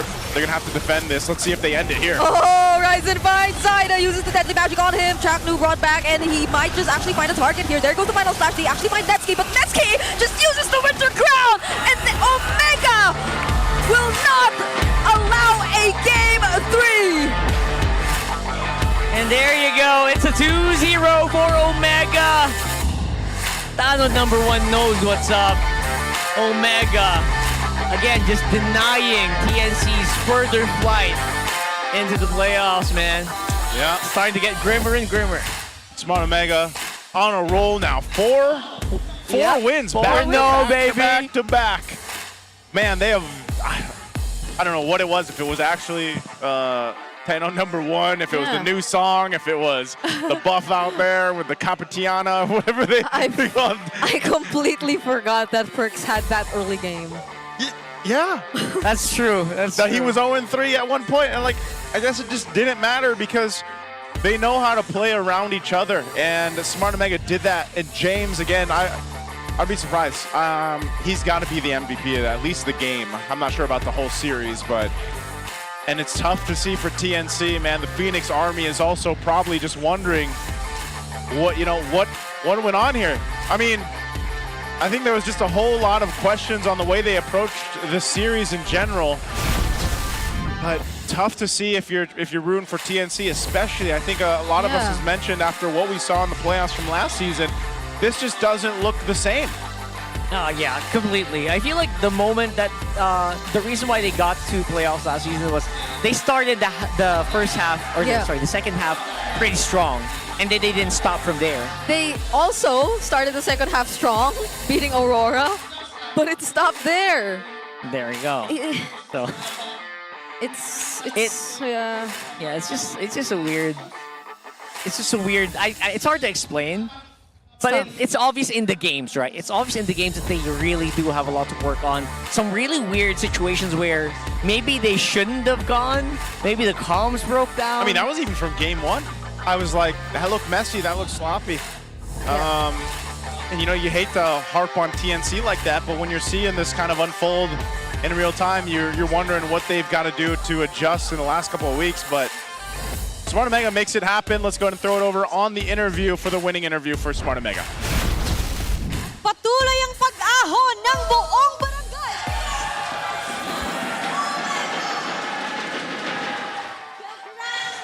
All right, congrats. 4-match win streak, Minguin. Yeah, how are you feeling that, you know, we're still keeping up? We're happy, but we're not, you know, complacent, considering the threats from the enemy, even though we're on the win streak. And we're very consistent with trust with each other. But like you said, you're not complacent. What are you doing to maintain your composure? And of course, stay grounded in your matches. So what we do, number 1, is we tell each other to control your emotions. Even if you're ahead, just make sure it's clean. And no unnecessary movements. So who says these things? Who keeps everyone grounded? I think all of us. All of us have our own roles. And when it comes to discipline, it's captains. It's a captain call. It's me. But for objectives, you swap it out with James. So it's all complete. Follow up. We noticed earlier in the draft, Chaknu picked up his legendary pick, Kufra. What was the comms there? Or how are you preparing? Coming up against those legendary picks? Actually, we were surprised by the Kufra. Because it's the first time that he picked it up this season. But we're actually fine with the capabilities of Skufra. When we knew it wasn't in the meta, we didn't minimize what it meant, what it could do. We focused and we looked for him, and we knew he was going to come out with the play anyway. And that's it for Shock Mamba.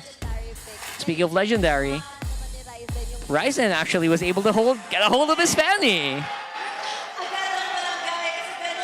Yeah, that's just how important that Fanny is to him. And you said in your post-match interview, after RORA's game, you only practiced the Fanny once. Now, how ready are you to use that Fanny? Nung nalabas ko sa RORA, when I was able to bring out the Fanny against RORA, pagkatapos ng RORA, ginamit ko na lagi. After Aurora, we use it every scrim, that Fanny, so we could practice it. Yeah, and it worked out well.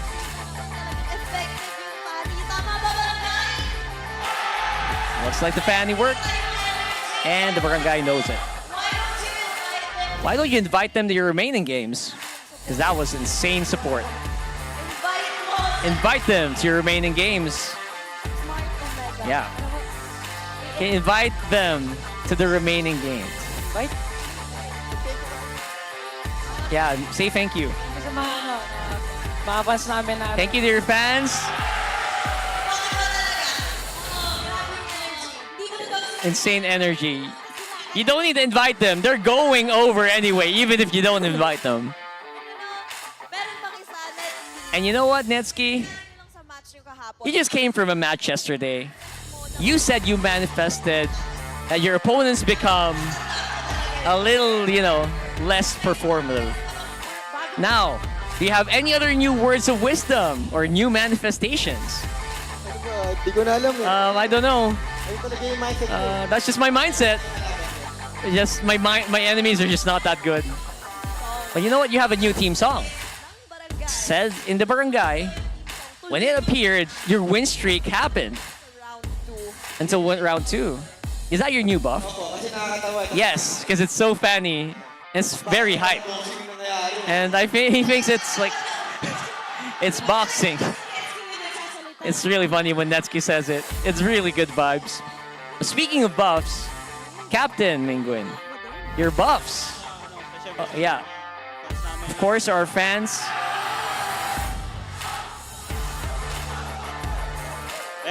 And our families, especially my family, especially my sister who's here. Happy birthday. Right there. Now, let's see who our match MVP is going to be. Who do you think it is? Our match MVP, and it's Ryzen. Now, what can you say to our very good fans? What is that? That's like a throwback. Oh, when he was in TNC. Okay. Salamat sa mga fans. Thank you to the fans who keep supporting and so strong with cheers even though we're losing. And salamat sa family ko. Thank you to my family who's watching and to my girlfriend. And kay Ate May. Solid na and Ate May. Mga jowa nila. And their girlfriends. Shout out to Ate May. I think we were able to shout out everyone. All barangay, shout out for Smart Omega. You may now take your walk of victory. Alam mo, Thea, parang they don't mind na magkaroon ng noise complaint para sa buong barangay dahil todo talaga ang suporta nila para manalo ang Smart Omega. At patuloy lang ang pag-akyat ng barangay at malalaman natin kung paano nga ba nangyayari ang 2-0 sweep na yun as we throw it back to our casters. Thank you so much, Thea, Odin. Congratulations, Smart Omega. Great to hear from all of them, the input there, and also Ryzen getting the match MVP. Every single time I feel like he gets the Fanny, and everybody gets to watch that.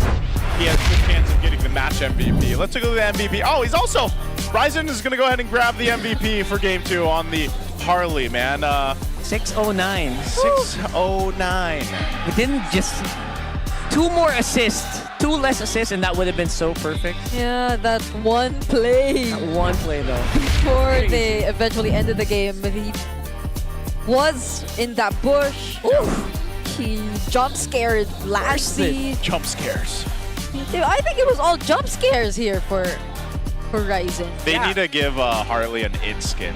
And the James play, obviously. Big game, James, by the way. Yeah. Give it all the heart to Ryzen. That was crazy. James, and again, it's a Yuzhong. How often do you actually see the Yuzhong picked up right now in the current meta?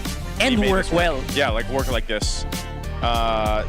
Just Smart Omega, and they even mentioned in the interview, right? The song has been a great buff to them. They have so many supporters right now, even when they're losing, and they've been winning now 4 in a row.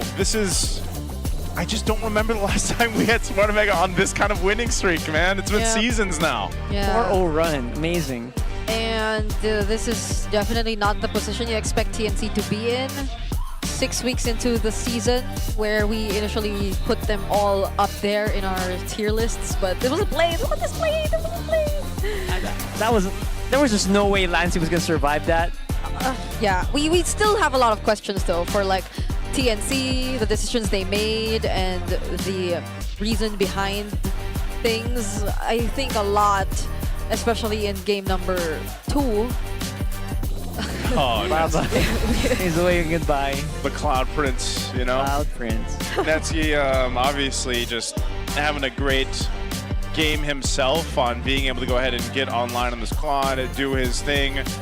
But I would just say that that mid lane trio, the mid lane duo that we see here so often and we talk about for most drafts, it painted the picture here. It started things off really well for Smart Omega once they got rid of that initial rough start. I would say it was really only for Perksiva though. Like Perksiva for the most part was receiving the brunt of the damage because he just wasn't level 4. Yeah. Other than that, they were like okay, you know what I mean? Until they took the game in their hands. Yeah, especially in those moments where they realize, you know what? Genius Wand plus a Valentina? Yeah. We can burst people. That's big damn. Honestly, even as annoying as the glue roam could be, that combo we saw from Ryzen and Mingwin was a huge problem. Because you can be annoying, you can like keep spamming your skills, you can be right in their face, but once they just decide to bypass you, there's nothing you can do about it. Yeah. There was no one to really like catch these heroes from Smart Omega whenever they wanted to go in. But at the end of the day, it feels like there's just so much more that you found if you're Omega compared to like the small scraps that TNC found at the beginning of the game. And that's why I think what has been the biggest showcase of Smart Omega is just their ability to play as a team. The synergy, it almost feels like it came out of nowhere, but we're going to get a listen in on the Infix mic check to see exactly where this came from. Hero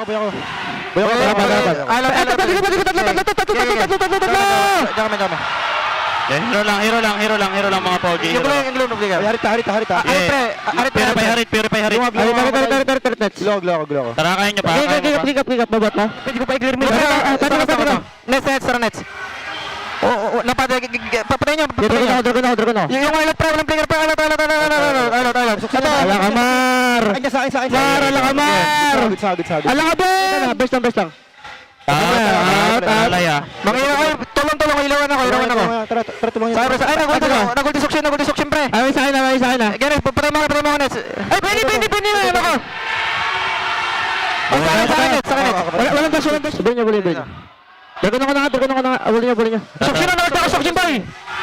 Winter na ako pre. Suction. Alat. Ewa.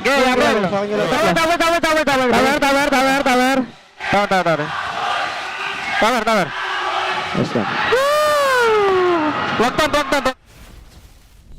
And that's our Infinix mic check there with Smart Omega on the win, the sweep here against TNC. They were locked in. They were all, and also there's a secret there from Ming when he calls them all good looking. Mga pogi. Yeah. Wow. Yeah. That's a first. That's the way. I actually think that's the first we've heard. I could not imagine doing real-time translations for mic checks. No. Oh yeah. I would not be able to do that. No, thank you. Hope you guys enjoyed our second series of Superfan Saturday. We still have one more. So make sure you guys go ahead and grab your dinner, grab your snacks. You've got some extra time now. We'll be back after this. It's me, Naisu, Brigida, Rockhart.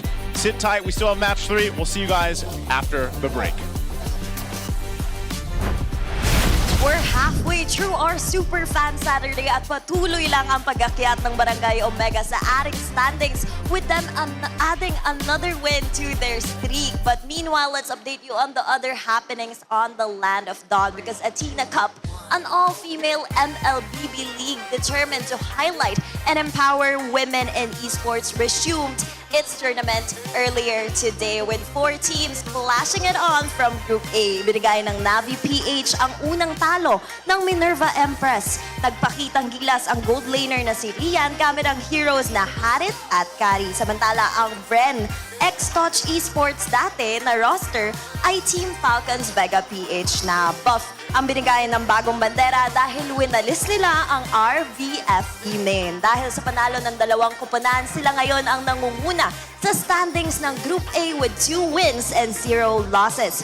Tuloy-tuloy lang ang labanan sa Athena Cup bukas. This time, wala naman sa Group B ang magka-clash for the win. It's Ubex Esports versus TNC Kaiserin for the first match at susundan naman yan ng Team Liquid Aqua who's determined to stay undefeated as they face Dashwigs. Patuloy lang ang lahat ng aksyon as we head on to our third match of our Super Fan Saturday because it's going to be RORA versus Twisted Minds. So stay tuned here at MPL Philippines.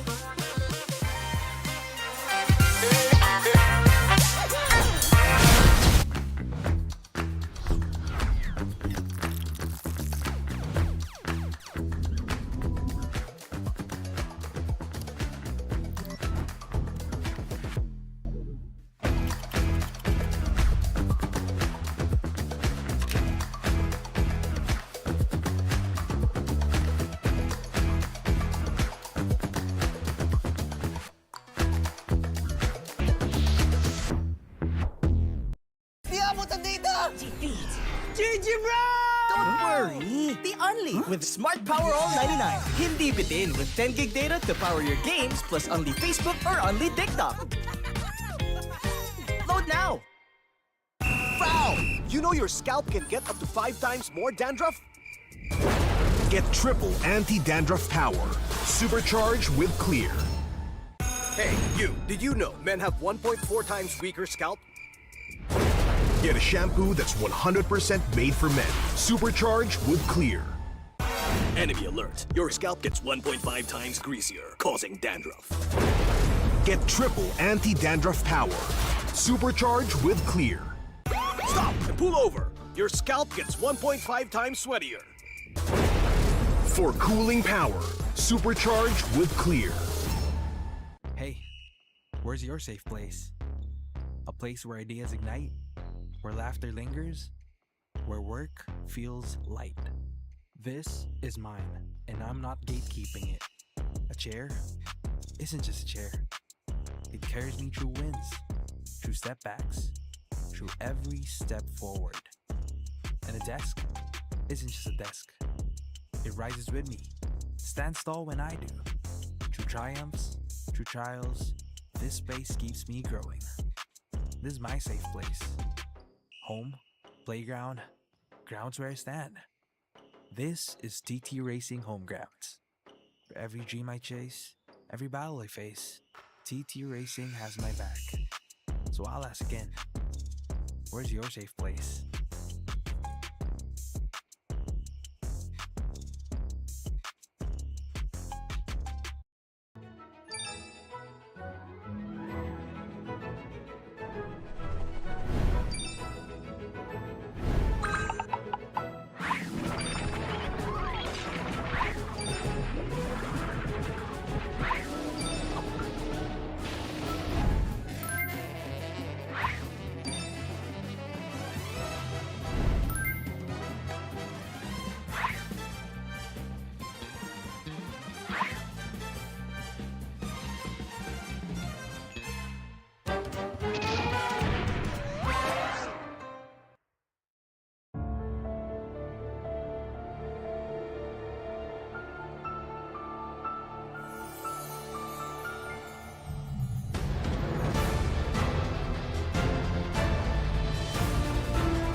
I'm super fan Nor Arumpak from Iligan City. Hi everyone, I am super fan Ainol from Iligan City. Experience namin dito sa MPL arena mismo is exciting siya at saka mas ramdam mo yung kaba lalo na pag nandito ka na, parang double times yung kaba na nararamdaman mo para sa team na sinusuportahan mo. Sobrang exciting kasi I'm watching with my cavalries also, and then super exciting kasi iba pa rin yung kaba kapag sila yung naglalaro tapos against Onyx pa din, which is both super team in this match. For Carl TZ, keep up the good work and palagi pa rin galingan sa retrihan. Good luck and then see you sa grand finals. Lilipat na kami pabalik dito to see you and to watch you sa finals and also sa MSC. Palagi po kayong pinapanood sa live. At saka galingan pa rin po at saka see you sa sa finals. We will make sure na pupunta kami. For me, maraming salamat po and talagang ginagalingan namin whenever na may mga fans talaga na nag-effort na pumunta dito and we're just lucky to have you guys. Thank you so much po. Same lang din po sa akin, sobrang nakakatawa kapag may mga ganitong fans na galing pa po kayo sa malayo and sobrang na-appreciate namin ngayon. Thank you po.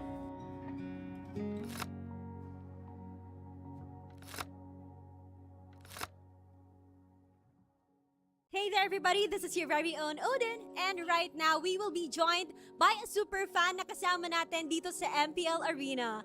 Welcome! Hello! Hi, please introduce yourself. Ano po ang pangalan?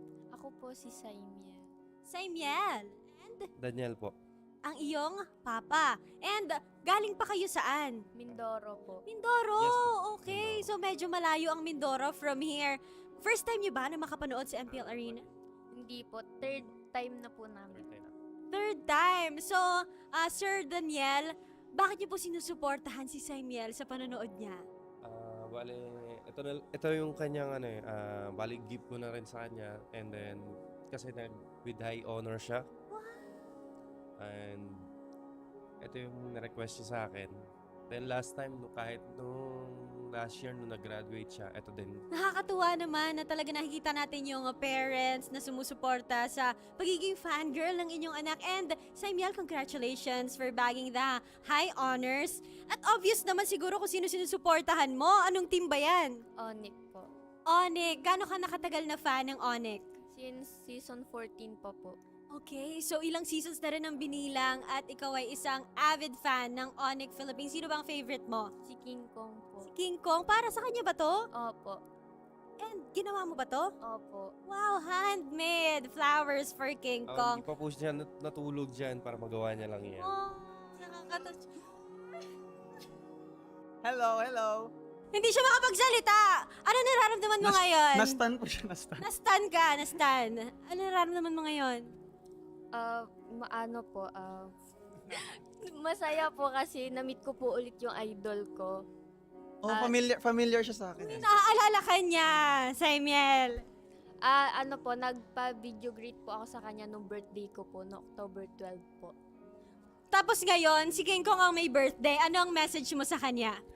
Happy birthday Kuya King and God bless at bawi sa sunod na laro. Thank you. Meron siyang something for you, King Kong. Uy! Dito siya natulog dahil dyan, para sa'yo. DIY!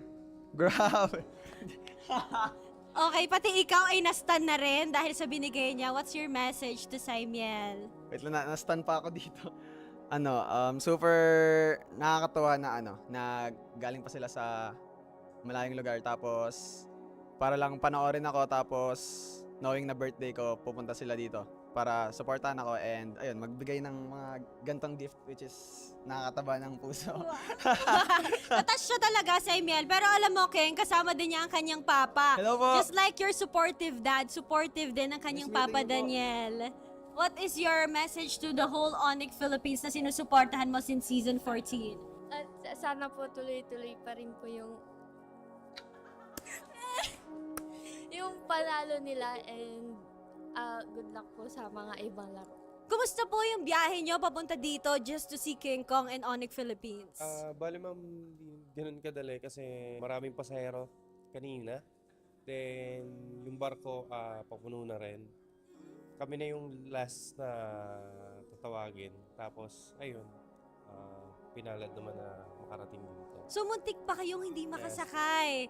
And fortunately, para sa inyo talaga yung slot na yon at para makita nyo si King Kong.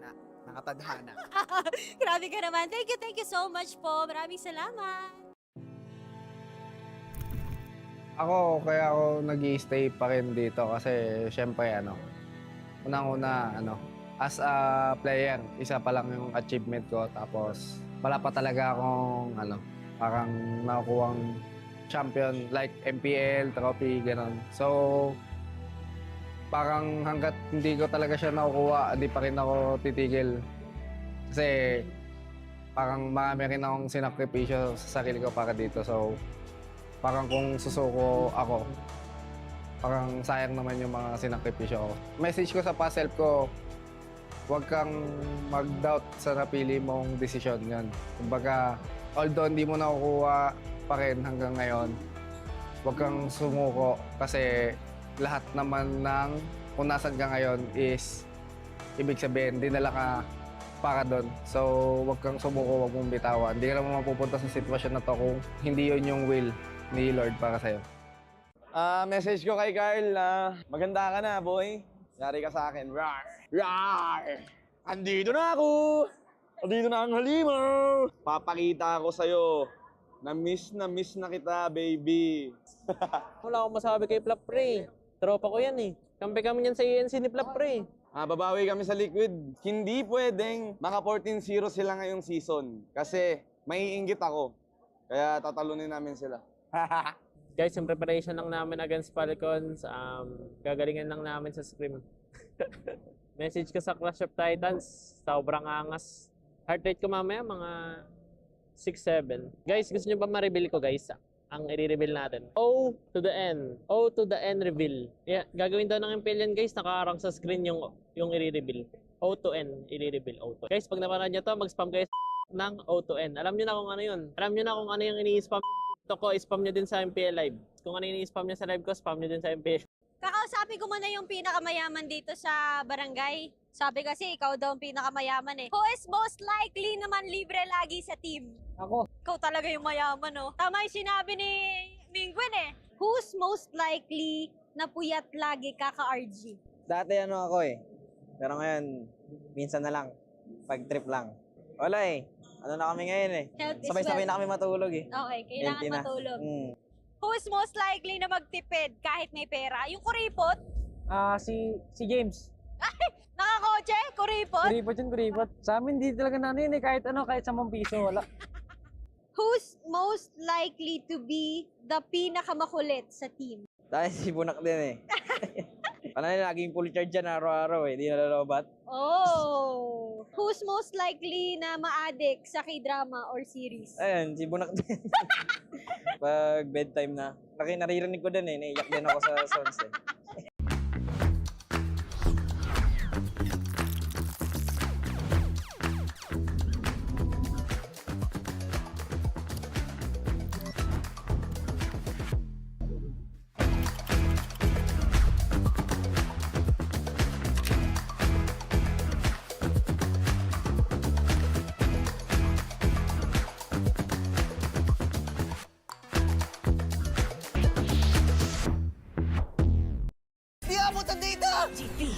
GG bro!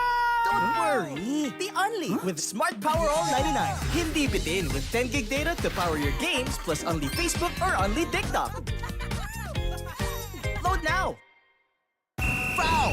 You know your scalp can get up to 5 times more dandruff? Get triple anti-dandruff power. Supercharged with Clear. Hey, you! Did you know men have 1.4 times weaker scalp? Get a shampoo that's 100% made for men. Supercharged with Clear. Enemy alert. Your scalp gets 1.5 times greasier, causing dandruff. Get triple anti-dandruff power. Supercharged with Clear. Stop and pull over. Your scalp gets 1.5 times sweatier. For cooling power, supercharged with Clear. Hey, where's your safe place?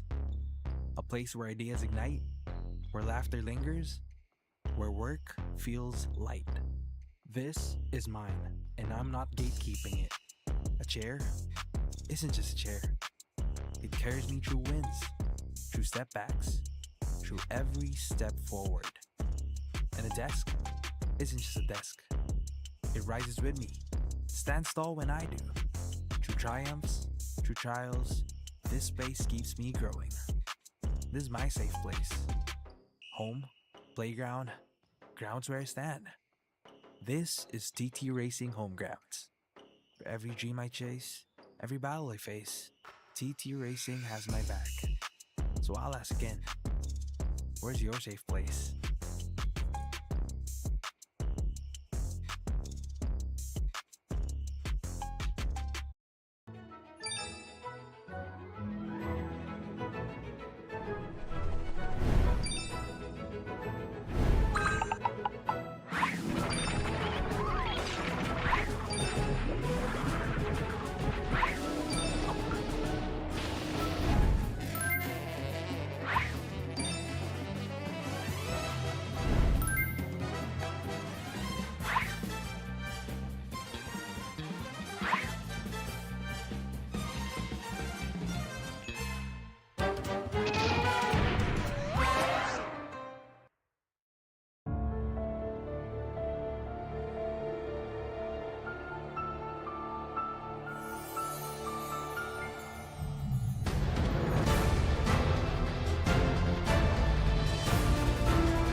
I'm super fan Nor Arumpak from Iligan City. Hi everyone, I am super fan Ainol from Iligan City. Experience namin dito sa MPL arena mismo is exciting siya at saka mas ramdam mo yung kaba lalo na pag nandito ka na, parang double times yung kaba na nararamdaman mo para sa team na sinusuportahan mo. Sobrang exciting kasi I'm watching with my cavalries also, and then super exciting kasi iba pa rin yung kaba kapag sila yung naglalaro, tapos against Onyx pa din, which is both super team in this match.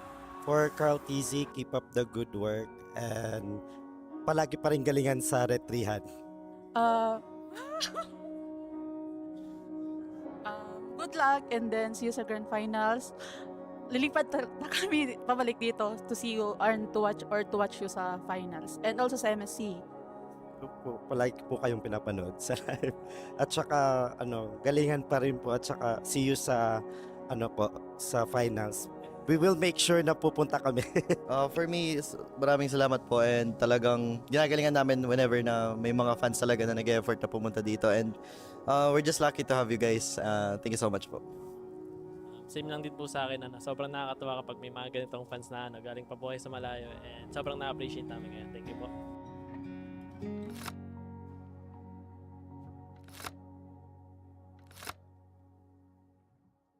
Hey there everybody, this is your very own Odin, and right now we will be joined by a super fan na kasama natin dito sa MPL Arena. Welcome! Hello! Hi, please introduce yourself. Ano po ang pangalan? Ako po si Saimiel. Saimiel. And Daniel po. ang iyong papa. And galing pa kayo saan? Mindoro po. Mindoro! Yes, Okay, so medyo malayo ang Mindoro from here. First time niyo ba na makapanood sa MPL Arena? Hindi po. Third time na po namin. Third time. So, Sir Daniel, bakit niyo po sinusuportahan si Saimiel sa panonood niya? Bale, ito yung kanyang bali gift ko na rin sa kanya, and then kasi with high honor siya. And ito yung na-request siya sa akin. Then last time, kahit nung last year nung nag-graduate siya, ito din. Nakakatuwa naman na talaga nakikita natin yung parents na sumusuporta sa pagiging fangirl ng inyong anak. And Saimiel, congratulations for bagging the high honors. At obvious naman siguro kung sino sinusuportahan mo. Anong team ba yan? Onyx po. Onyx, gaano ka nakatagal na fan ng Onyx? Since season 14 pa po. Okay, so ilang seasons na rin ang binilang at ikaw ay isang avid fan ng Onyx Philippines. Sino bang favorite mo? Si King Kong po. Si King Kong? Para sa kanya ba to? Opo. And ginawa mo ba to? Opo. Wow, handmade flowers for King Kong. Hindi pa po siya natulog dyan para magawa niya lang yan. Oh, nakakatouch. Hello, hello. Hindi siya makapagsalita. Ano nararamdaman mo ngayon? Nastan po siya, nastan. Nastan ka, nastan. Ano nararamdaman mo ngayon? Masaya po kasi na-meet ko po ulit yung idol ko. Oh, familiar siya sa akin. Naaalala ka niya, Samuel. Nagpa-video greet po ako sa kanya nung birthday ko po, no October 12 po. Tapos ngayon, si King Kong ang may birthday. Ano ang message mo sa kanya? Happy birthday, Kuya King, and God bless at bawi sa sunod na laro. Thank you. Meron siyang something for you, King Kong. Uy! Dito siya natulog dahil dyan, ba? para sa'yo. DIY! Grabe. Okay, pati ikaw ay nastan na rin dahil sa binigay niya. What's your message to Samuel? Wait lang, nastan pa ako dito. Super nakakatuwa na galing pa sila sa malayong lugar tapos para lang panoorin ako tapos knowing na birthday ko, pupunta sila dito para supportahan ako and ayun, magbigay ng mga gantong gift which is nakakataba ng puso. Attached siya talaga, Samuel. Pero alam mo, King, kasama din niya ang kanyang papa. Hello po. Just like your supportive dad, supportive din ang kanyang papa, Daniel. What is your message to the whole Onyx Philippines na sinusuportahan mo since season 14? At sana po tuloy-tuloy pa rin po yung panalo nila and good luck po sa mga ibang laro. Kumusta po yung biyahe nyo papunta dito just to see King Kong and Onyx Philippines? Bali ma'am, hindi ganun kadali kasi maraming pasahero kanina. Then yung barko papuno na rin. Kami na yung last na tatawagin. Tapos ayun, pinalad naman na makarating dito. So muntik pa kayong hindi makasakay. And fortunately, para sa inyo talaga yung slot na yon at para makita nyo si King Kong. Nakatadhana. Grabe ka naman. Thank you so much po. Maraming salamat. Kaya ako nag-i-stay pa rin dito kasi syempre unang-una as a player, isa pa lang yung achievement ko tapos wala pa talaga akong parang nakukuhang champion like MPL, trophy, gano'n. So, parang hanggat hindi ko talaga siya nakukuha, hindi pa rin ako titigil. Kasi parang marami rin akong sinakripisyo sa sarili ko para dito. So, parang kung susuko ako, parang sayang naman yung mga sinakripisyo ko. Message ko sa past self ko, huwag kang mag-doubt sa napili mong desisyon yan. Kumbaga, although hindi mo nakukuha pa rin hanggang ngayon, huwag kang sumuko kasi lahat naman ng kung nasan ka ngayon is ibig sabihin, dinala ka para doon. So, huwag kang sumuko, huwag mong bitawan. Hindi ka naman mapupunta sa sitwasyon na to kung hindi yun yung will ni Lord para sa'yo. Message ko kay Carl na maganda ka na, boy. Yari ka sa akin. Rar! Rar! Andito na ako! Andito na ang halimaw! Papakita ako sa'yo. Na-miss na kita, baby. Wala akong masabi kay Flap Pre. Tropa ko yan eh. Kampi kami yan sa ENC ni Flap Pre. Babawi kami sa Liquid. Hindi pwedeng maka 14-0 sila ngayong season. Kasi may inggit ako. Kaya tatalunin namin sila. Guys, yung preparation lang namin against Falcons, gagalingan lang namin sa scrim.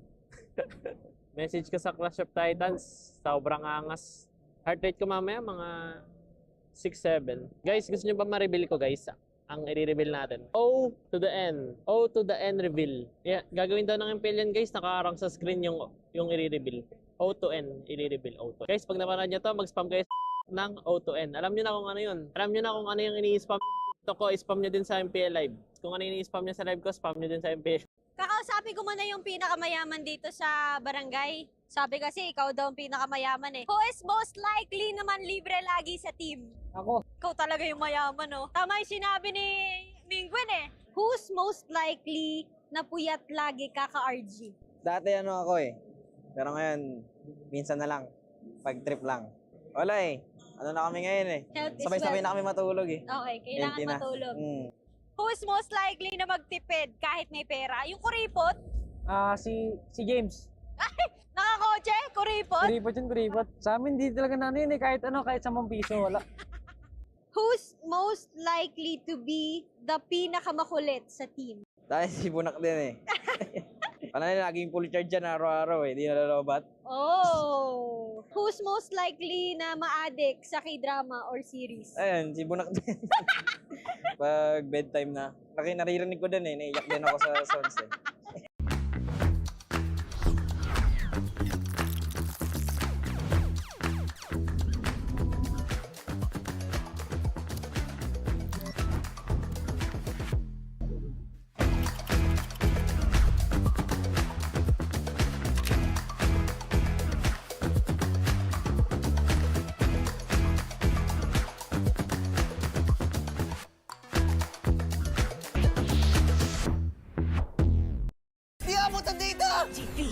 GG bro! Don't worry! The Unli with Smart Power All 99. Hindi bitin with 10 gig data to power your games plus Unli Facebook or Unli TikTok. Load now! Foul! You know your scalp can get up to 5 times more dandruff? Get triple anti-dandruff power. Supercharged with Clear. Hey, you! Did you know men have 1.4 times weaker scalp? Get a shampoo that's 100% made for men. Supercharged with Clear. Enemy alert. Your scalp gets 1.5 times greasier, causing dandruff. Get triple anti-dandruff power. Supercharged with Clear. Stop and pull over. Your scalp gets 1.5 times sweatier. For cooling power. Supercharged with Clear. Hey, where's your safe place? A place where ideas ignite, where laughter lingers, where work feels light. This is mine, and I'm not gatekeeping it. A chair isn't just a chair. It carries me through wins, through setbacks, through every step forward. And a desk isn't just a desk. It rises with me, stands tall when I do. Through triumphs, through trials, this space keeps me growing. This is my safe place. Home, playground, grounds where I stand. This is TT Racing Home Grounds. For every dream I chase, every battle I face, TT Racing has my back. So I'll ask again, where's your safe place?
I'm super fan Nor Arumpak from Iligan City. Hi everyone, I am super fan Ainol from Iligan City. Experience namin dito sa MPL arena mismo is exciting siya at saka mas ramdam mo yung kaba lalo na pag nandito ka na parang double times yung kaba na nararamdaman mo para sa team na sinusuportahan mo. Sobrang exciting kasi I'm watching with my cavalries also. And then, super, super exciting kasi iba pa rin yung kaba kapag sila yung naglalaro. Tapos against Onyx pa din, which is both super team in this match. For Carl TZ, keep up the good work and palagi pa rin galingan sa retrihan. Good luck and then see you sa grand finals. Lilipat na kami pabalik dito to see you and to watch you sa finals and also sa MSC. Palagi po kayong pinapanood sa live. At saka galingan pa rin po at saka see you sa sa finals. We will make sure na pupunta kami. For me, maraming salamat po and talagang ginagalingan namin whenever na may mga fans talaga na nag-effort na pumunta dito and we're just lucky to have you guys. Thank you so much po.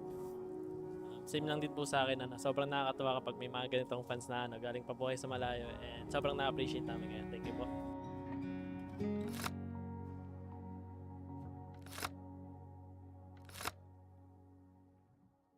Hey there everybody, this is your very own Odin and right now we will be joined by a super fan na kasama natin dito sa MPL Arena.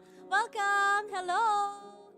Hi, please introduce yourself. Ano po ang pangalan?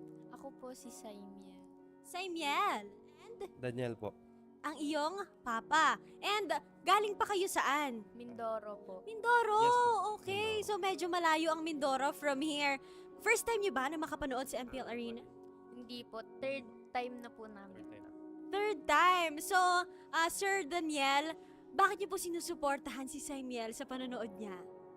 Bale, ito yung kanyang bali gift ko na rin sa kanya and then kasi with high honor siya.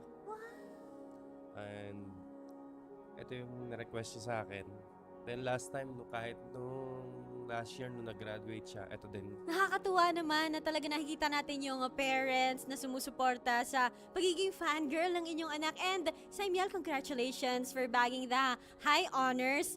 At obvious naman siguro kung sino sinusuportahan mo. Anong team ba yan? Onyx po. Onyx. Gano'n ka nakatagal na fan ng Onyx? Since season 14 pa po. Okay, so ilang seasons na rin ang binilang at ikaw ay isang avid fan ng Onyx Philippines. Sino bang favorite mo? Si King Kong po. Si King Kong? Para sa kanya ba to? Opo. And ginawa mo ba to? Opo. Wow, handmade flowers for King Kong. Hindi pa po siya natulog dyan para magawa niya lang yan. Oh, nakakatouch. Hello, hello. Hindi siya makapagsalita. Ano nararamdaman mo ngayon? Na-stun po siya, na-stun. Na-stun ka, na-stun. Ano nararamdaman mo ngayon? Masaya po kasi na-meet ko po ulit yung idol ko. Oh, familiar siya sa akin. Naaalala ka niya, Saimiel. Nagpa-video greet po ako sa kanya nung birthday ko po, no October 12 po. Tapos ngayon, si King Kong ang may birthday. Ano ang message mo sa kanya? Happy birthday Kuya King and God bless at bawi sa sunod na laro. Thank you. Meron siyang something for you, King Kong. Uy! Dito siya natulog dahil dyan, para sa'yo. DIY! Grabe. Okay, pati ikaw ay na-stun na rin dahil sa binigay niya. What's your message to Saimiel? Wait lang, na-stun pa ako dito. Super nakakatuwa na galing pa sila sa malayong lugar tapos para lang panoorin ako tapos knowing na birthday ko, pupunta sila dito para supportahan ako and ayun, magbigay ng mga gantong gift which is nakakataba ng puso. Natas siya talaga, Saimiel. Pero alam mo, King, kasama din niya ang kanyang papa. Hello po. Just like your supportive dad, supportive din ang kanyang papa, Daniel. What is your message to the whole Onyx Philippines na sinusuportahan mo since season 14? At sana po tuloy-tuloy pa rin po yung panalo nila and good luck po sa mga ibang laro. Kumusta po yung biyahe nyo papunta dito just to see King Kong and Onyx Philippines? Bali ma'am, ganun kadali kasi maraming pasahero kanina. Then yung barko papuno na rin. Kami na yung last na tatawagin. Tapos ayun, pinalad naman na makarating dito. So muntik pa kayong hindi makasakay. And fortunately, para sa inyo talaga yung slot na yon at para makita nyo si King Kong. Nakatadhana. Grabe ka naman. Thank you so much po. Maraming salamat. Ako, kaya ako nag-i-stay pa rin dito kasi syempre unang-una as a player, isa pa lang yung achievement ko tapos wala pa talaga akong parang nakukuhang champion like MPL, trophy, gano'n. So, parang hanggat hindi ko talaga siya nakukuha, hindi pa rin ako titigil. Kasi parang marami rin akong sinakripisyo sa sarili ko para dito. So, parang kung susuko ako, parang sayang naman yung mga sinakripisyo ko. Message ko sa puzzle ko, huwag kang mag-doubt sa napili mong desisyon yan. Kumbaga, although hindi mo nakukuha pa rin hanggang ngayon, huwag kang sumuko kasi lahat naman ng kung nasan ka ngayon is ibig sabihin, dinala ka para doon. So, huwag kang sumuko, huwag mong bitawan. Hindi ka naman mapupunta sa sitwasyon na to kung hindi yun yung will ni Lord para sa'yo. Message ko kay Carl na maganda ka na, boy. Yari ka sa akin. Rar! Rar! Andito na ako! Andito na ang halimaw! Papakita ako sa'yo na miss na kita, baby. Wala akong masabi kay Flap Pre. Tropa ko yan eh. Kampi kami yan sa ENC ni Flap Pre. Babawi kami sa Liquid. Hindi pwedeng maka 14-0 sila ngayong season. Kasi maiinggit ako. Kaya tatalunin namin sila. Guys, yung preparation lang namin against Falcons, gagalingan lang namin sa scrim.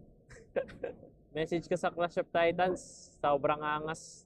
Heart rate ko mamaya mga 6-7. Guys, gusto nyo ba ma-reveal ko guys? Ang i-reveal natin. O to the N. O to the N reveal. Yeah, gagawin daw ng MPL yan guys, nakaarang sa screen yung i-reveal. O to N, i-reveal. O to. Guys, pag napanood nyo to, mag-spam guys ng O to N. Alam nyo na kung ano yun. Alam nyo na kung ano yung ini-spam ko, spam nyo din sa MPL Live. Kung ano yung ini-spam nyo sa live ko, spam nyo din sa MPL. Kakausapin ko muna yung pinakamayaman dito sa barangay. Sabi kasi ikaw daw ang pinakamayaman eh. Who is most likely naman libre lagi sa team? Ako. Ikaw talaga yung mayaman, oh. Tama yung sinabi ni Mingwen eh. Who's most likely na puyat lagi kaka-RG? Dati ako eh. Pero ngayon, minsan na lang. Pag-trip lang. Wala eh. Ano na kami ngayon eh. Health is Sabay-sabay wealth. na kami matulog eh. Okay, kailangan Healthy na. matulog. Mm. Who is most likely na magtipid kahit may pera? Yung kuripot? Si James. Nakakotse? Kuripot? Kuripot. Sa amin, di talaga yun eh. Kahit 10 piso, wala. Who's most likely to be the pinakamakulit sa team? Dahil si Bunak din eh. Ano na, laging full charge dyan araw-araw eh. Di nalalobat. Oh! Who's most likely na ma-addict sa K-drama or series? Ayun, si Bunak din. Pag bedtime na. Naririnig ko din eh. Naiyak din ako sa sounds eh.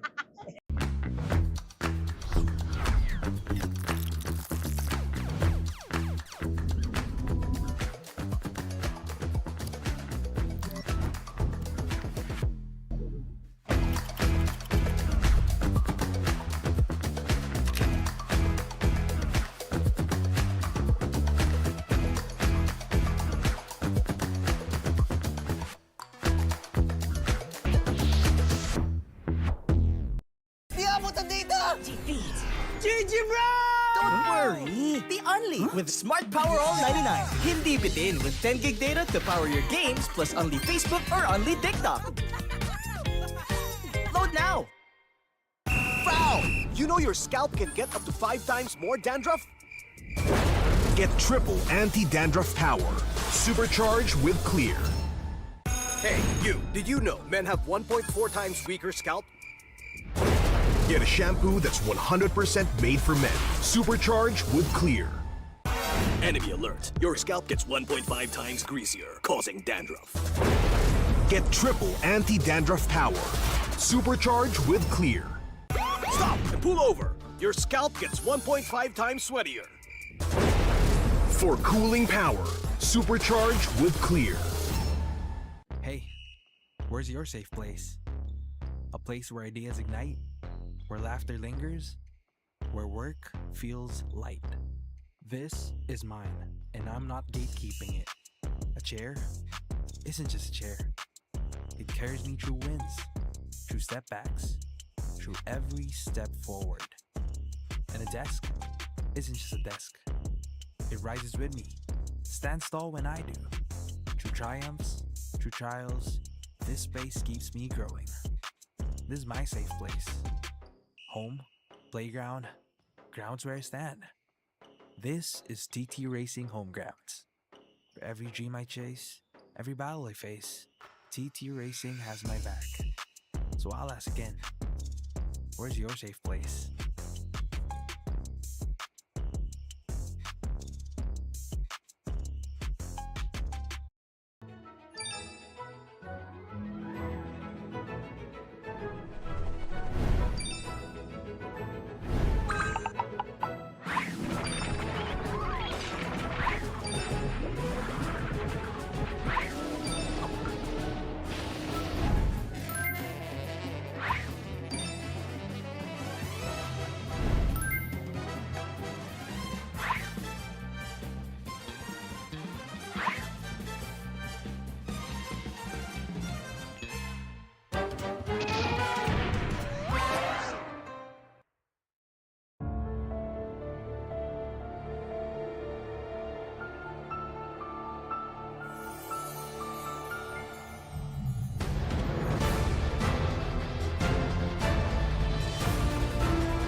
I'm super fan Nor Arumpak from Iligan City. Hi everyone, I am super fan Ainol from Iligan City. Experience namin dito sa MPL arena mismo is exciting siya at saka mas ramdam mo yung kaba lalo na pag nandito ka na, parang double times yung kaba na nararamdaman mo para sa team na sinusuportahan mo. Sobrang exciting kasi I'm watching with my cavalries also, and then super exciting kasi iba pa rin yung kaba kapag sila yung naglalaro tapos against Onyx pa din, which is both super team in this match. For Carl TZ, keep up the good work and palagi pa rin galingan sa retrihan. Good luck and then see you sa grand finals. Lilipat na kami pabalik dito to see you and to watch you sa finals and also sa MSC. Palagi po kayong pinapanood sa live. At saka galingan pa rin po at saka see you sa sa finals. We will make sure na pupunta kami. For me, maraming salamat po and talagang ginagalingan namin whenever na may mga fans talaga na nag-effort na pumunta dito and we're just lucky to have you guys. Thank you so much po. Same lang din po sa akin, sobrang nakakatuwa kapag may mga ganitong fans na galing pa po kayo sa malayo and sobrang na-appreciate namin ngayon. Thank you po.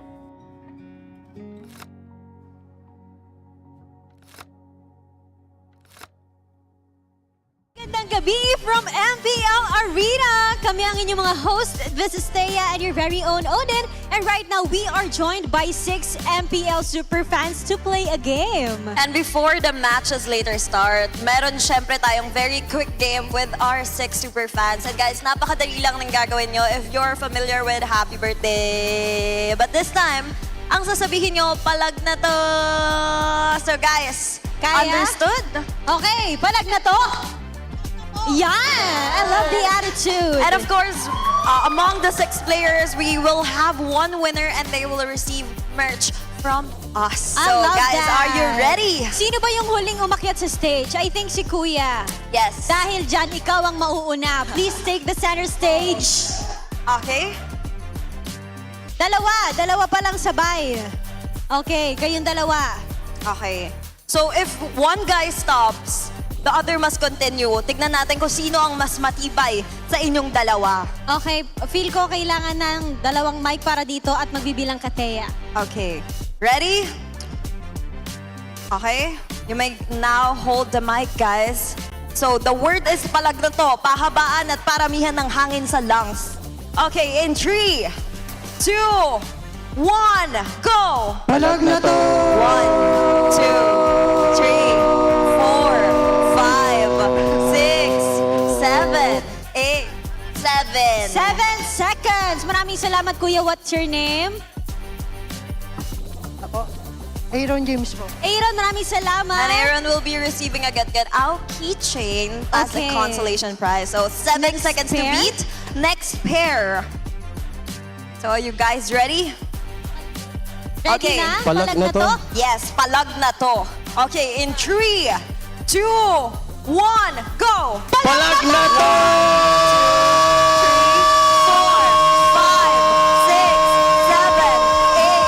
9. Very in sync ha. Para kayo nag-duet. 9 seconds. 9 Okay, seconds. mamaya Okay, kayo. balik kayo. Thank you very much, Kuya, for your 7 seconds of Thank air. you so much. You will Okay. receive a consolation prize from us. And now our last pair. Last pair to go. Guys, 9 seconds to beat. Hello. Okay, are you ready? Yes. Okay, and 3, 2, 1, go! Palag na 1, 2, 3, 4, 5, 6, 7, 8, 9, 10, 11, 12, 13, 14, 15, 16, 17, 18. We have a winner! Thank you so much ating mga super fans. Thank you for joining. You will receive consolation prize from us. Yes, and thank you, our winner guys. will remain on stage. Maraming salamat. You may now go down the stage. Alam mo, din gusto ko yung may vibrato, yung Oo palag nga na to ni eh. Kuya. Kuya, what's your name? Pangalan. Anong pangalan? John mo? Louie po. John Louie. At ikaw ba isang rapper? Hindi po. Okay. Kasi parang sa get up mo, para kang isang rapper. And with that, you will receive an MPL Wow. merch. Thank you po. Thank you so much, Kuya. Sino ba ang team na sinusuportahan mo? Ngayon po, Aurora. Aurora! Ipa-cheer mo naman ang Auroras ngayon. Alright, mga Aurora! Lights within! Ay, sabay, mahina! Lights within! Roll! And there we have it, our winner for Palag na to! MPL, palag na to. Wow! At grabe, ready na ang energy ng ating mga super fans here sa arena. At maya-maya lang magsisimula na ang match natin between RORA and Twisted Minds. So stay tuned at MPL Philippines.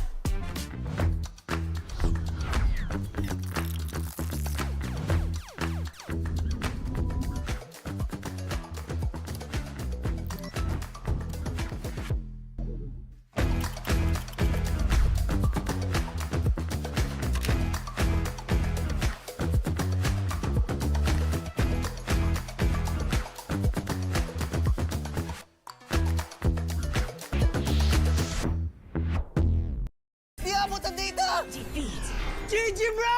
Don't worry. The Unli with Smart Power All 99. Hindi bitin with 10 gig data to power your games plus only Facebook or only TikTok. Load now. Foul! You know your scalp can get up to 5 times more dandruff?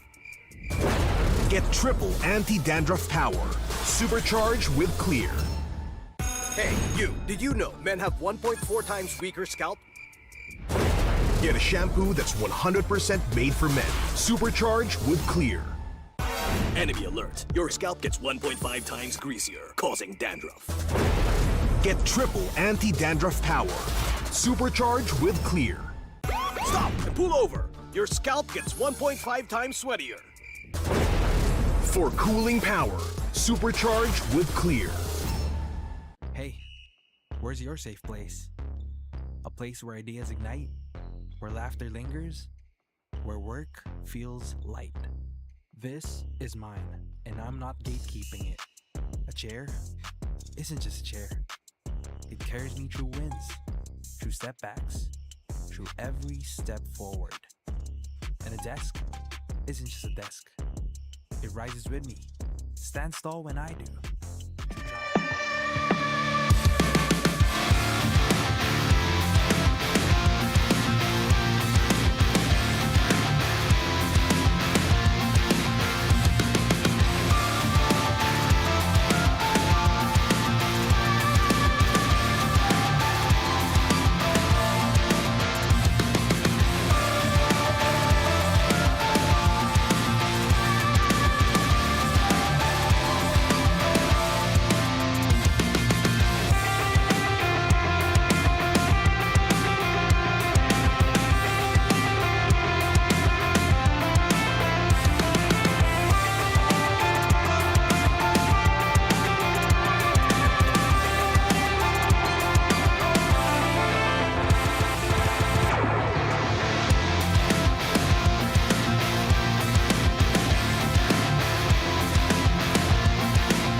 Nagpapatuloy ang ating MPL Superfan Saturday ngayong week number 6. Matapos ng dalawang action-packed na serye ay nadadako na nga tayo sa pinakahuling serye natin kung saan magtatapat ang week 6 seed 8 Twisted Minds kontra sa ating reigning defending world champions na Aurora na parehas medyo nahihirapan ngayong season na ito. Naghahanap pa rin ng paraan para makapasok sa playoffs ang dalawang teams, kaya kaabang-abang kung ano nga bang ipapakita nila sa ating series number 3. Kami yung makakasama para sa gawing ito, Womi pa rin. Kasama si Burrito, si Joshi Cakes para ihatid ang aksyon sa inyo sa English Desk. Brigida, kamusta naman kayo dyan? Together with me are Naisu and Rockhart, and we'll be joining you guys in a bit. Ibang klase yung mga nakita nating action kanina no Series 1 and Series 2. In fact, medyo na-stun pa rin ako sa mga developments ng Omega. But this time around, parehas struggling ang teams na papanoorin natin. And honestly speaking, medyo napapaisip pa rin ako ngayon na yung Aurora, defending world champions, but currently number 5 sa ating liga. Alam mo kung isip mo, parang kang nananaginip eh. No? Parang hindi sa hinagap, hindi mo maisip na mangyayari ito sa Aurora. Pero it is what it is. Ito na, kaya lang kailangan nilang humanap ng solusyon sa mga twist na gagawin ng Twisted Minds. Alam mo, kailangan din nilang makita ulit yung groove. And pinag-usapan natin way back week number 4, we wanted to see some changes for Aurora. New hero comps or new rotations? Yeah, I think it's something we see a bit more when we talk about Twisted Minds, maybe. Yep. I think they're the team who has been trying newer things. Aurora, it feels as if they're figuring things out while sticking with what is proven to work for them.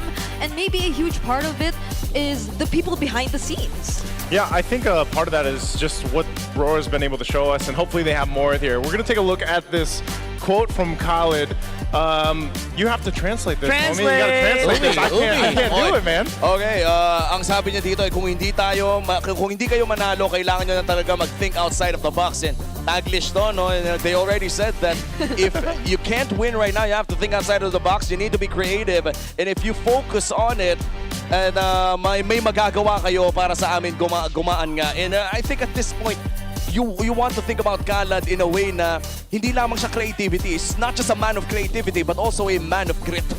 Yeah, and this is where pumapasok yung mga, what the other people, the other members of your organization is doing. Not just the main 5 on the stage, but everyone else really contributes. And I think yung thinking outside the box, that's something that you won't actually see when you're on the stage. Eh. Yep. There's a really big importance of an outside perspective so that you can really explore your options. Yeah, bilang isang player din, no?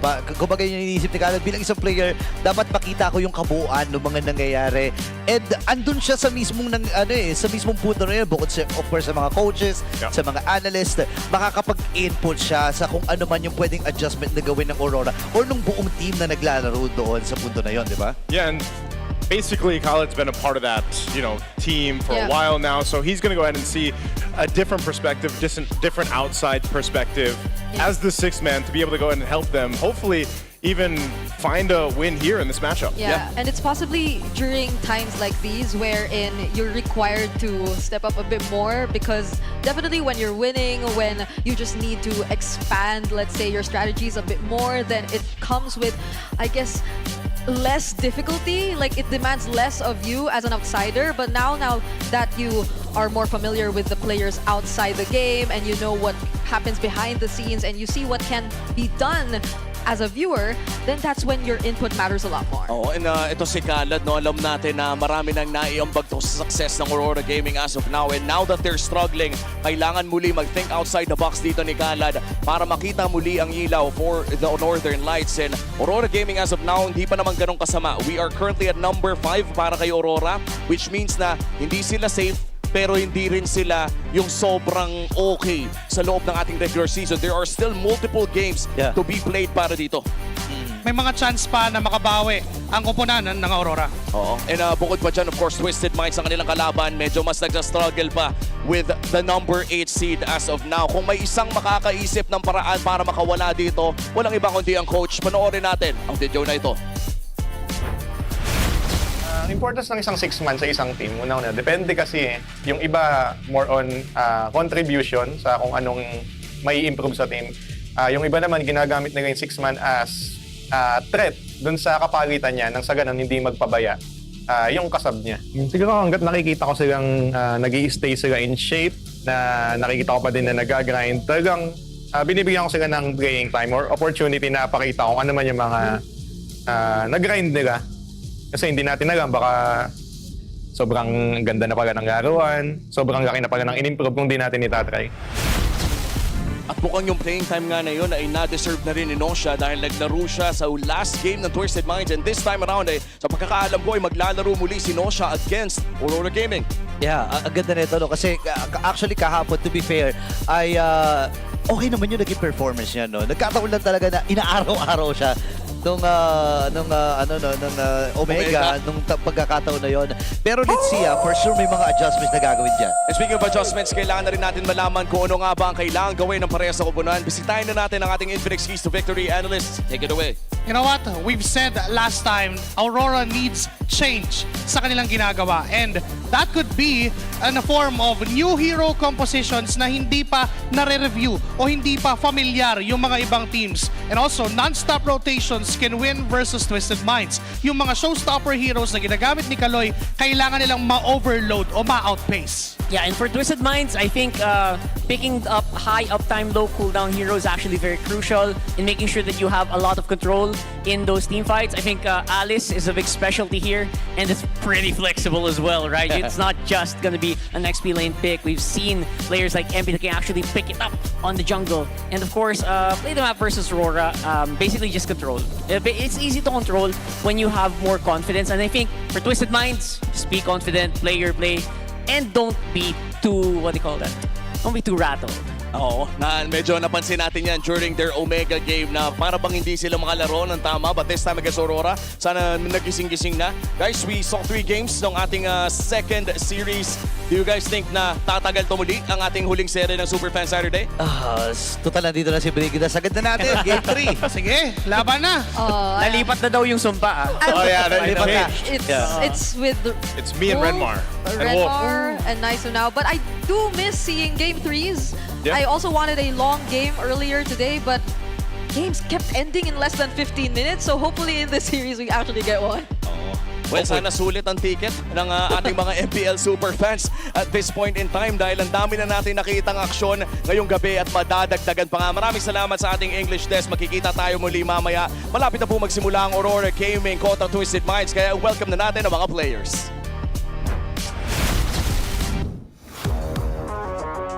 To ensure the integrity of the game, let us welcome once again our marshals, Luis, Miko, JD, and Joshua G.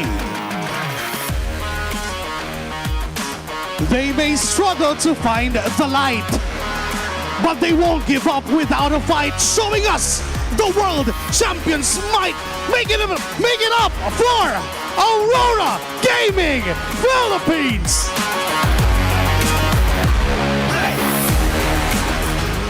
Innovators with a point to prove, looking to regain their groove. Minds make way for Twisted Minds!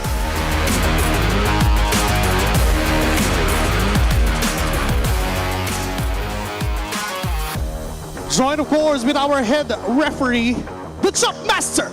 Set! Walking up on stage, our coaches, Master the Basics and Coach Bonchan. Only one can break their losing skid.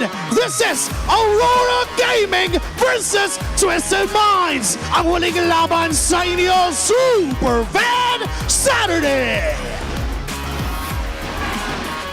Both struggling to get their first wins here in the second half of the season. Naisu, take us through Aurora Gaming. I will do just that, Brigida. All right, again, this is a lineup that won a world championship not too long ago, but they have been struggling through the season 17 of the MPL Philippines, and it's been multiple things. I feel like it's just also just them stuck in a play style that hasn't necessarily adapted to what the teams are finding to work in Season 17. Some people would say that it's also very much applicable here to this young team, Twisted Minds. Now, obviously, we saw earlier, or we saw yesterday, a few games ago even, that rattling, that confidence might be the main point here for Twisted. I really still feel like they're very solid in strats and drafts. Yeah. The execution just really has to follow. Yeah, and I also like to think that this lineup they decided to deploy for this match against Aurora is a more solid version of them, because chemistry-wise, it should be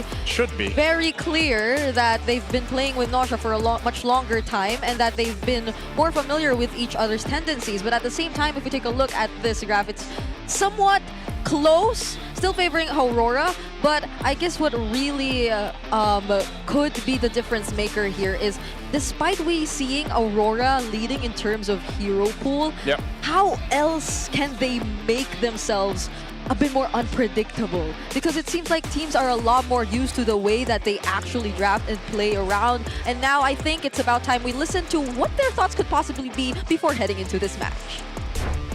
Ang challenge ko sa'yo ngayon, kung i-reshuffle yung role nyo sa team nyo, paano mo sila ilalagay? Siyempre, ako yung tank. Ay, post-4 pala ako. Si MP pala yung tank. Bakit? Kasi hindi po kami natatalo ni MP sa mid pag nag-off-roll kami. Kasi yung mid po namin pag din sa tournament, laging talo.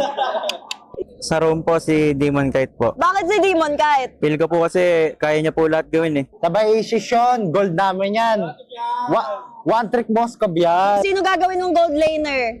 Gold laner si Edward po. Meron ng tank, meron ng gold. Sino jungler mo? Si Kaloy. Si Kaloy. Power spike niya ni Kaloy, yung power spike niya, dapat siya lowest gold na core. Sino ang gagawin mo XP? Si Yue po kasi explainer po kasi siya dati talaga. Okay, sino naman mid laner? Baka ako na lang po. Oh, bakit ikaw? Kasi po, connection po kami ni Demon Kite po. Yan, mid. Ako yun eh. Ikaw. Oo, kasi malakas ako mag-mid. That was crazy. Cannot imagine that lineup.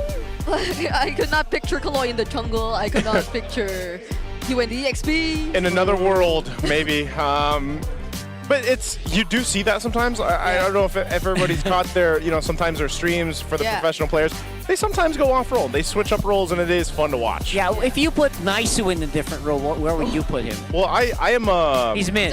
No, the thing is when I go into RGs, man, I'm a flex pro, buddy. Wow. I'm a flex pro. He's basically saying he can do anything. But if my least favorite would definitely be gold lane. Okay, let's put him in gold. Let's put you in gold next game. All right.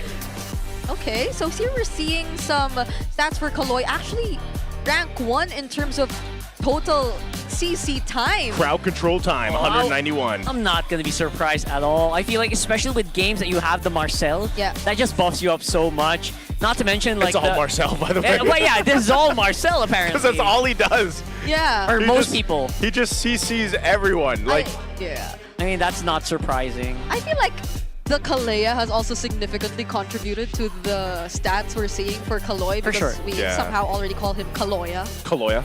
But one of the best. The Marcel definitely. It's not as winningest as before, but it's still there. This season, it's definitely Brusco.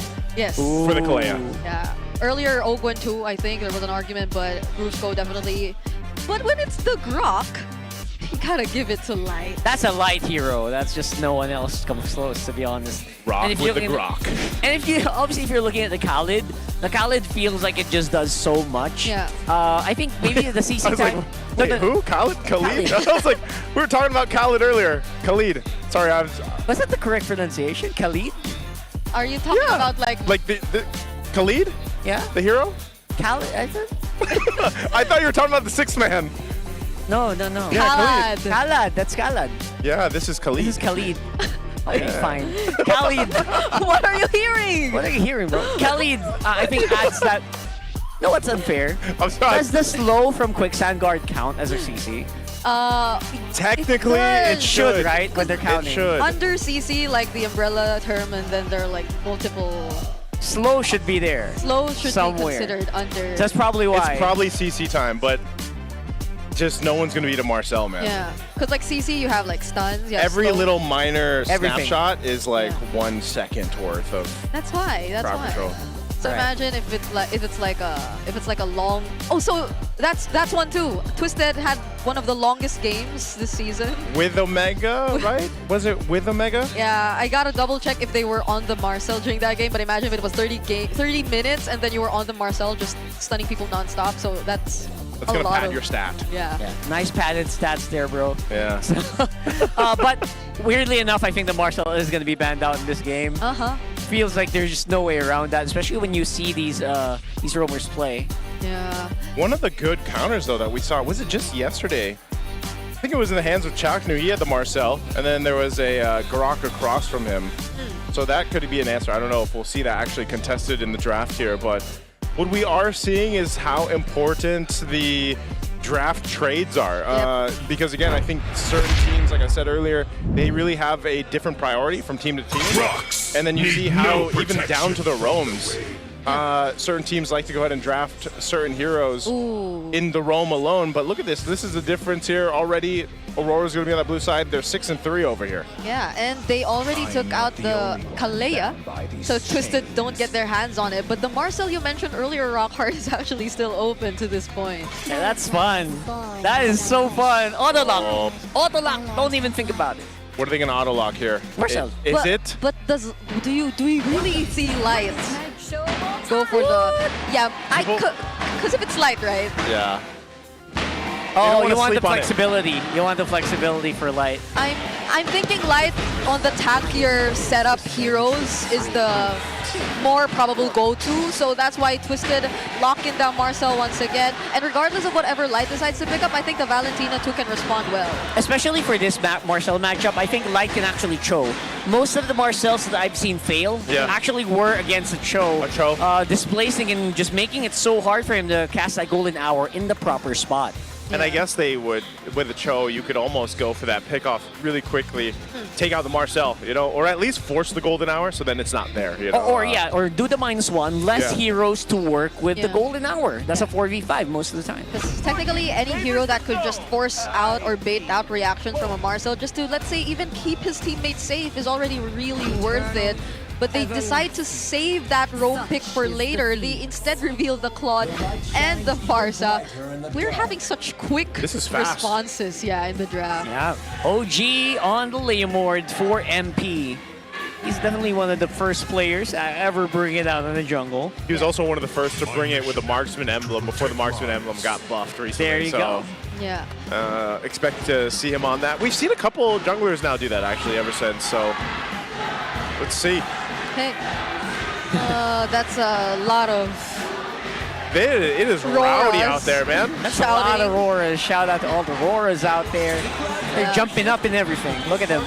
Look at behind you. I understand why they need that spirit. They need that boost. They need that boost. Yeah, I think, because if I'm not mistaken, Aurora are actually already on a 2, at least in the second half, on a 2 losing streak. 0-2. They're sitting at 5, right? Yeah. So you got to think of the context there. There's a potential chance that they find themselves in a situation by week 7, week 8, where it's like, oh man, are the defending world champions gonna make it to the playoffs? Yeah. Oh, no, don't say that. You know, that's a heavy one. And that's coming. That's coming from a RORA guy because my OG Raiders are there, man. So I'm there. I'm one of those wondering. Wait, I think it's a really great ban too, Twisted. Because we were talking about how Aurora don't seem to be going out of the box as much. They're only like one of the few teams left to use the Lapu-Lapu, not the only team to consistently pick up the Lapu-Lapu. Just because Edward just loves that hero so much. Yeah. And even though it's not super meta right now, it still gets the results. Yeah. It still gets MVPs. Malaysia passport. What does it say? From Malaysia to the Philippines. Let's go. Whoa! That's amazing. Shout out to our friends from Malaysia. Even brought the passport and everything. Just to prove it. W. Make sure you take care of your passport, sir. By the way. Yes. He's don't brandish it. Yeah, I was gonna say, make sure you keep that safe, man. You want to make sure you get back to Malaysia. I don't know if I'd be waving my passport around. Probably not, right? Probably not. But we appreciate the enthusiasm. Yeah. You know what? Next time I go to Malaysia, I'm gonna do that. You're gonna show your passport? Yeah. Show your Philippine passport. I'll make sure I use my Philippine, not my US one. You know what? When we watch the next M series. Yeah. We're there. We're watching. Which, by the way, we already know where it's at, so. Oh, yeah. I think it's exciting. It's in a different part of the world. That's going to be the first time, you know? Yeah.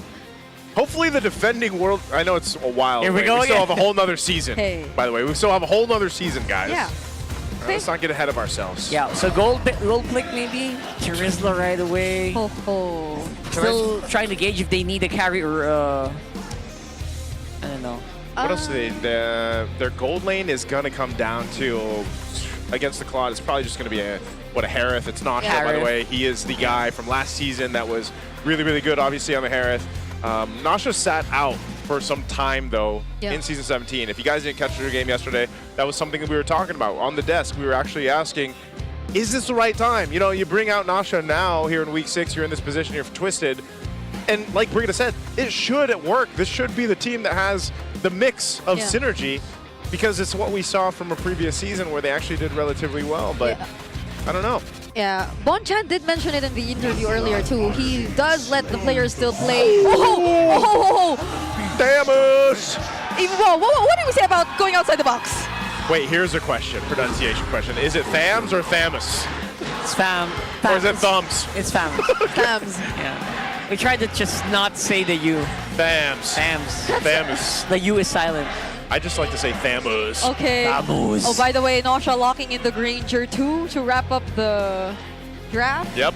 And for all you super fans out there, scan the QR code and predict the match winner correctly for a chance to win 1,000 MLBB diamonds as we take a look at the MPL PH super fan prediction.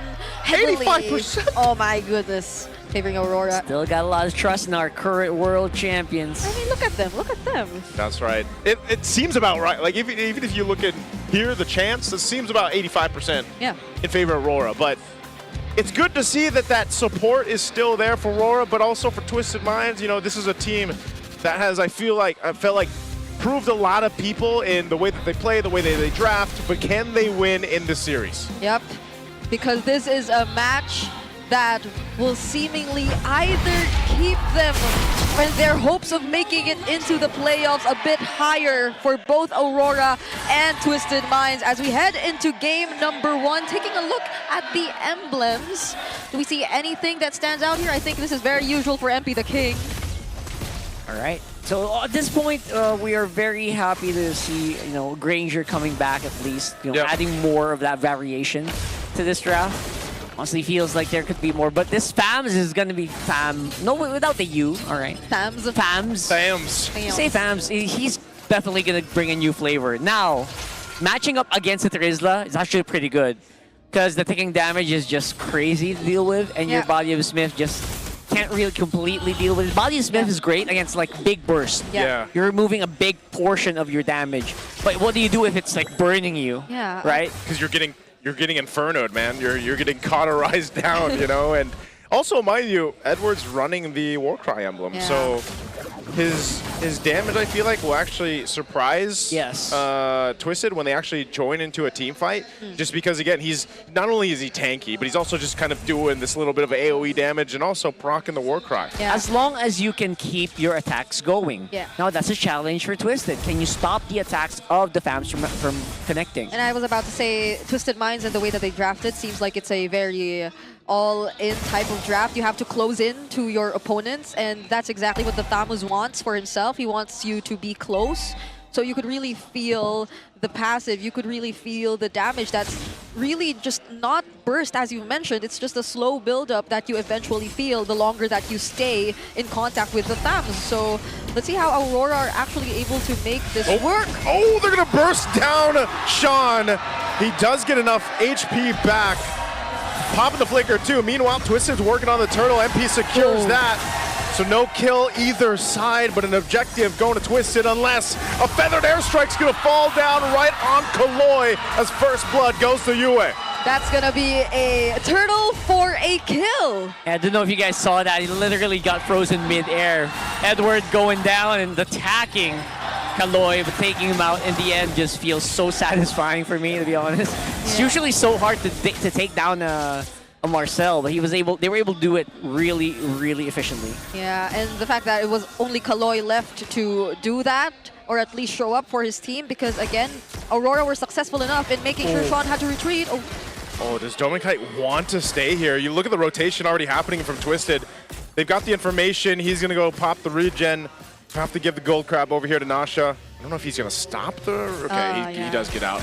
Oh, wait. Gives it over to MP, actually. He didn't get back. Okay, he's just waiting because the light, I think, can also make his way up here if he needs to. Having them revitalized, but yeah, Dominkite will stay up in the lane. Doesn't want to miss the gold cart.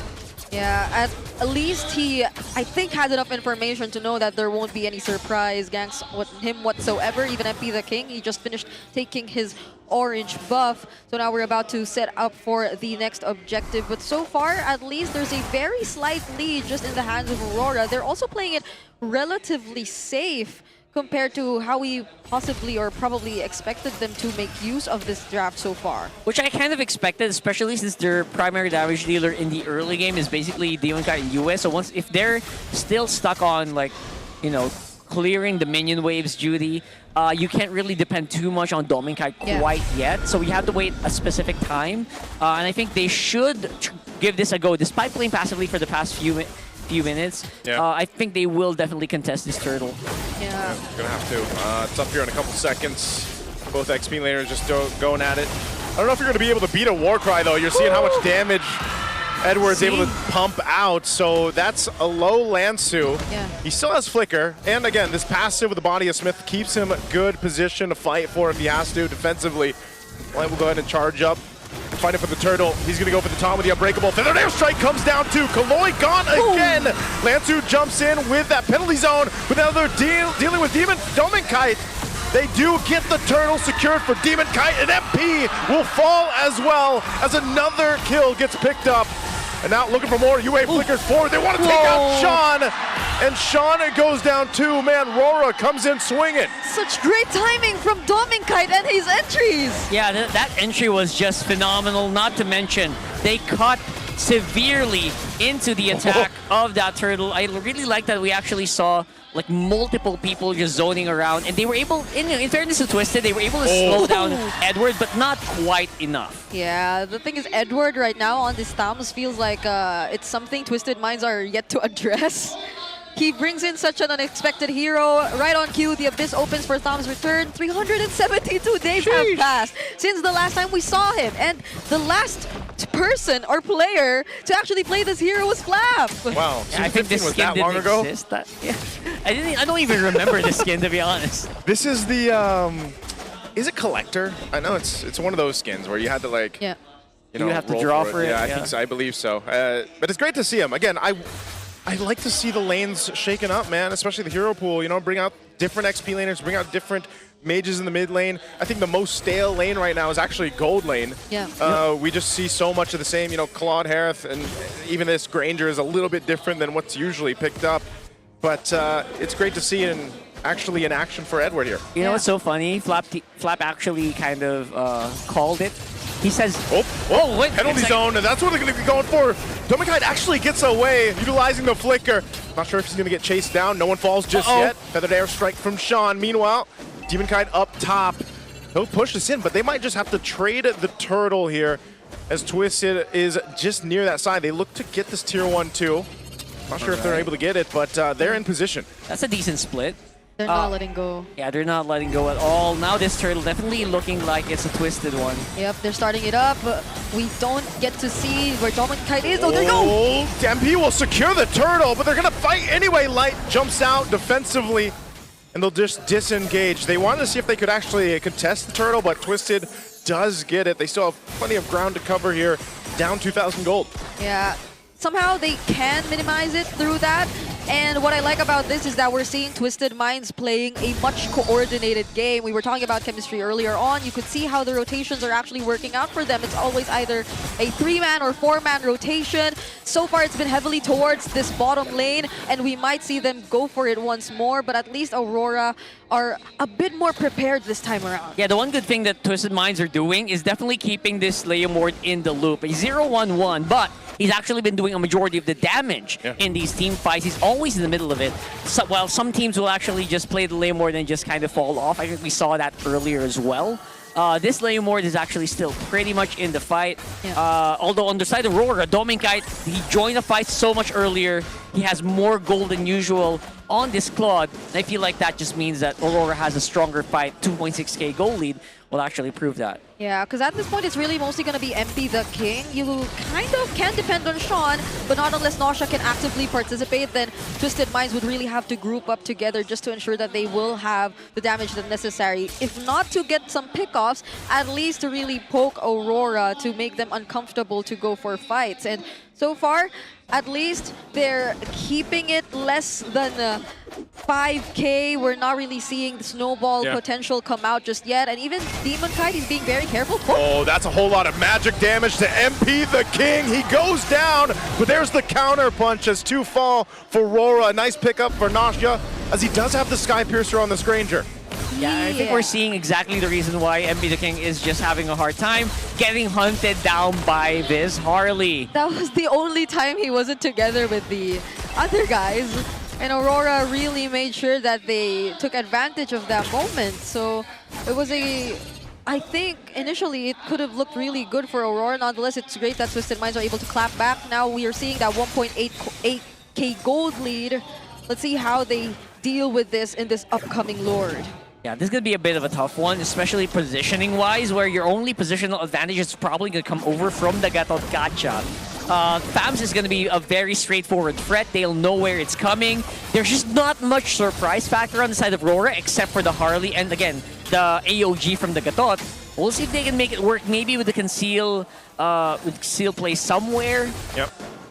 Just not seeing it quite yet. It's very honest. You know, Aurora's attack here is going to be very honest. Will be spied out by Twisted before it arrives. Yeah, and we kind of understand why it's a FAMS, so you gotta be honest. You put yourself out there because you know that you being there is already enough of a threat. Twisted Minds would not want to stick to that FAMS as much as possible, but Twisted Minds, how can they catch whatever surprises they can go for? Oh, half health, golden hour, drop down Kaloi. A quarter of the health, he's going to be chased down by Edward. He has to flicker defensively out to the turret. They're fought for the space here, but neither can Rora go for this Lord. A lot of ultimates spend it out, and they're back to it. Sean holding on to his own Avatar of the Guardian, so ultimately just a couple battle spells went down. The long lane push up top, Rora might be playing into this. Yeah, that was the Cotter on Inferno already used, and even the flicker from Kaloi, I think that's massive. But let's see, because Nausya's able to join this fight. Ooh! Lansu, he'll survive this again. A couple snapshots from Kaloi, Light, and Edward up on the front side. They have to be that line against Twisted, but it's been a dance as if we've ever seen one so far for this Lord. It's going to go and reset again. Yeah, taking so long that Deadly Magic's actually back on cooldown again now. So they just keep on re-engaging here. All the ultimates are looking good. Kaloi only waiting for the golden hour. Yeah, was about to say all ultimates are back for Aurora, and they've regained position over this Lord again. Despite the countless resets, it doesn't matter. Not even Edward, or not even Edward has to worry about his HP. Oh, careful there. That was a doozy. He's keeping things in check. Can't get caught like that. Imagine it's another buff, by the way. You're the one guy who cannot get caught like that. Yeah, it doesn't have to purify. It's just the flicker and the BMI. So those brief stuns that'll come in from Kaloi will really count later on. But this is a dance. They've bought so much time, they've gained 2 levels. Yep. While we're waiting. Demonkite also just trying to push that top wave up a little bit more. There's the initiation. Yue has to flicker out, wings by wings too, but Nausea in trouble with the deadly magic, but he should survive it all. MP takes out Yue. Lansu falls, the 1-for-1 trade. Lord's gonna be ignored. They push each other off the pit. And now Edward, and there's the flicker forward. They'll be able to go and clean it up, and Edward comes in with a triple. The war cry Thamus comes in clutch. That was world-class performance, not just from Edward, but from Doming as well. Oh, MP's not done though. MP's gonna take Demonkite off the Lord, and Demonkite will be able to go back. What a a trick with the Harley, and they'll take out MP the King. He did not expect that. Aurora were so quick to respond, and MP the King.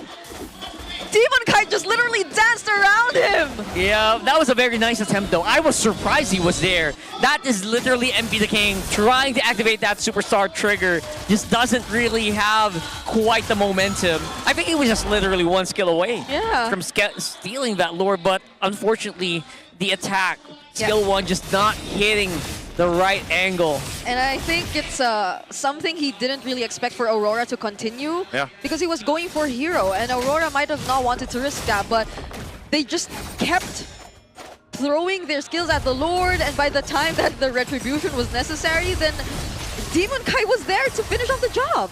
Edward pushing up top, Lord here, down bot, charges in, base turret goes down bottom side, nearly up here to the top too. We'll see if Twisted can defend this. They're going to go clear out this Lord, but RORA is happy with that push and balloon things up to almost a 10,000 gold lead. They still have this powered up wave in the mid. Immortality's coming to play now too for Light. So Sean holding on to his own deadly magic. We'll see what they do. Little snapshot on Dome and Kite. They clear out the mid. They want to go for this top turret. A jump, an avatar into the golden hour. Kaloy on the run. MP has Barbiel. The Phantom Steed is proc, but Light. Immortality still there, and Lansu falls. And now on the defense. Light finally falls, but without Lansu, who's going to be the front line for Twisted as they get whittled down, and now the base going to be locked on. They only have a cannon minion, and it's cleared out. Sean, though, will flicker forward, and now Demon Kite looking for MP. Can he click down? Can't get to the fountain in time, and now a feathered airstrike will force Nasha down as well. They come in to clean up, and it's still 4 members of RORA looking to close out game 1. There's not much Sean can do but watch and die as he stays alive, but the game is over as RORA will take game 1.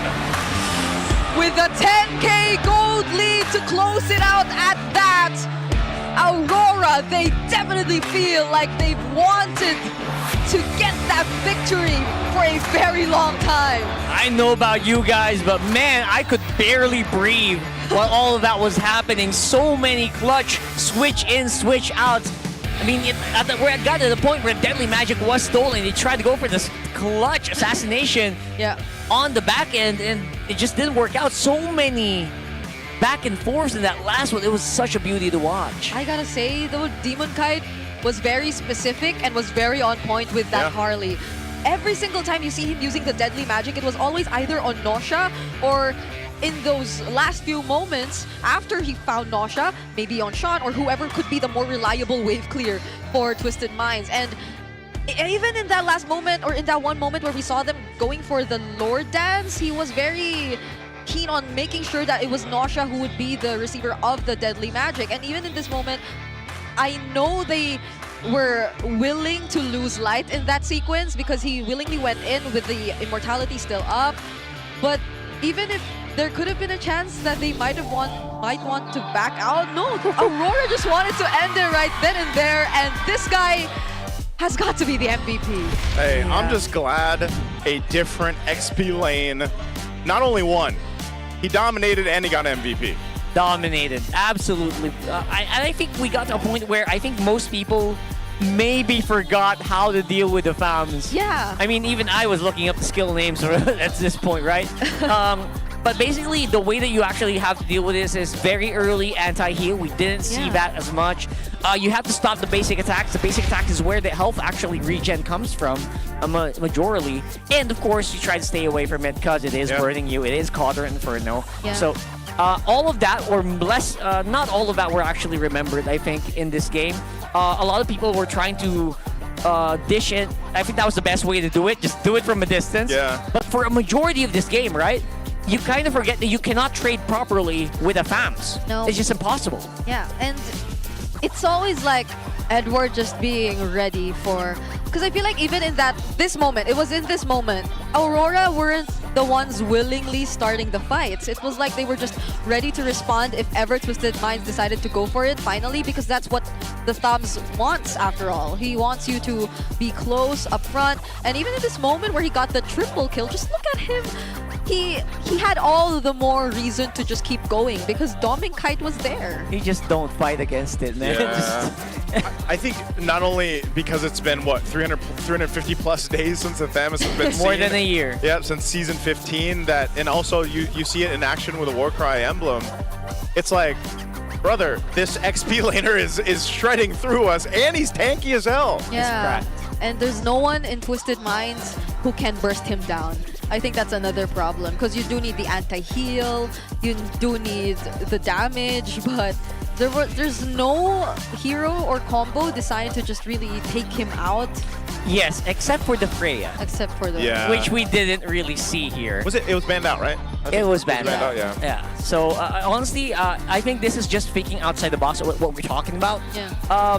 They thought up outside the box where, you know what, maybe Twisted Minds did not prepare for a world where we are gonna run this, and they will not properly draft against it. And I think that happened. This exactly happened with the Terizla. Terizla was smashed. Yeah. It's literally non-existent in this game. Because Terizla had a really great introduction or reintroduction in this season. But teams were quick to also catch up, figure out some other ways to deal with it, and now introduce even more options. Part of the problem with it is you're going to use the Terizla to jump in with your penalty zone, right? So you're going to be playing up front. That's what Lansu had to do. And Kaloy is kind of doing the same thing because he's running around like Marcel's usually do to get the snapshot off. Who's protecting your back line? That's the problem when a Harley's across from you too, because your back line, especially Nasha, man. Yeah. Nasha had to deal with so many threats in terms of not only the Feathered Airstrike, but then where is Demon Kite? Is he going to deadly magic me while the rest of the team is trying to set things up? Yeah. And so it just, Twisted was just not in the composition for them, just couldn't really deal with what RORA brought to the table in game one. I think Brigida said it best. This Harley was very deliberate. It was very deliberate in a sense where he knew the task. He knew his job wasn't just whoever's up on front. The task was right behind. The task was just to really slow down MP. We saw that here in this game. Yeah, and you see how he's not alone. When he does that, he can either be accompanied by the Claude, he can either be accompanied by Edward on the Tham. So there's a lot that we saw happen in that game. Props to Aurora. But before we move on to the next, we're calling on all super fans to stay updated on all things MPL Philippines and connect with the most passionate community in esports. Join the MPL Philippines official Facebook group, the Super Fan channel, and the MLBB official Discord. Get your all-access pass to exclusive content, the latest news, and community discussions. Lead the conversation and have a chance to be featured as our Super Fan of the Month. Go ahead and be part of the MPLPH family. Scan that QR code on your screen right now and join the conversation.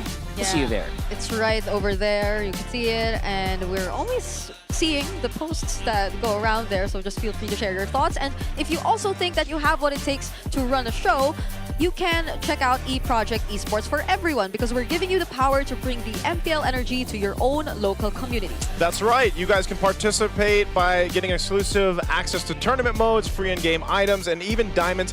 Just head on over to ph-mpl.com/e-project to start your application. That's right. It's time to turn that passion into action. Visit our website for more information. That's basically, if you can do this, like esports is not just for these guys, it's also for you. It's for everyone. Yeah. Everyone. We are having a lot of community events and activations recently, even watch parties, which we greatly appreciate. We hope you guys are also posted when it comes to the watch parties that are actually done by your favorite teams, because we have a lot of them all around the Philippines. Yeah. So wherever you are, there will definitely be a way for you to be part of the community. So we hope you guys are following the social media accounts so you are all updated when it comes to that. And I believe we have an interview coming up before we head into the next game. So let's check out this interview. What an exciting game one between Aurora Gaming and Twisted Minds. But before we continue to the action, we're here with super fans from the battle trips. Before anything else, guys, why don't you introduce yourselves first? So, I am Justin from Community Heroes. I'm Angelo Messina po from Student Leaders po. Welcome sa MPL Arena. Alam nyo guys, lagi ko nakikita itong mga kasama natin ngayon. Justin, you're very familiar to us. I'm sure kilala ka na rin ng mga tao dito sa MPL Arena. Ano ba yung core memory mo or best experience mo being part of the battle trips? So, ang core memory ko po sa Smart MPL Battle Trips po ay yung experience po na makita po yung mga pro players na napanood ko lang po sa YouTube into live po, and also makapag-picture din po sa mga photo ops sa mga pro players din po, and also din sa mga seminars po sa Battle Trips bago po mag-start ang isang game. And syempre yung the hype na binibigay ng isang MPL match sa kada Saturday, Sunday, and Friday. Yon! Iba talaga pag live, di ba? Kumpara sa nanonood sa bahay lang, Thea. Pero ngayon, nandito din si Angelo. Angelo! Bakit marami kang fans dito sa likod? May taga-masahe ka pa, oh. Mga ka-team ko po sa school po namin. Okay. So meron kayong team na nagko-compete. So anong role mo? Gold laners po. Magaling ba itong mag-gold lane? Opo, ako po yung roam niya eh. Ikaw yung roam. So ikaw yung nagsha-shotgun. Yes po. Okay. Ano naman ang favorite part mo ng battle trips? Yung favorite part ko po ng Battle Trips yung meet and greet with pro players po. Kasi Sino ba favorite mo? dati po kasi si Kelra, kaso umalis na po sa Pilipinas eh. Ikaw So na yung ngayon papalit, nawala ganun. na si Kelra. Sino na ang favorite nyo, guys? But before we proceed to anything else, paano ba kayo nakasali sa battle trips, guys? Ano lang po, may pinopost po yung student leaders na may sasagutan lang po kayo, tapos pag kayo po yung napili sa mga sumagot, ay na po, kasali na po kayo. So sa TWIS Community Heroes din po, meron ding ipapost din po sa FB page po para po makasali po dun sa MPL Battle Trips. So meron lang question po na, ano yung moniker ni Edward? Answer is the Mr. Consistent. So, ganun po yung madali lang po makasali sa MPL Battle Trips. So, yun po. So, at makakanood na kayo ng live. Basta mag-join kayo sa MPL Battle Trips. And by the way, nakahati yan sa dalawa. It's the community heroes and student leaders. So, bahala na kayo mag-register kung saan kayo pasok dyan. So why don't you guys join them next time, because the opportunity is there. It's just easy to answer. And meanwhile, we'll continue the action as we head on to the Game 2 of RORA and Twisted Mind as we head on back to our casters. Woo! That looked fun. Battle trips. I wish I had battle trips back in the day. Yeah, I gotta say, battle trips, every single time, they're here since early morning. Because it happens they're the every first ones Saturday. in. They're the first ones to get in the arena, and they stay for the entire day. So congratulations, I hope they're enjoying. But we have to discuss something What's that, Brigida? involves the other teams. Dun dun dun. Dun, dun, dun. You can see it right in front of your screens right now.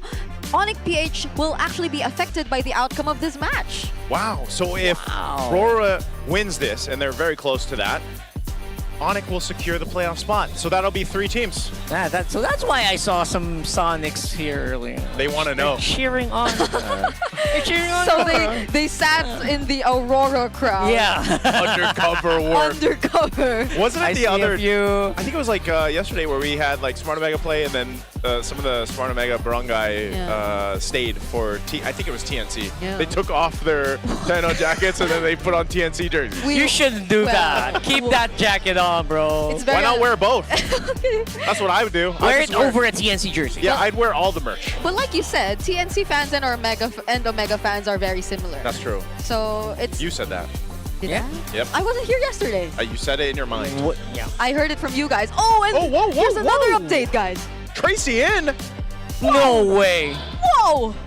Oh, we could do that. Whoa! I completely forgot we can do Substitutions. mid-game substitutions. Hey, that's pretty cool though, because you don't see it often, right? That's right. It's pretty cool. Yeah. I Tracy can't in. even remember the last time we did that. That's No one true. does that anymore, right? I think we did. Where? When? Wasn't it? This season, I don't This think we season? Not here. Not Yeah. in this season. Not this season. Last season? Not even. No, not even. Because Gosh. when it was during the time that Flap was or Falcons were switching out their Oh. was it like mid-series? I'm not sure. You're but- right. You're right. No. Why do you guys think this is the move though? What's the explanation here? Like, why is Tracy coming in? Are they just trying something out in this series? Is he bringing something different than what Kaloy No. brings? So, here's the thing. I'm analyst here.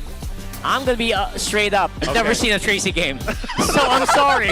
Okay. Hey, you know what? Bro, no one Sometimes- has seen a Tracy game in a while. Hey, Rockmar. Yeah, I think, yeah. Respect. Because you know what? A lot of people probably haven't seen a Tracy game. We've been talking about it on our writers' room. Guys, you know who Tracy is? Bro, we have no idea. We haven't seen him play. I think the last I heard about this guy was when he was still playing for China. Yes, exactly. Which So- again, we don't really have And access. some of their early games were not actually broadcasted. Exactly. So That's why I tried, but I can't. I hey, can't find fist it. bump to that. Yeah. Card. Respect. Nothing but the truth. Now we are on the same page for if you guys are watching out there and The question still stands though. What is Tracy like? That's what we're gonna find out. His flavor. What's his play style? Yeah. Everything. because it only brings me back to what Bonchan mentioned in the interview where he is very open to letting players play. Like if they put the grind They in, put the grind in it and give them a shot. Put me in, coach. because exactly in his words, you never know what they could bring to the table. Can I just say? What? He actually went to MDL. He didn't play in MDL. Yes, so that's why Yeah. we So that's really why- have no This is literally. That's what I'm saying. Like records. the name is familiar. It's familiar, yeah. But he didn't. Yeah, he didn't play in the MPL. We don't know if when's the last time he played. Yeah, and, or how similar he is to Kaloy in terms of pool, or does he really use something different? Like That could be a strength though. You know? I love that. Yeah, I actually love that. Prio on the Harley is not surprising. We're no longer at a 67, sadly. no more. Even the Claude is at 60. Okay. Not Rora's getting that going. 6-7 win rate. They're not. We've seen enough 67s, man. Too much. Today, yeah. Last game, Yeah, last series, that was series, crazy. Series before that. 4 67s, that's crazy, man. I doubt we'll see another one. Yep. Hopefully. So in this one, obviously, Zushin is a very, very big trade, but they have we've seen that work out, especially last game. Yeah. The Harley into this one feels like it's such a, it's such a good pick, especially if you have like very squishy marksman just like the Claude. Oh, look who it is. Khalid. It's Khalid. Sorry, okay. It's Khalid. Khalid, not Khalad. Not Khalad. I will replay that. If I said Khalad, I'm pretty sure. You know, it sure I didn't is say what Khalad. it is. It's okay. You know. He's using a new headset. I'm just saying because LEED. What? Lead. Like need, but there's an L there. You know. Khalid. So we're having pronunciation lessons now. I was hooked on phonics once. If you guys, sorry, that's a U.S. joke. I'm That's so why he sorry. asked All right, No, no. what happened with FAMS? Why were we having a hard time with that one? Because I wanted to ask for your thoughts, Rockhart. He's the analyst. You're the analyst. I need you to break down the syllables for me when I don't know how to read. There it is. There it is. Now they're keeping it simple. Yeah. It's It's Fredrine. Wow. Fredrine. All right, Fredrine and Juicine. Yep. Okay, the first time Juicin came out, I actually called her Juicin. Mirko was on the table. That's for that where one. I'm probably gonna beat you in Chinese. Yeah. Because I was like, Mirko, what do we call this hero? I was like, how do you pronounce it? He's like, dude, hold on, it's like this. And I was like, is it Juicin? He's like, dude, nicer. We're just gonna call it Juicin. Yeah. So basically, Mirko explained that ZHU is like completely different there. Yeah. You're right though. Yeah. It's Juicin, right? Sushin. Yeah. It's very. That's the very formal way to say it. Welcome to the draft where we break down hero Yes. names. Sorry. It's very classic. We can't really say much about the draft, man. Isn't it summer right now, by the way? Like, hey, you guys you thought you were out of school? No. Welcome to MPL. Yeah, look at them. Yeah, banning out the Sora so they don't get the Valentina Sora. Okay, Brig. I thought we were trying to bring it back to the draft. We'll bring it back. We're bringing it back. What's the? Whoa, Choban. Chu. Wait, there's still a Marcel open, right? But again, this is Aurora. I don't think they're really considering the Marcel. See, there were a few years when people called it Chu. But when we we brought it back, it's now Cho. See? Okay. I'm just saying. All right, back to the game. Actually, back to the game. Okay, this is final. We are jumping back to the draft. Okay, so the Cho's also not available. You might not want to grok here because there's a Valentina on the other side. As they say, grockable. It's not grockable. So Grok with the there's grok. a Kalea. Yep. What else does Light use actually? It's got. Well, the Hylos is banned, so I think he just goes. Honestly, he could probably just pick up the Grok. He if could, wanted yeah. to. Yeah, it's grockable, man. And so you have an immediate like. Oh! Spicy! I forgot. He's only been put 4 times? You know what's so funny? Yeah. You know what's so funny? Heroes that Naisu picks are suddenly getting picked in MPL. That's right. It's something about it, man. What's happening, man? What? Badang is so good, by the way. He is so good. Yeah, especially with giving that zone that the Demon Kai can play with. Yeah. Yeah. I think the most, or was it with Chapter recently? Like he was the recent one to use the recent Badang. Badang, yeah. To lead the charge. Oh. Hilda. Wait, so Hilda XP. Okay, Hilda XP. We got Fleet in the Roam. We saw the Hilda XP yesterday. Wait. Yeah. Okay. If it's Hilda XP. What is Edward gonna bring something different again? Is he gonna bring a different flavor? That's a good matchup against the Hilda. You're right. If it's just like a dead lane, then Uranus. no, because the Hilda is definitely gonna have a better time. Oh yeah, no, Uranus is banned. Does he just go Benedetta? I would love to see Edward Benedetta. Does he just go full Agent Zero mode? I feel like there's a little smile on He's his face. explaining something. Yeah. I don't know what he's explaining, but Or he just goes Lapu, I don't know. Oh, that was it again. Now run it back. Okay. Well, I mean, there's not much difference with Twisted Minds and their draft in game number 2 compared to game number 1. They're all very close range. I like it because they're not overthinking it. You're absolutely right. Hilda will try to trade with the FAMs, and Hilda will fail 99% of the time. Yeah, it's now they've shown us how they've decided to think outside the box. And unless there are no direct answers whatsoever from Twisted Minds, things are still looking to be quite in favor of Aurora, albeit slightly in terms of the lineup rating, as we take one last look at the draft. Excellent. All flickers except for Edward. I really like the Aurora draft. I mean, obviously, I still think that Twisted has so much kill potential. Yeah. Especially when that, when the Hilda goes around, clears it up, and goes for the jungle invade. Yeah. But in a 5v5 death ball, Aurora feels like they have a better comp. Did Edward have Flicker last game? Now he's got Vengeance. Yeah. He switched it up. He went Vengeance. It's a carry they're up against, so you kind of understand. Taking a look at the emblems once again, I don't think they changed much. No, same, but different, but still same, because they have different heroes. Here we go. Game number 2.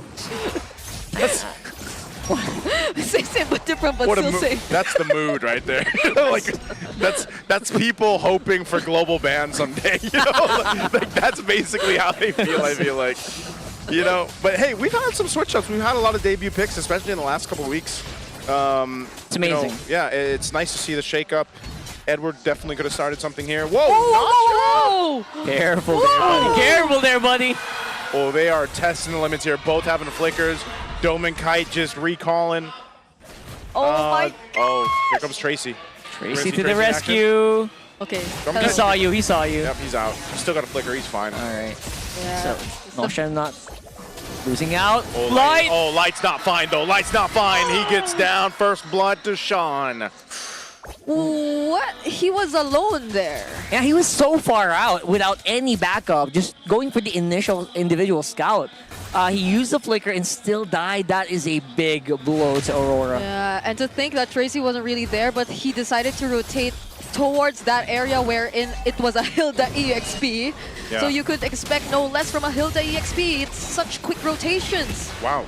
Demon Kite. Oh man, they're going with multiple flickers there. Oh. Demon Kite was I wasn't sure what the move there was. That's 2 questionable decisions in a row. So Twisted's got this turtle. There's no contest here. Rora's gonna have to make some quick adjustments because, not the start into the first turtle they wanted. Hey, it's such a great opening for Tracy so far. Yeah, they're completely level gapped. I feel like you don't even have. Light doesn't even have the fist break there, fist crack. Yeah. Man, the only source of, I would say, hope here for now is, again, Dominkai's just relatively undisturbed in the lane. He also got that small dub where he's actually forcing a lot. There's Tracy using the Raging Sandstorm plus the flicker, but he gets the beacon out from Yue. Yue still holds on to his own flicker, though, so see if MP decides to do something with that advantage or not, but good job alleviating the death. Light's still looking for his level 4. See if he ends up getting in here soon. They try to set something up. Okay. It's been a really interesting rotation so far from Aurora, but Twisted Minds, they're really tight in their formation so far, and it's working out for them. It's similar to Game 1, but this time it's making a lot more sense because they're limiting Aurora in terms of the early game, and that's exactly what you'd want. Oh, even that flicker from Dominkite gets forced out. Yeah, they're burning up way too much just to keep themselves alive. That's exactly what Twisted wants you to do, especially now that Edward can't really join the fights too much because there is going to be the check of the Hilda on that lane. I love it with the gold laners when you get to check in on them. Light should survive this. You just see them fight for basically gold crab and then throw emotes at each other, while they wait for their time to go ahead and pop into this game. But Domikai is winning the lane. Like, if you look at the gold breakdown, he's ahead right now of Nasha. Yeah, but it's really interesting to me how Light has been somewhat struggling. It was all from the beginning of just him dying of first blood. That was big because you basically don't have fist crack for a majority of the game. Yeah. I was actually scared that he might reach next turtle without this ulti, but of course, XP doesn't work that way here. Yeah. But he was completely denied of everything in the first 3 minutes. That's true. So it's very understandable why Twisted are the ones with a slight upper hand here. Even Lansu will be first to rotate out of his lane. Oh man, they're gonna get zoned out a bit with the Raging Sandstorm. Sean still holding on to his own beacon used by Yue. Here comes Edward joining this fight too. Yue tries to get away with the deadly magic. He's going to survive, and it's going to come down to the battle. A setup from Light. And now Yue in trouble. Lansu will pick up a kill. They traded out for an objective. Nasha on the run. Edward, one tick away, 1 HP there, but Edward still leading the charge. And an energy eruption will bring him back. So finally Tracy falls, but MP trying to capitalize a kill. Edward falls. It looks like RORA stayed a little bit too long. Demon Kite goes down with a bonk, gets an Appraiser's Wrath kill, but it's a trade the 2 for 2. That was a very extended team fight we saw right there. Yeah, we're seeing both teams becoming very relentless against each other, right? They're just not letting up. And I like that. That's exactly what Twisted Minds needs to do. When you think Roar's trying to aura farm you, you gotta give it to their face. You gotta go ahead and just take the fight. But we gotta say, that was a massive redemption arc for Light. That 3-man fist crack that we saw. It's just that the damage maybe not enough just yet. Yeah, it was a great set, but like even so, he got nothing out of it. No assists or anything, but the potential is there. The potential with this Banang is there. Edward, he'll survive this, holding on to his regen. He'll get back though, but he's gonna definitely be one of the front lines here for Aurora with this composition. Once he gets some of the magic resistance items here, that's gonna be crucial against this. But talk about a start for Lansu, man. 3-0. Oh, there goes Light again. Gonna be able to find the setup right on target. Nasha falls, not getting away from that one. Okay, you get value out of that. Oh, Edward. Big value. Edward with a 2v1. Yep, just clearing the lane. Countering Inferno. He'll be fine. All right. So, I think slowly and bit by bit, Aurora are finally able to get back in this game. This very slight goal lead in favor of Twisted Minds now non-existent because they've shifted over to Aurora, and definitely map control seemingly is a bit more favorable towards them. So let's see how Twisted are going to respond to this. Tracy has a flicker, has an ultimate, and everyone else might just be ready to join this fight. Really like what Doming did. He went DHS first. Try to go for damage. Last turtle of the game. MP will secure it. Demon Kite falls. It looks like RORA still wants to fight. MP going for the back line. He'll take out Doming Kite with a deadly magic. And now RORA just falling apart here after the turtle is taken as well from their hands. Only Yue survives. I don't know if you guys saw that. Doming Kite evaporated. Yeah. It's very rarely I've seen that happen. And Twisted just knows how to target properly here. Even Demon Kite, he was the first target in that very chaotic team fight. But it seemed like Nasha was a bit too free on this carry, was able to just throw out all those auto attacks. Let's take a quick look at the replay just so we could make sense of it a bit more. Yeah, they surrounded Demon Kite. They wanted to take him out first. Yeah, Demon Kite could not actually survive that. And look at that. He literally disappeared. And Uwick and Edward trying to re-engage or disengage. Big moves from Sean there, taking the Fredrin toolkit. That energy eruption, man, just... That's big. We've seen this so much with the Valentina, you know, taking the Fredrin when it's across from you, and then sometimes even having better setups, better energy eruptions, better just mobility too. Utilizing the Valentina kit and that Terrify when they stack it up. So think about that. That one team fight now balloons this lead for Twisted up 3,000 gold. There was at one point where Aurora diminished the gold lead that was built up. Well, now it's back to Twisted. It happened right after Aurora actually got the lead in their hands again. So things have been happening really fast here for Twisted Minds, and so far they've been showing us really great control, prioritization when it comes to a team fights, and it's great because you see how well they're syncing up. Even with this being Tracy's first game, that last sequence felt like it was his call. We are going to commit to this one person first, and that's where everything else followed. Yeah, I'm also really glad to see that Tracy can kind of just go with it, right? Be as explosive as the rest of these Twisted Minds members. Oh, Lancio, there's Deadly Magic again. It's right on Demon Kite. He could be in trouble. He already uses the Appraiser's Wrath, and Demon Kite will fall, which should just be a Lord over here for Twisted. I don't know if Aurora still wants to stay on this side. They might just have to give up. Light pops the Conceal. They want to force them off this Lord, but it's just going to be too late as the jungler for Twisted is alive and they secure the Lord. This is very unfortunate. You know that Demon Kite has no choice but to do that. He's the guy to body block everything. He's the guy to tank everything. He's the guy to walk up front first. But Twisted Minds, every single time, they're throwing out all their abilities onto him, and they're capable of bursting him down. Edward, Power Inferno, Divine Glaive now picked up too. You thought MP was bursting down before, well now even more so. Demon Kite gonna go, gets his orange. He's down 3 levels, or 2.5 or so. Yeah. I don't know what he has for, does he have magic resistance? It looks like he only has an Oracles, man. It's just an Oracle and a Brute Force. Brute Force and Oracles, that's why he's getting blown up. I mean, think about how much damage is going through. Yeah. And now with a Divine Glaive. Yeah, I think what should happen is Edward should be more front. Definitely has a harder time now that you have an itemized opponent.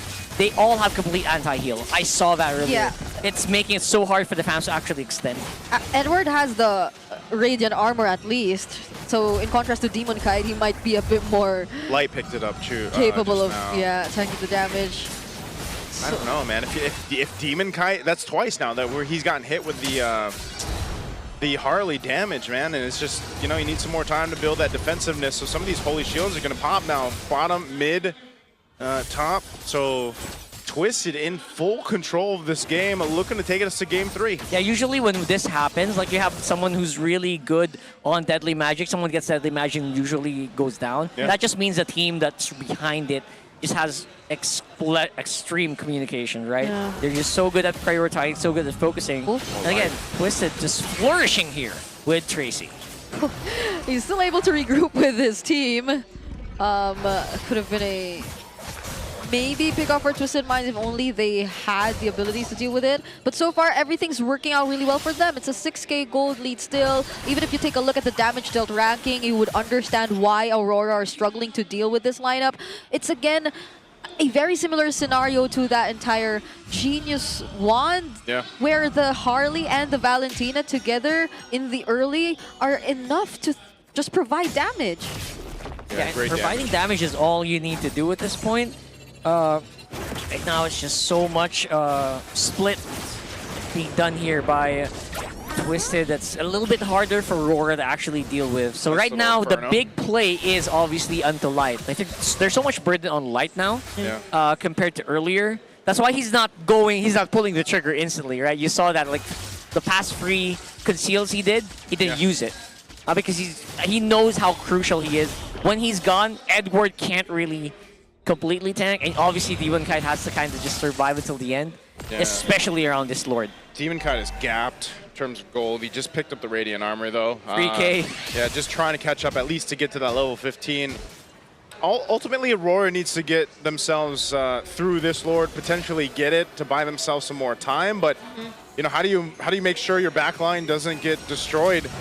We've seen this before. A Raging Sandstorm thrown out. They want to go for Demon Kite again. The rest of the team I don't know if they're going to be able to help him. He does get away, scoots on out. Edwards going to be the one to jump in. Yue there too with the beacon. Woo! They're waiting for the re-engage. Now Kai joins now too. They'll take out Lansu. Now Yue trying to get away. He flickers out defensively. But MP on the hunt. Nacha looking for the kill, but he can't get Yue. And Demon comes in with a vengeance. An Appraiser's Wrath will turn around the game, and now they've got a chance to take the Lord. That was an insane push and pull by RORA here.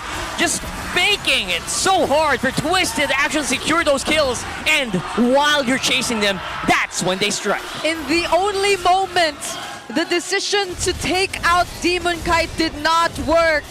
That's where Aurora found their opening. Finally, with the Oracle and Radiant Armor, Demon Kite was able to last a bit more longer. Yeah, talk about value of Radiant Armor. Look at this. I mean, everything was pretty much thrown at him. Clutch. Brother survives, scoots on away. The rest of the team's there. Edwards like, not my turn. He jumps in, buys enough time for Demon Kite to swing on in here.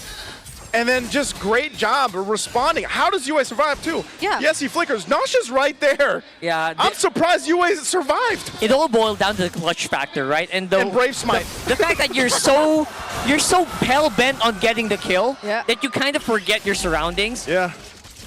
That's what happens here with Twist. Oh man. That was just, I mean, think about it. That was a complete turnaround off of that initiation that Twisted decided to take. And so they'll hold on to the base turrets here as this Lord's working on this bottom one, but they won't completely take down a base turret. But what Aurora has been able to do is open up the map now as they take down a tier 2 in the mid, most likely making their way up here to the top. Yeah. The damage is still good for Twisted though. They can still win a fight. Sean's holding on. He goes in with an initiation himself, just as I say it, taking out the perfect member. Sean's trying to get away. Beacon used by Yue. They might have to disengage and Edward goes down. Winter Crown's not enough as well. And now it's Demon Kite on the run. What a play again from Sean. Oh man, Demon Kite has to make a run for it. Only he and Light will actually be in time for this defense. Oh, there's 14 seconds on Light to come up. They have a base turret still up. Demon Kite, can he keep himself in the team in this game as mid turret goes down? 5 Twisted seconds. will take it out. 2 seconds on Light.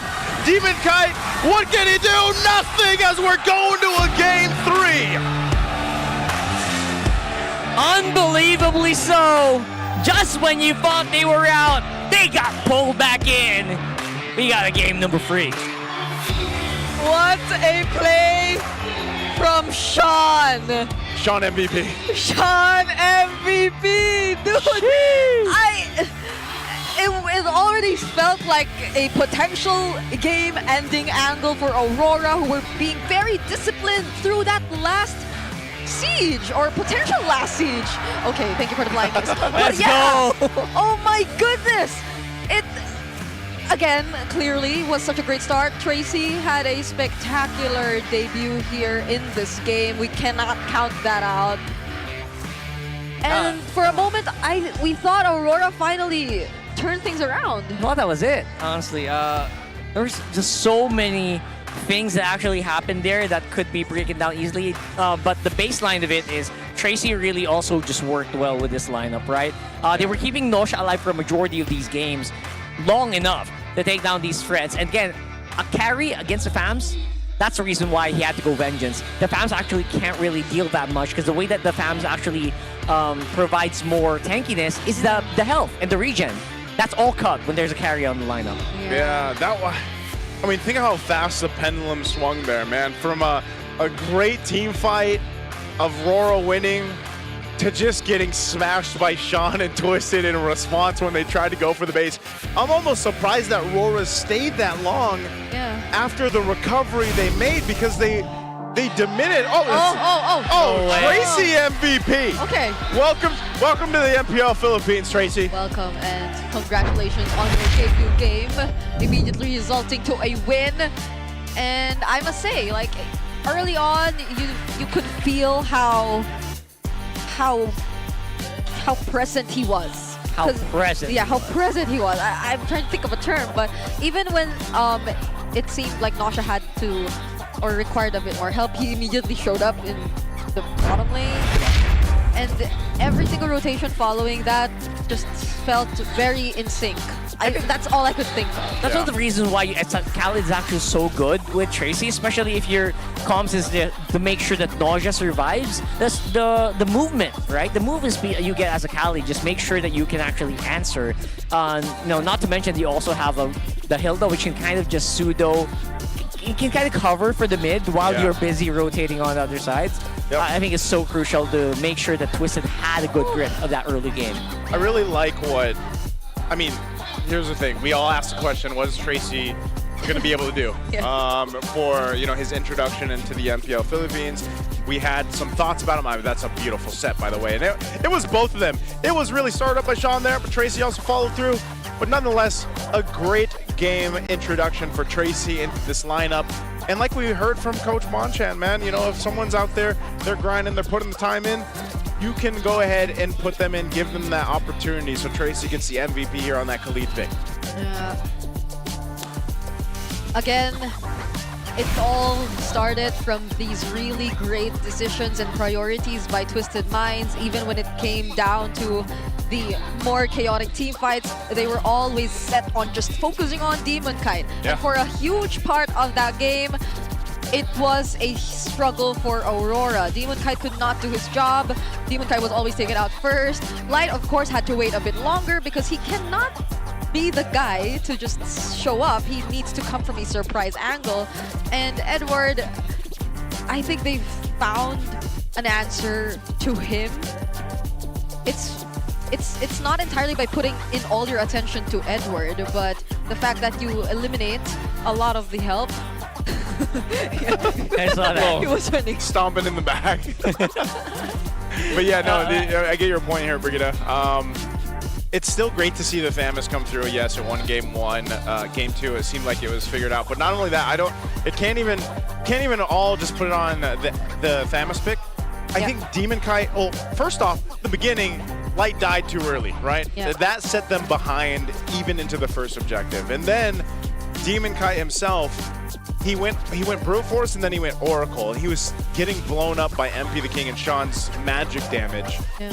We saw how much of an impact the Radiant Armor came into play when he finally picked it up third item. I'm just wondering if maybe it would have been different if somehow he picked up the Radiant Armor maybe earlier. Not only that, but just some of the positioning that RORA was making throughout the beginning portion of the game. Yeah. And then it just seemed like they went a little too hot once they had that turnaround. But a great victory here, like I said, for Twisted to be able to make this work, come through with a lineup that had a solid plan, and then, gave it to RORA basically in game 2.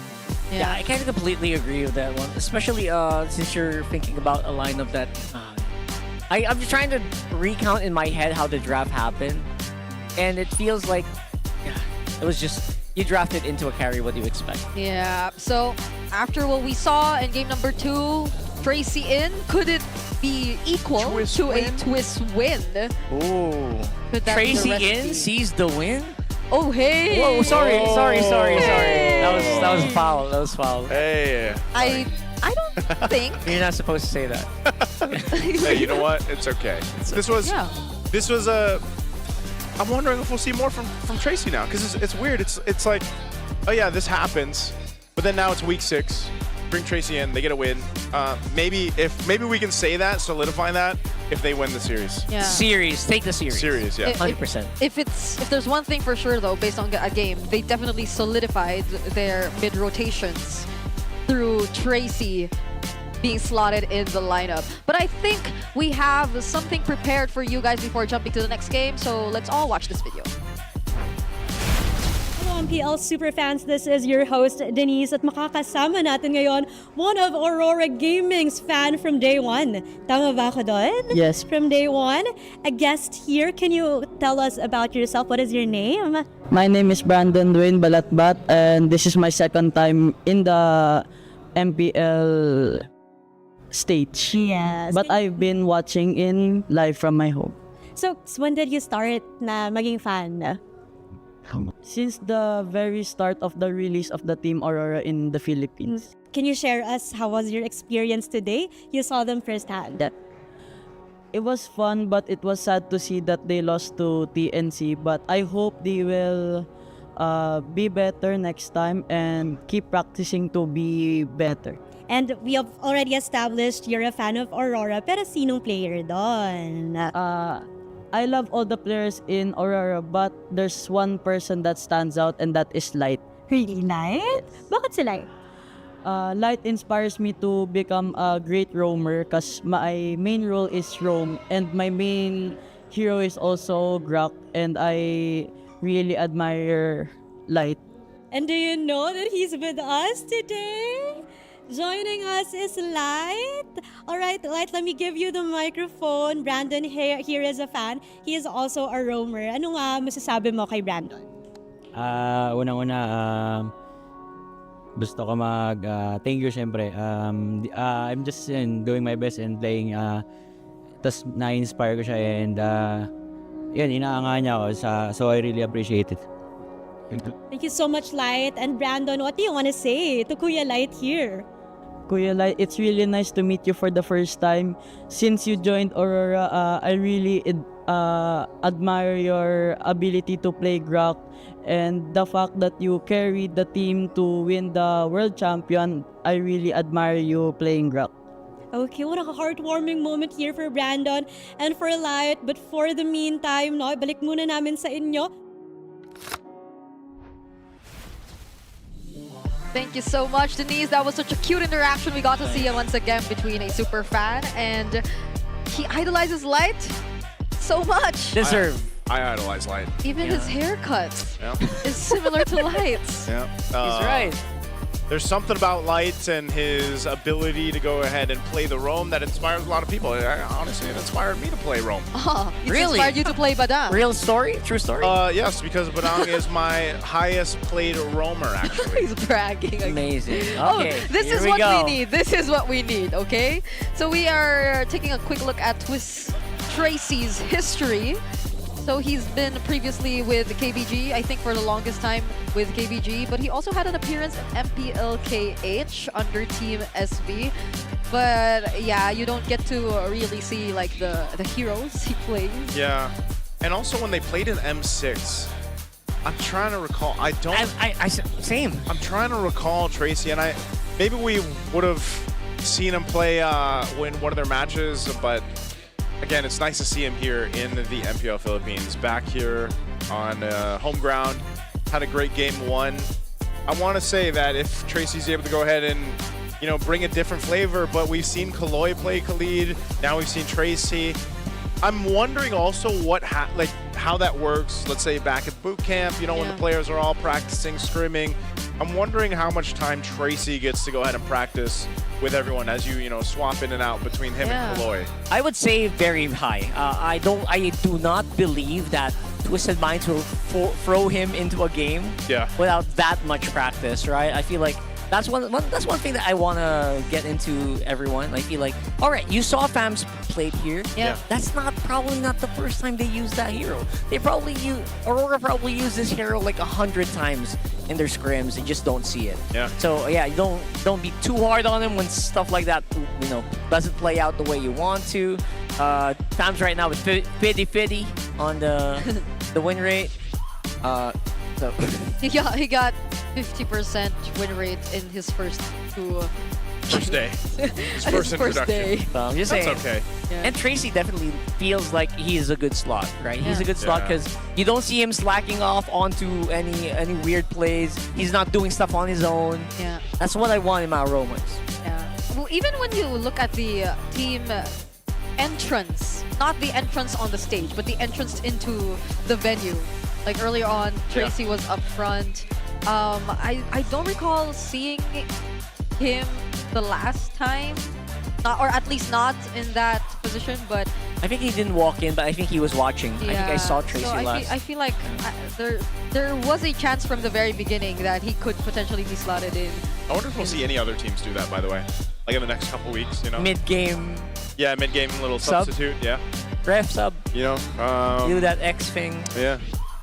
Either way, because you gotta think about it too. In Twisted Mind's position, to bring in a sub like this, get the win, and if they can win the series. Again, we're down to one game, basically. Yeah. They can win the series. That's a big statement for Twisted. At least it also helps them stay alive for their playoff contention. Because remember, if Aurora does win this, Onyx locks in the 3rd spot in the playoffs, so that would leave us with 3 spots left. Yep. And I'm sure the matches even tomorrow might even come into stipulation there for some of those playoff spots. So this is big on both sides, but let's go ahead and take a look. Right now at the highest average damage per minute after week 5 in MPL Philippines season 17. We've got Carl TZ obviously there. He's up at 1, and right now rank 2 is MP the King. Whoa. 2382. I really don't doubt it, especially if you're watching earlier and you saw MP. He was very willing. He's very willing to take the fight to people, especially with heroes like Leomord, which does boost your DPM a little bit, I gotta say. That's so close, by the way. Yeah. Between rank 2, 3, 4. Right? 2382, 2376, 2350. Actually, it is. Well, I think MP more often than not is on the damage type of jungler too. Because like King Kong and Kyle had their fair share of bakshas, of veterans and utilities. Oh wow, that is such a throwback. I think that this was during the time you were a raider. Oh my god. Oh what? That's my boy. That's my Demon Kite. Yeah. He's got a Who just blasted Demon Kite's old video, so by random. the way? Yeah. He's nice. He seems like a dancer, right? His body's pretty soft. Yeah. What's this say? Oh, Twisted. Yeah. Man, people really just carry, you know, their pads up here and everything. It's probably an Infinix X pad. I've seen people carry laptops. Need no protection. Yeah. Laptops? Yeah. Infinix laptops. Yeah. Infinix laptop. Yeah. Thank you so much those. to Infinix. Okay. Hold on. Who's broken walls? Broken walls. Who's broken? Wait. Whoa. Come on, Brigida. Don't do that to walls. It's Saturday. It's super fair there. No one's broken. No one's broken. Come on. Although someone did flash something on their X-pad. Someone earlier on the audience was flashing, I miss my X. I don't know if you Oh, really? I Yeah, didn't see someone that. was flashing, Okay, I so miss someone my is. X. How did you catch that? Even I didn't. It's neon green. It's No wonder I did see it. I'm colorblind. Oh, okay. He's got an excuse, I don't. All right, we're on the draft here. Again, no problems whatsoever with just leaving out that FAMS, obviously. Yep. But the Harley this time. That's a good ban. Yes. I think both teams are tired of being like, protect the back line because where the heck is Harley? Easy Zushin pick, by the way. Easy Yeah, Justin Zushin first pick. And then Twisted might get the By Suyo? Harith, Suyo, or Claude Suyo if they wanted to. Yeah. Or is RORA actually thinking hard about this trade? Because Yeah, that's a very solid trade as well. You're leaving out so much. I love that Fannies don't get banned out here, right? yeah, they don't. Yeah, I love that. They picked Suyo. Suyo, wow. Also, is it Juicin Harith or Juicin Claude for Twisted? Also, remember when people called Suyo Suyu? We had to change that up too. That's true. There's the Juicin. Zushin, there you go. The Juicin. Yeah, are we looking at a potential goal laner here for Nausea? Or maybe the Leomord if they don't want to show that quite yet. Khalid. Khalid, Wow. that's good. Khalid. Just run it back with Tracy, man. It's an auto lock Harith for Aurora. Okay, Valentina Harris. That's quick. Yep. So I would secure jungle here. I would assume you just take Leomord, right? Or Yeah, Leomord. Easy answer, right? What else did you want? Yeah. There you go. All right. This is why I was saying I like the change-ups we've had, even if it's in the form of XP, if it's in the jungle, sometimes in the jungle. Mid's shaking up a little bit, but Sora's going to be banned out here. I'm sure you're very happy about that mid shakeup. Yeah. I am still waiting for my Valier. Which like he has popped up a couple times. He has popped up. Always with or often with a high loss. I don't know if Live would want to go for that route though. I mean, a revitalized roamer doesn't sound too bad. Yeah, but it does kind of fare well against. Alright, that's shoots, right? Man, everyone's so sour today. But they're, Everyone's in a great mood. Great mood, yeah. Except the one Sour person. face, great mood. They all missed game 3s. Yeah, it's been a while since we've had like multiple game 3s, huh? Yes. Remember that? It was only the second match we didn't have. Wait, yeah, second match that we didn't have 3 games. We had a sweep. Never forgetty the 2-week 2-0 streak. Yes. Never forgetty. Oh, what is the... Oh my goodness, I know why. What? Because it's me, Renmar, and Wolf. Renmar's here. He was just visiting. He's just visited. not casting. So Yeah. it's me and Renmar for real. That's a lot of... Oh, and now it's UA's turn. Oh my goodness. This is when he went full Eminem. I don't think this is an old Oh, that's new, that's new. Since when is UA this kind of dancer? How were they that good? I didn't know they had hidden talents. How do we not know this? Hey, you know what? When you win a world championship, all these talents come out. You can basically do anything. When you win that world championship prize pool, that's... Well, why would you not dance? Of course, of course, of course. So... Celebration. Gold laner. What's Sorry. the- Roamer. They need a Roman and XP here. Solid. Man, they could have Grok. I feel like I want They can Grok. I want to see a Grok here. Not surprised if Badang comes along again, but I think the wall of the fist break might actually be a hindrance when you're trying to run away from a Zushin. Yeah. So maybe not the Badang this time. Well, both the Badang and the Grok have walls. Yeah, that's true.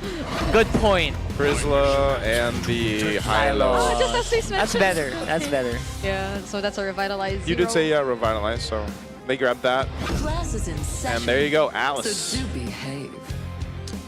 Yeah, we had a really good conversation about Alice earlier. I'm not gonna talk about it, but yeah. Alice Please play the new skin. Top tier. Top tier. And again, we already talked about it in the panel. We expected heroes like the Alice to pop up. Again, just so good, especially if you're soaking in with a lot of high DPS heroes like the Leomord. Yes, sir. Whoa! That is a 10.9. I don't know if I've seen... I mean, I know, take this for a grain of salt, but a 10.9 on the lineup rating? It's usually single digit. Yeah. Yeah. That's Huh. Scary. What a rating for Twisted. I wonder, it's probably because of the Terizla, right? It's probably why it's skewed so much to The Twisted? Twisted. to Aurora. Yeah. Or it's probably why Aurora's lineup rating is so low. Yeah.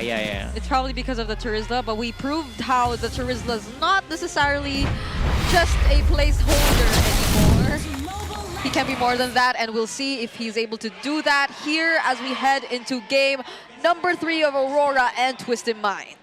Now, we were talking about like possible light heroes. I feel like you actually knocked it on the head there. Yeah. Hylos is just so good against this one, especially against the Leomord, who wants to just keep attacking you.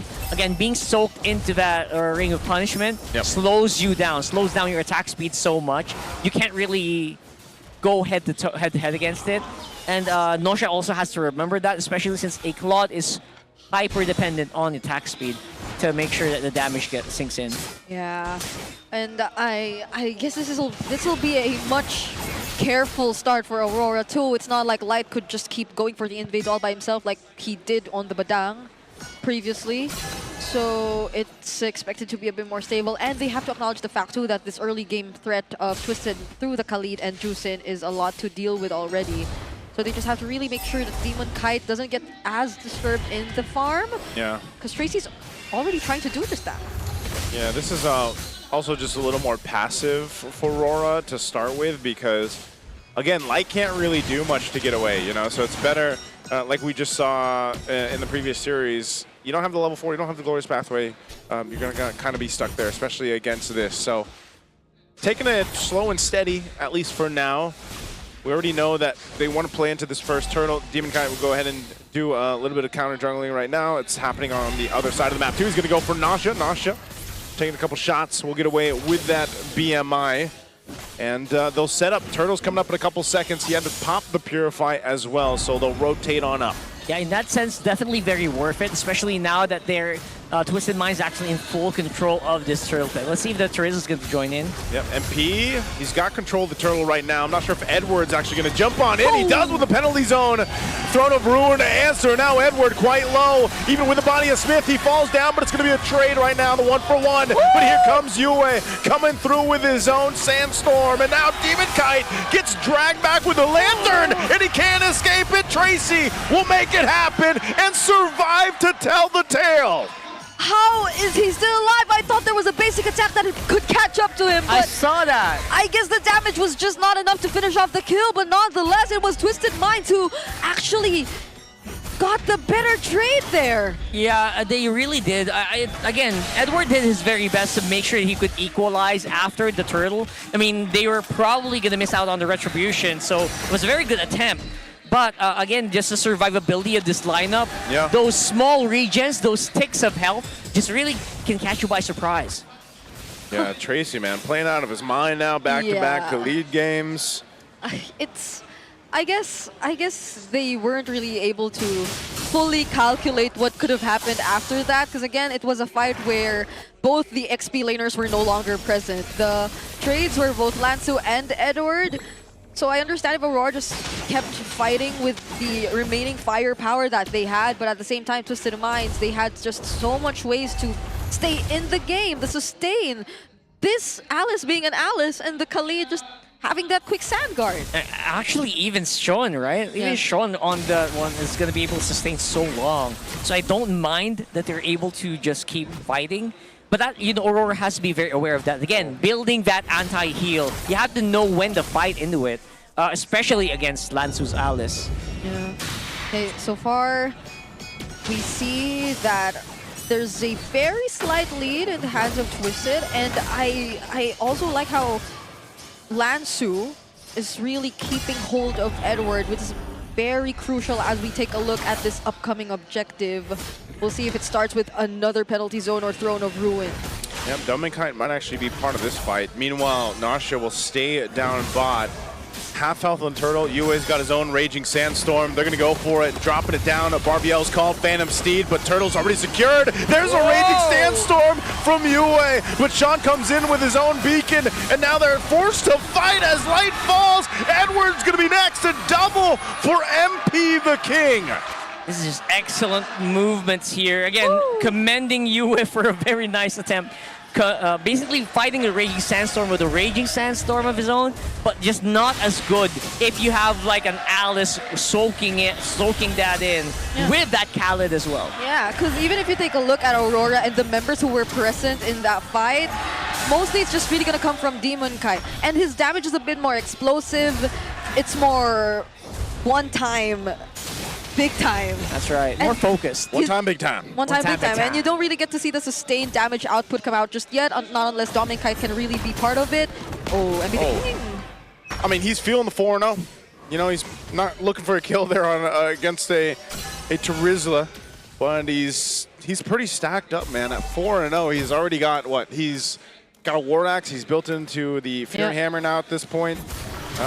The team just really sets up MP to be able to go ahead and pop off like this on the Leo Mord. And it should almost be the same for Demon Kite to be able to go ahead and respond in that way, but just so far, the way the team fights have gone, it's just been in Twisted's favor, and Nasha's been able to farm up this whole time. Yeah, and Twisted might feel like, again, this is the factor that you get when you pick up such good heroes like the Zushin and the Khalid.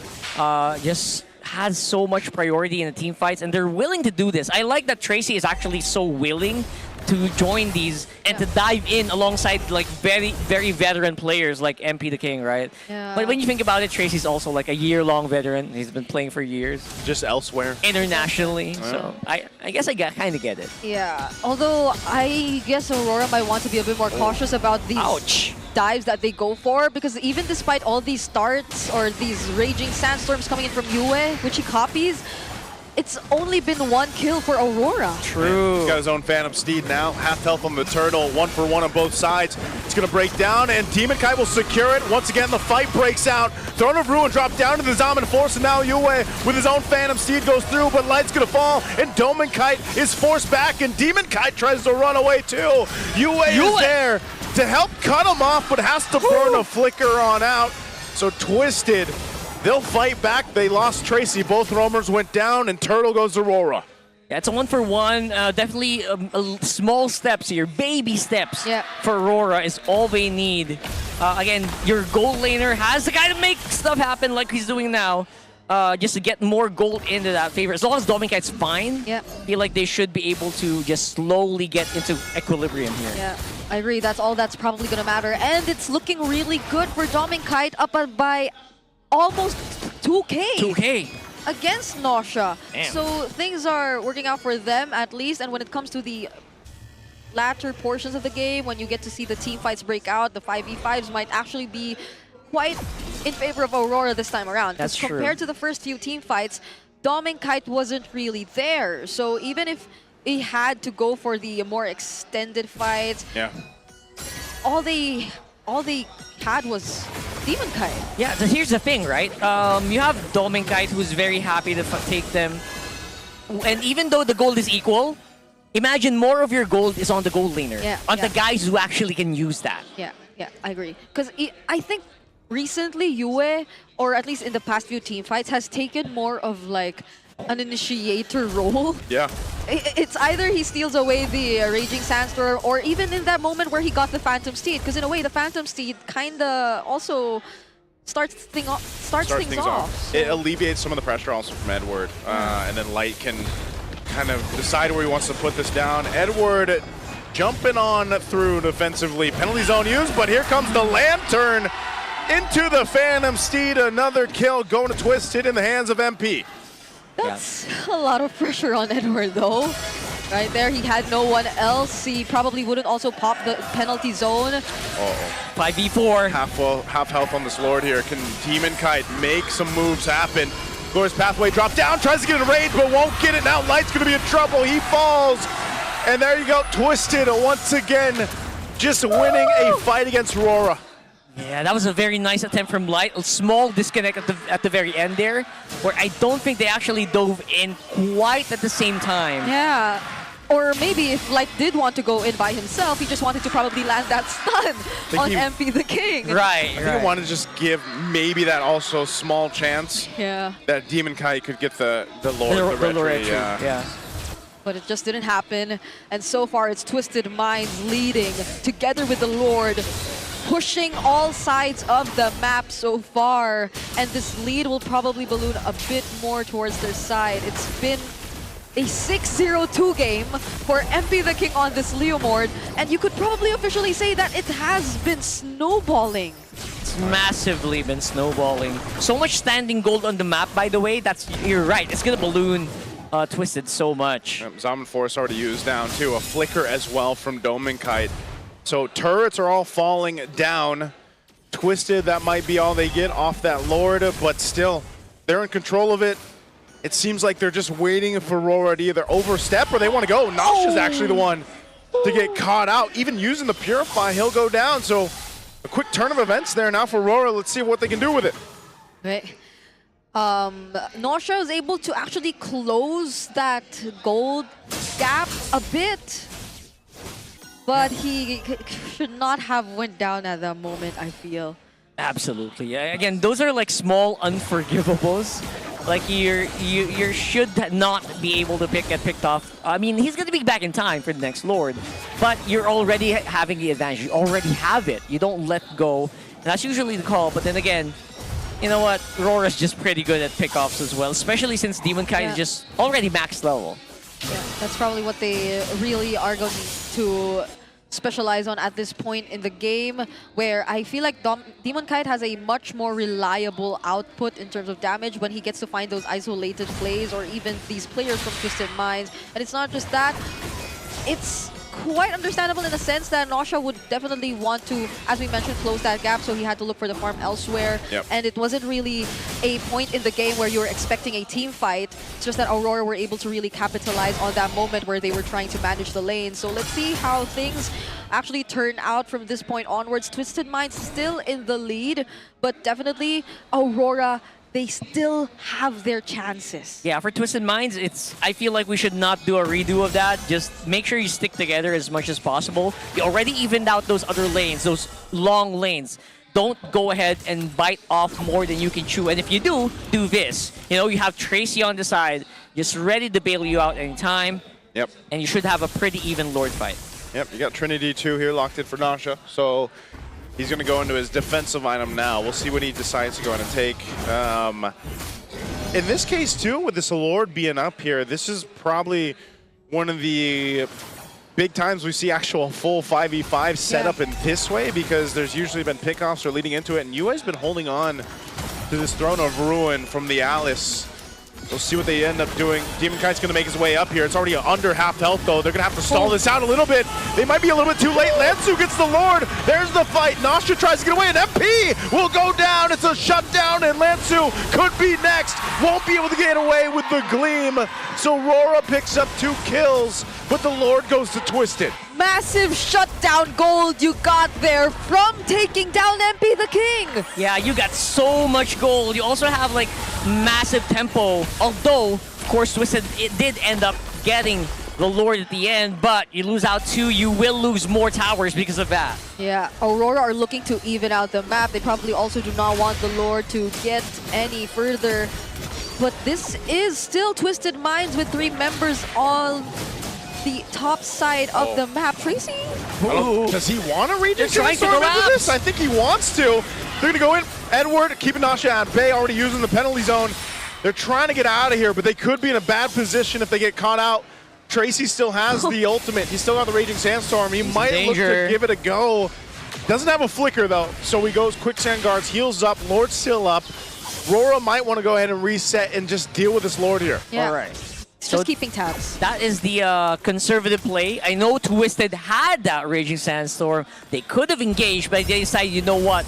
Let's not risk it. Try to go near the turrets. Try to make sure that RORA is pressured before we fight. And suddenly we're on the other side of the map. There it is. Raging Sandstorm with the Glorious Pathway there, too. A penalty zone would be able to lock down MP. And here's Demon Kite to take him out again. Lord cleared up and 1 down for Twisted. RORA is trying to get control of the game. Now this is a back and forth. This is a great game 3. We haven't had back and forth games today as much. In a while. In a while. Yeah, actually, I like what we're seeing here from RORA. They're definitely not afraid to commit, especially with Light. I think the calls that Light are making are definitely working out. Again, MP King's 2nd consecutive death. Definitely not faring well, but that doesn't take away from the fact that he's still pretty much full items already anyway. Yeah, the gold for him at least is not really going to matter. It's just that he probably still needs a bit more to complete that 1 Fury Hammer. Oh yeah, he's Fury still Hammer, building, right. Or if ever he does want to swap it out with something else, because we are approaching the 15 or the late game. Yep. Actually, I think it's We're one in of the few territory. times we actually got to reach this point in the game. Had rather quick games today. This one could be dragged out around the 20-minute mark. I know we got Lord coming up here in about 20 seconds. MP pretty much had all the rain he wanted to throughout this point of the game until now. He's been shut down and died twice. So RORA's figuring out how to go ahead and approach this. We'll see if Twisted decides to go ahead and change their approach before this Lord comes up, as a Winter Crown is now picked up by Dome and Kite. So something that can be utilized into this fight, this dance for the Lord. Look at the positioning that Twist is going to come from. They're actually going to blitz this down. Some of the information already given. They know they're all at the mid. This is going to be a quick work by RORA. They're going for it, and Demon Kite will get the Lord and Light. He drops down the Glorious Pathway in a huge penalty zone to set things up, but they go in with their own counter punch. Twisted turn the fight around. Dome and Kite won't be able to do anything. It doesn't matter if they got the Lord. Twisted will wipe out RORA. They'll take out the Lord. And they're ready to march towards the base here. The waves are pushing in. And just when RORA saw the lights, it was dimmed out by Twisted as they go in the full series against the world champs. And they defeat them 2-1. Everyone's mouths are just drawn wide open. I am mind blown. I am at a loss for words. Tracy! Flabbergasted. I am flabbergasted. Look at that smile. Yo, what a debut for Tracy. Yes, but I am still not over how that last sequence actually happened. It was just light, blocking everyone. Enough for them to take the Lord. Amazing, right? But they forced that fight. It looked like an even fight. When Edward re-engaged with the penalty zone, you think, you know what, it's going to be a blast. Yeah. But no, Nosha had other plans. Nosha definitely did like 80% of the damage in that team fight. And man, oh man, was it explosive. Yeah. There was back-to-back games now where it's like, what just happened? Like big fights just changing like that. I mean, man. No. Okay. That was painful to watch if you're a fan of Aurora. Yep. Because they had it. They blitzed that They Lord. had it in the bag. The Lord was theirs. They just had to reset. They just had to utilize the Lord for that last potential Lord siege. That was not the case. Yeah, that was just not what I expected to happen. I expected the full retreat. And I guess it was RORA trying to catch Twisted by surprise. Because you know what? Yeah. That was a fair attempt. In I gotta say. a way, it was helping Light get out. But they were probably thinking between wanting to fight or just going for the full out. Oh, that Throne of Ruin was so good. It was like a combo of everything. Someone made a call. I get it. Someone did. I get it. It's okay. It's Now okay. we finally get to see Twisted Minds get a win. Now let's head over to the stage for the winner's interview. It's the Minds twisting the game this week 6. Give it up for Twisted Minds. Congratulations. Indeed, a huge win for you.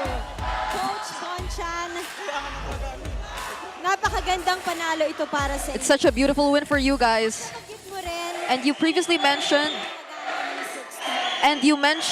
the importance of a sixth man. Nakunin si Tracy para maglaro sa What led you or what pushed you to take Tracy and put him in game 2? Every time we have a game, we always ask Tracy if you're ready or if he's ready, and Tracy never answers. And then when we lost in game number 1, he volunteered to play for game 2.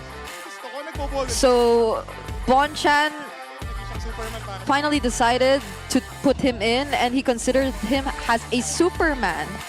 Coach Bonchan, we want to know kung ano ba yung thoughts mo sa kanya. We want to know your thoughts, Coach Bonchan, about Tracy, about his play style, about his gameplay.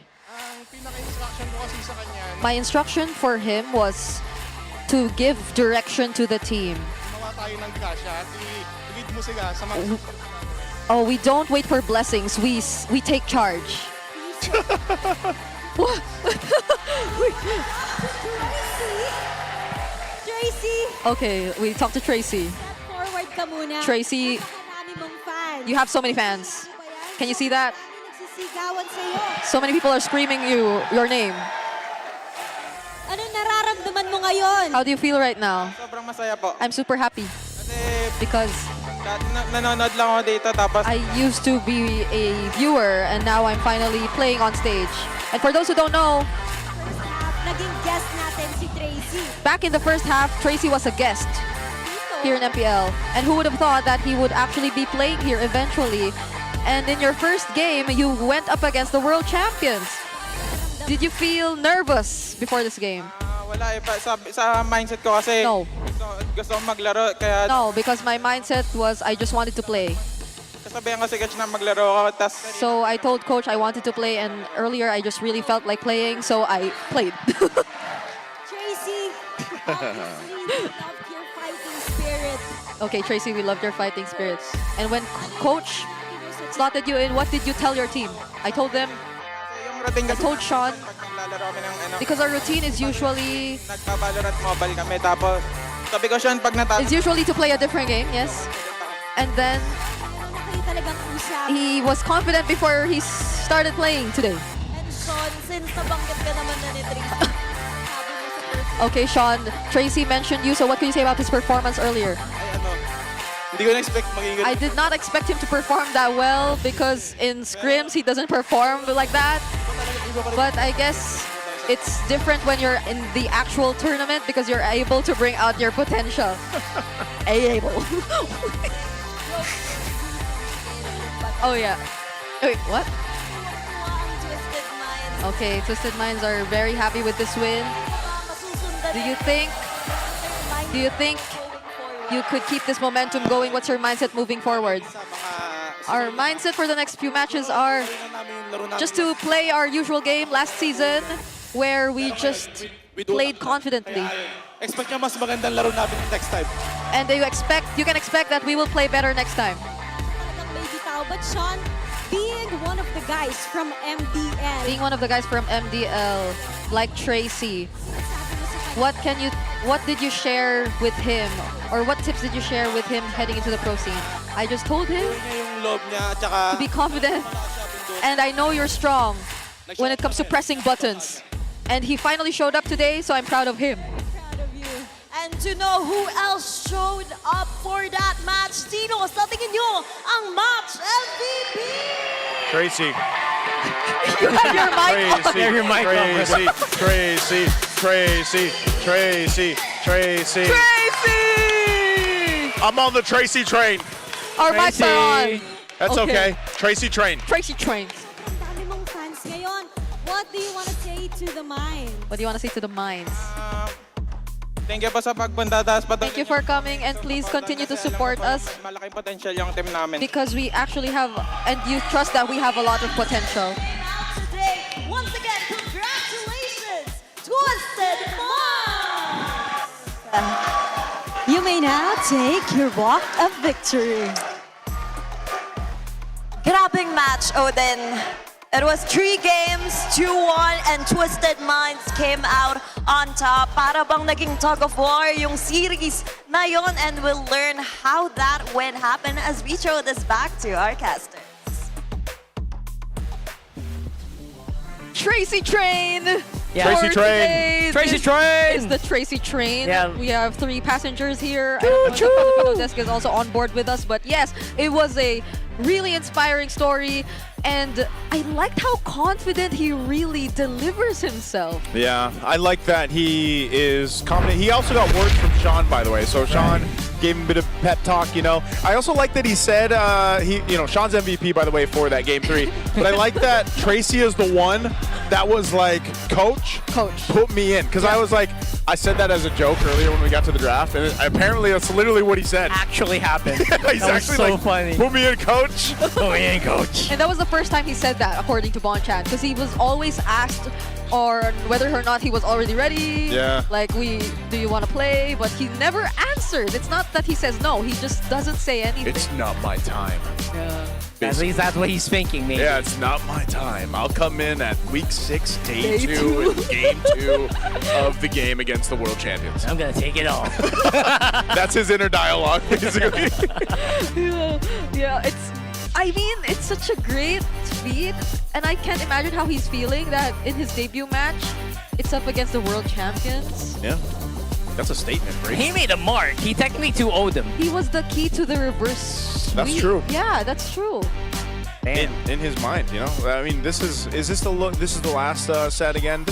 It looked like it was RORA, but look at the Throne of Ruin, and then the Blazing Duet, man, and I mean Tracy too with the Raging Sandstorm. Like that was a cherry on top. Now that I've watched it 3 times, actually, yeah. I see that it's the set with Edward. I think the moment he was flying, all the damage kills already came in. So the moment he was flying, Twisted was ready.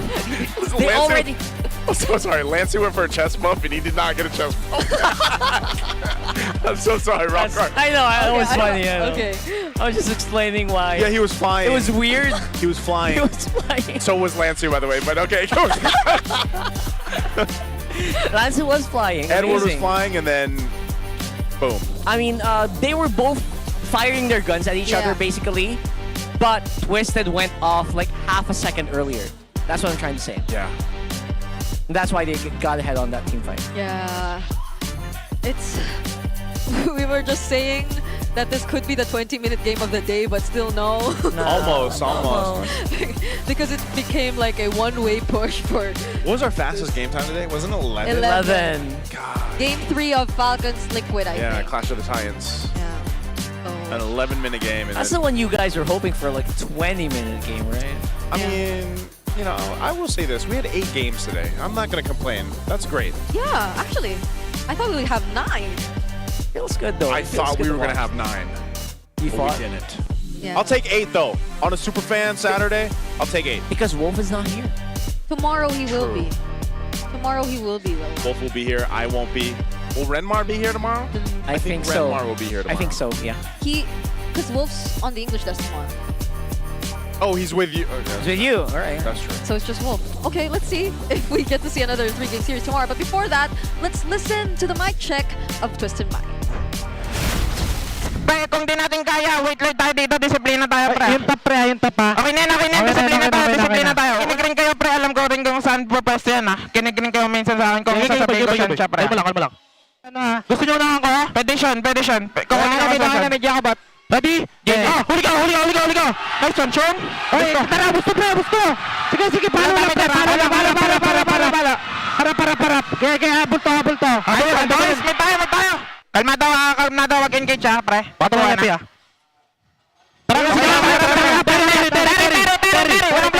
Terry, boy. Dari lang. Kaya lang ako. Out na, pre. Out na. Kaya ito, pre. Kaya. Balen. Mamukan sempe. Harap nga. Harap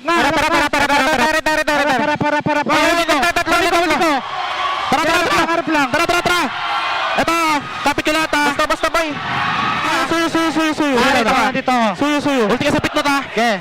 Ulti na lahat. Ulti na ako. Lumubog na.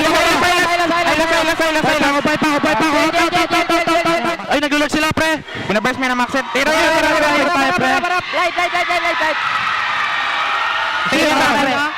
Tingin niya sa akin, Tari.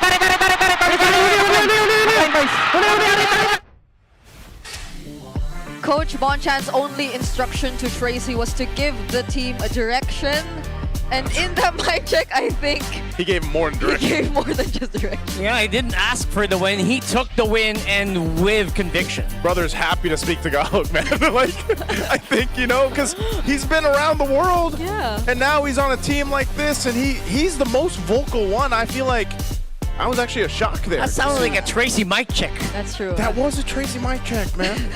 With a bit of response from whoever he decides to call from the team. Because in that one moment, it was a Sean highlight, but it was Tracy instructing him to do that. 99%. Yeah. Oh, and because Aurora didn't win, or because Twisted Minds won. yeah. Let me rephrase that. Let me please rephrase that. Yeah. Yes. Because Twisted Minds won against Because Twisted Minds won. won against Aurora. No secure yet for Onyx. No No security secure yet, for Onyx. Well, technically, you Nice were not catch. wrong, Brigida, because that was their that was the condition, yeah. The condition for Aurora was they had to win. Yeah. So Yeah, you're and- just reading off the condition. And because of the wins of Falcons, they are the ones who are playoff secured. Yeah. If they didn't win, they would have waited for like Aurora to win against Twisted Minds. So imagine if that also were the case. But again, that didn't happen. They won against Liquid. So we have 2 teams so far who are playoff secured. Just to revisit the standings, imagine that Aurora earlier were at 5th. Now they're down to 6th. What? Down to 6. And that's the thing, is like AP Bren, who has a game tomorrow, right? Against Liquid. Against Liquid. That's pretty tough. But there is a chance that AP Bren could potentially bump down RORA. Yeah, that's not happening here in the Fancy Klaban though, brought to you by Infinix. The Fancy Klavan. Fancy Klavan. Fancy You gotta Klaban. say it right. I'm sorry. No, see, I say things specifically. Yeah, and that was the correct way to say it. Fancy Klavan. Yeah, Fancy Klaban. Ang pasiklaban ng MPL Superfans. It's Favorite team ko, Kabarangay. Kabarangay. You didn't say it right. Maraming salamat. There you go. I'm almost ready, man. Season 30, I might not even be on this desk. Season 30? I might be on a different side. That's too long. I don't think the Naisu fans can wait that long. You can do that next year. You can do that next season. Don't believe him. Yeah. It's been It's been 8 games today. If you can't tell. Trying to cook. You could see it in our hair. It's been pretty warm here, by the way.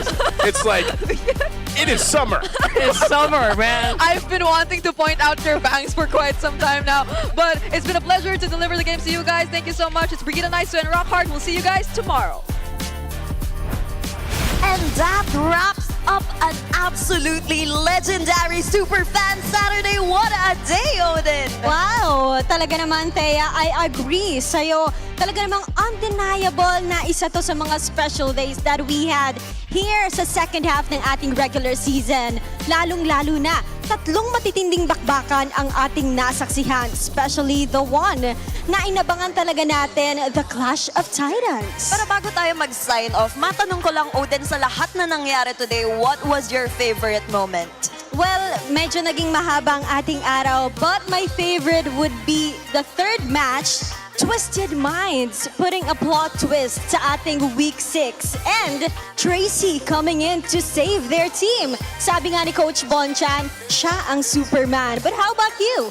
Siyempre, speaking of plot twist, it was the Clash of Titans. Team Falcons defeating a previously undefeated TLPH team naman, securing a playoff spot. Pero siyempre, tuloy-tuloy lang ang aksyon, lalo na bukas, more high-stakes matches ang ating matutunghayan para sa last day ng Week 6. Kaya naman, super fans, ihanda ang inyong mga sarili dahil marami pa tayong aksyon na masasaksihan. Muli, this is your very own Odin. And this is your host, Thea. Magkita-kita muli ulit tayo bukas dito lamang sa tahanan ng pinakamalalakas. This is MPL Philippines Season 17. Palag na to! The 17th season of MPL Philippines is brought to you by the following sponsors. Infinix, the official gaming phone partner, the power behind every Madlang gamer. Smart, the simply reliable connectivity partner of the MPL. Our partner in esports, Clear Men. And our strategic partners, TT Racing, Ferry, and SIP. Don't miss any MPL action by following our official Facebook and subscribing to our YouTube channel. Follow MPLPH on TikTok for more content. Experience the lakas ng Pinas of MPLPH Season 17 live at Victoria Sports Tower. Grab your tickets now via the official MPLPH website. MPL Philippines is monitored and supervised by the Games and Amusement Board.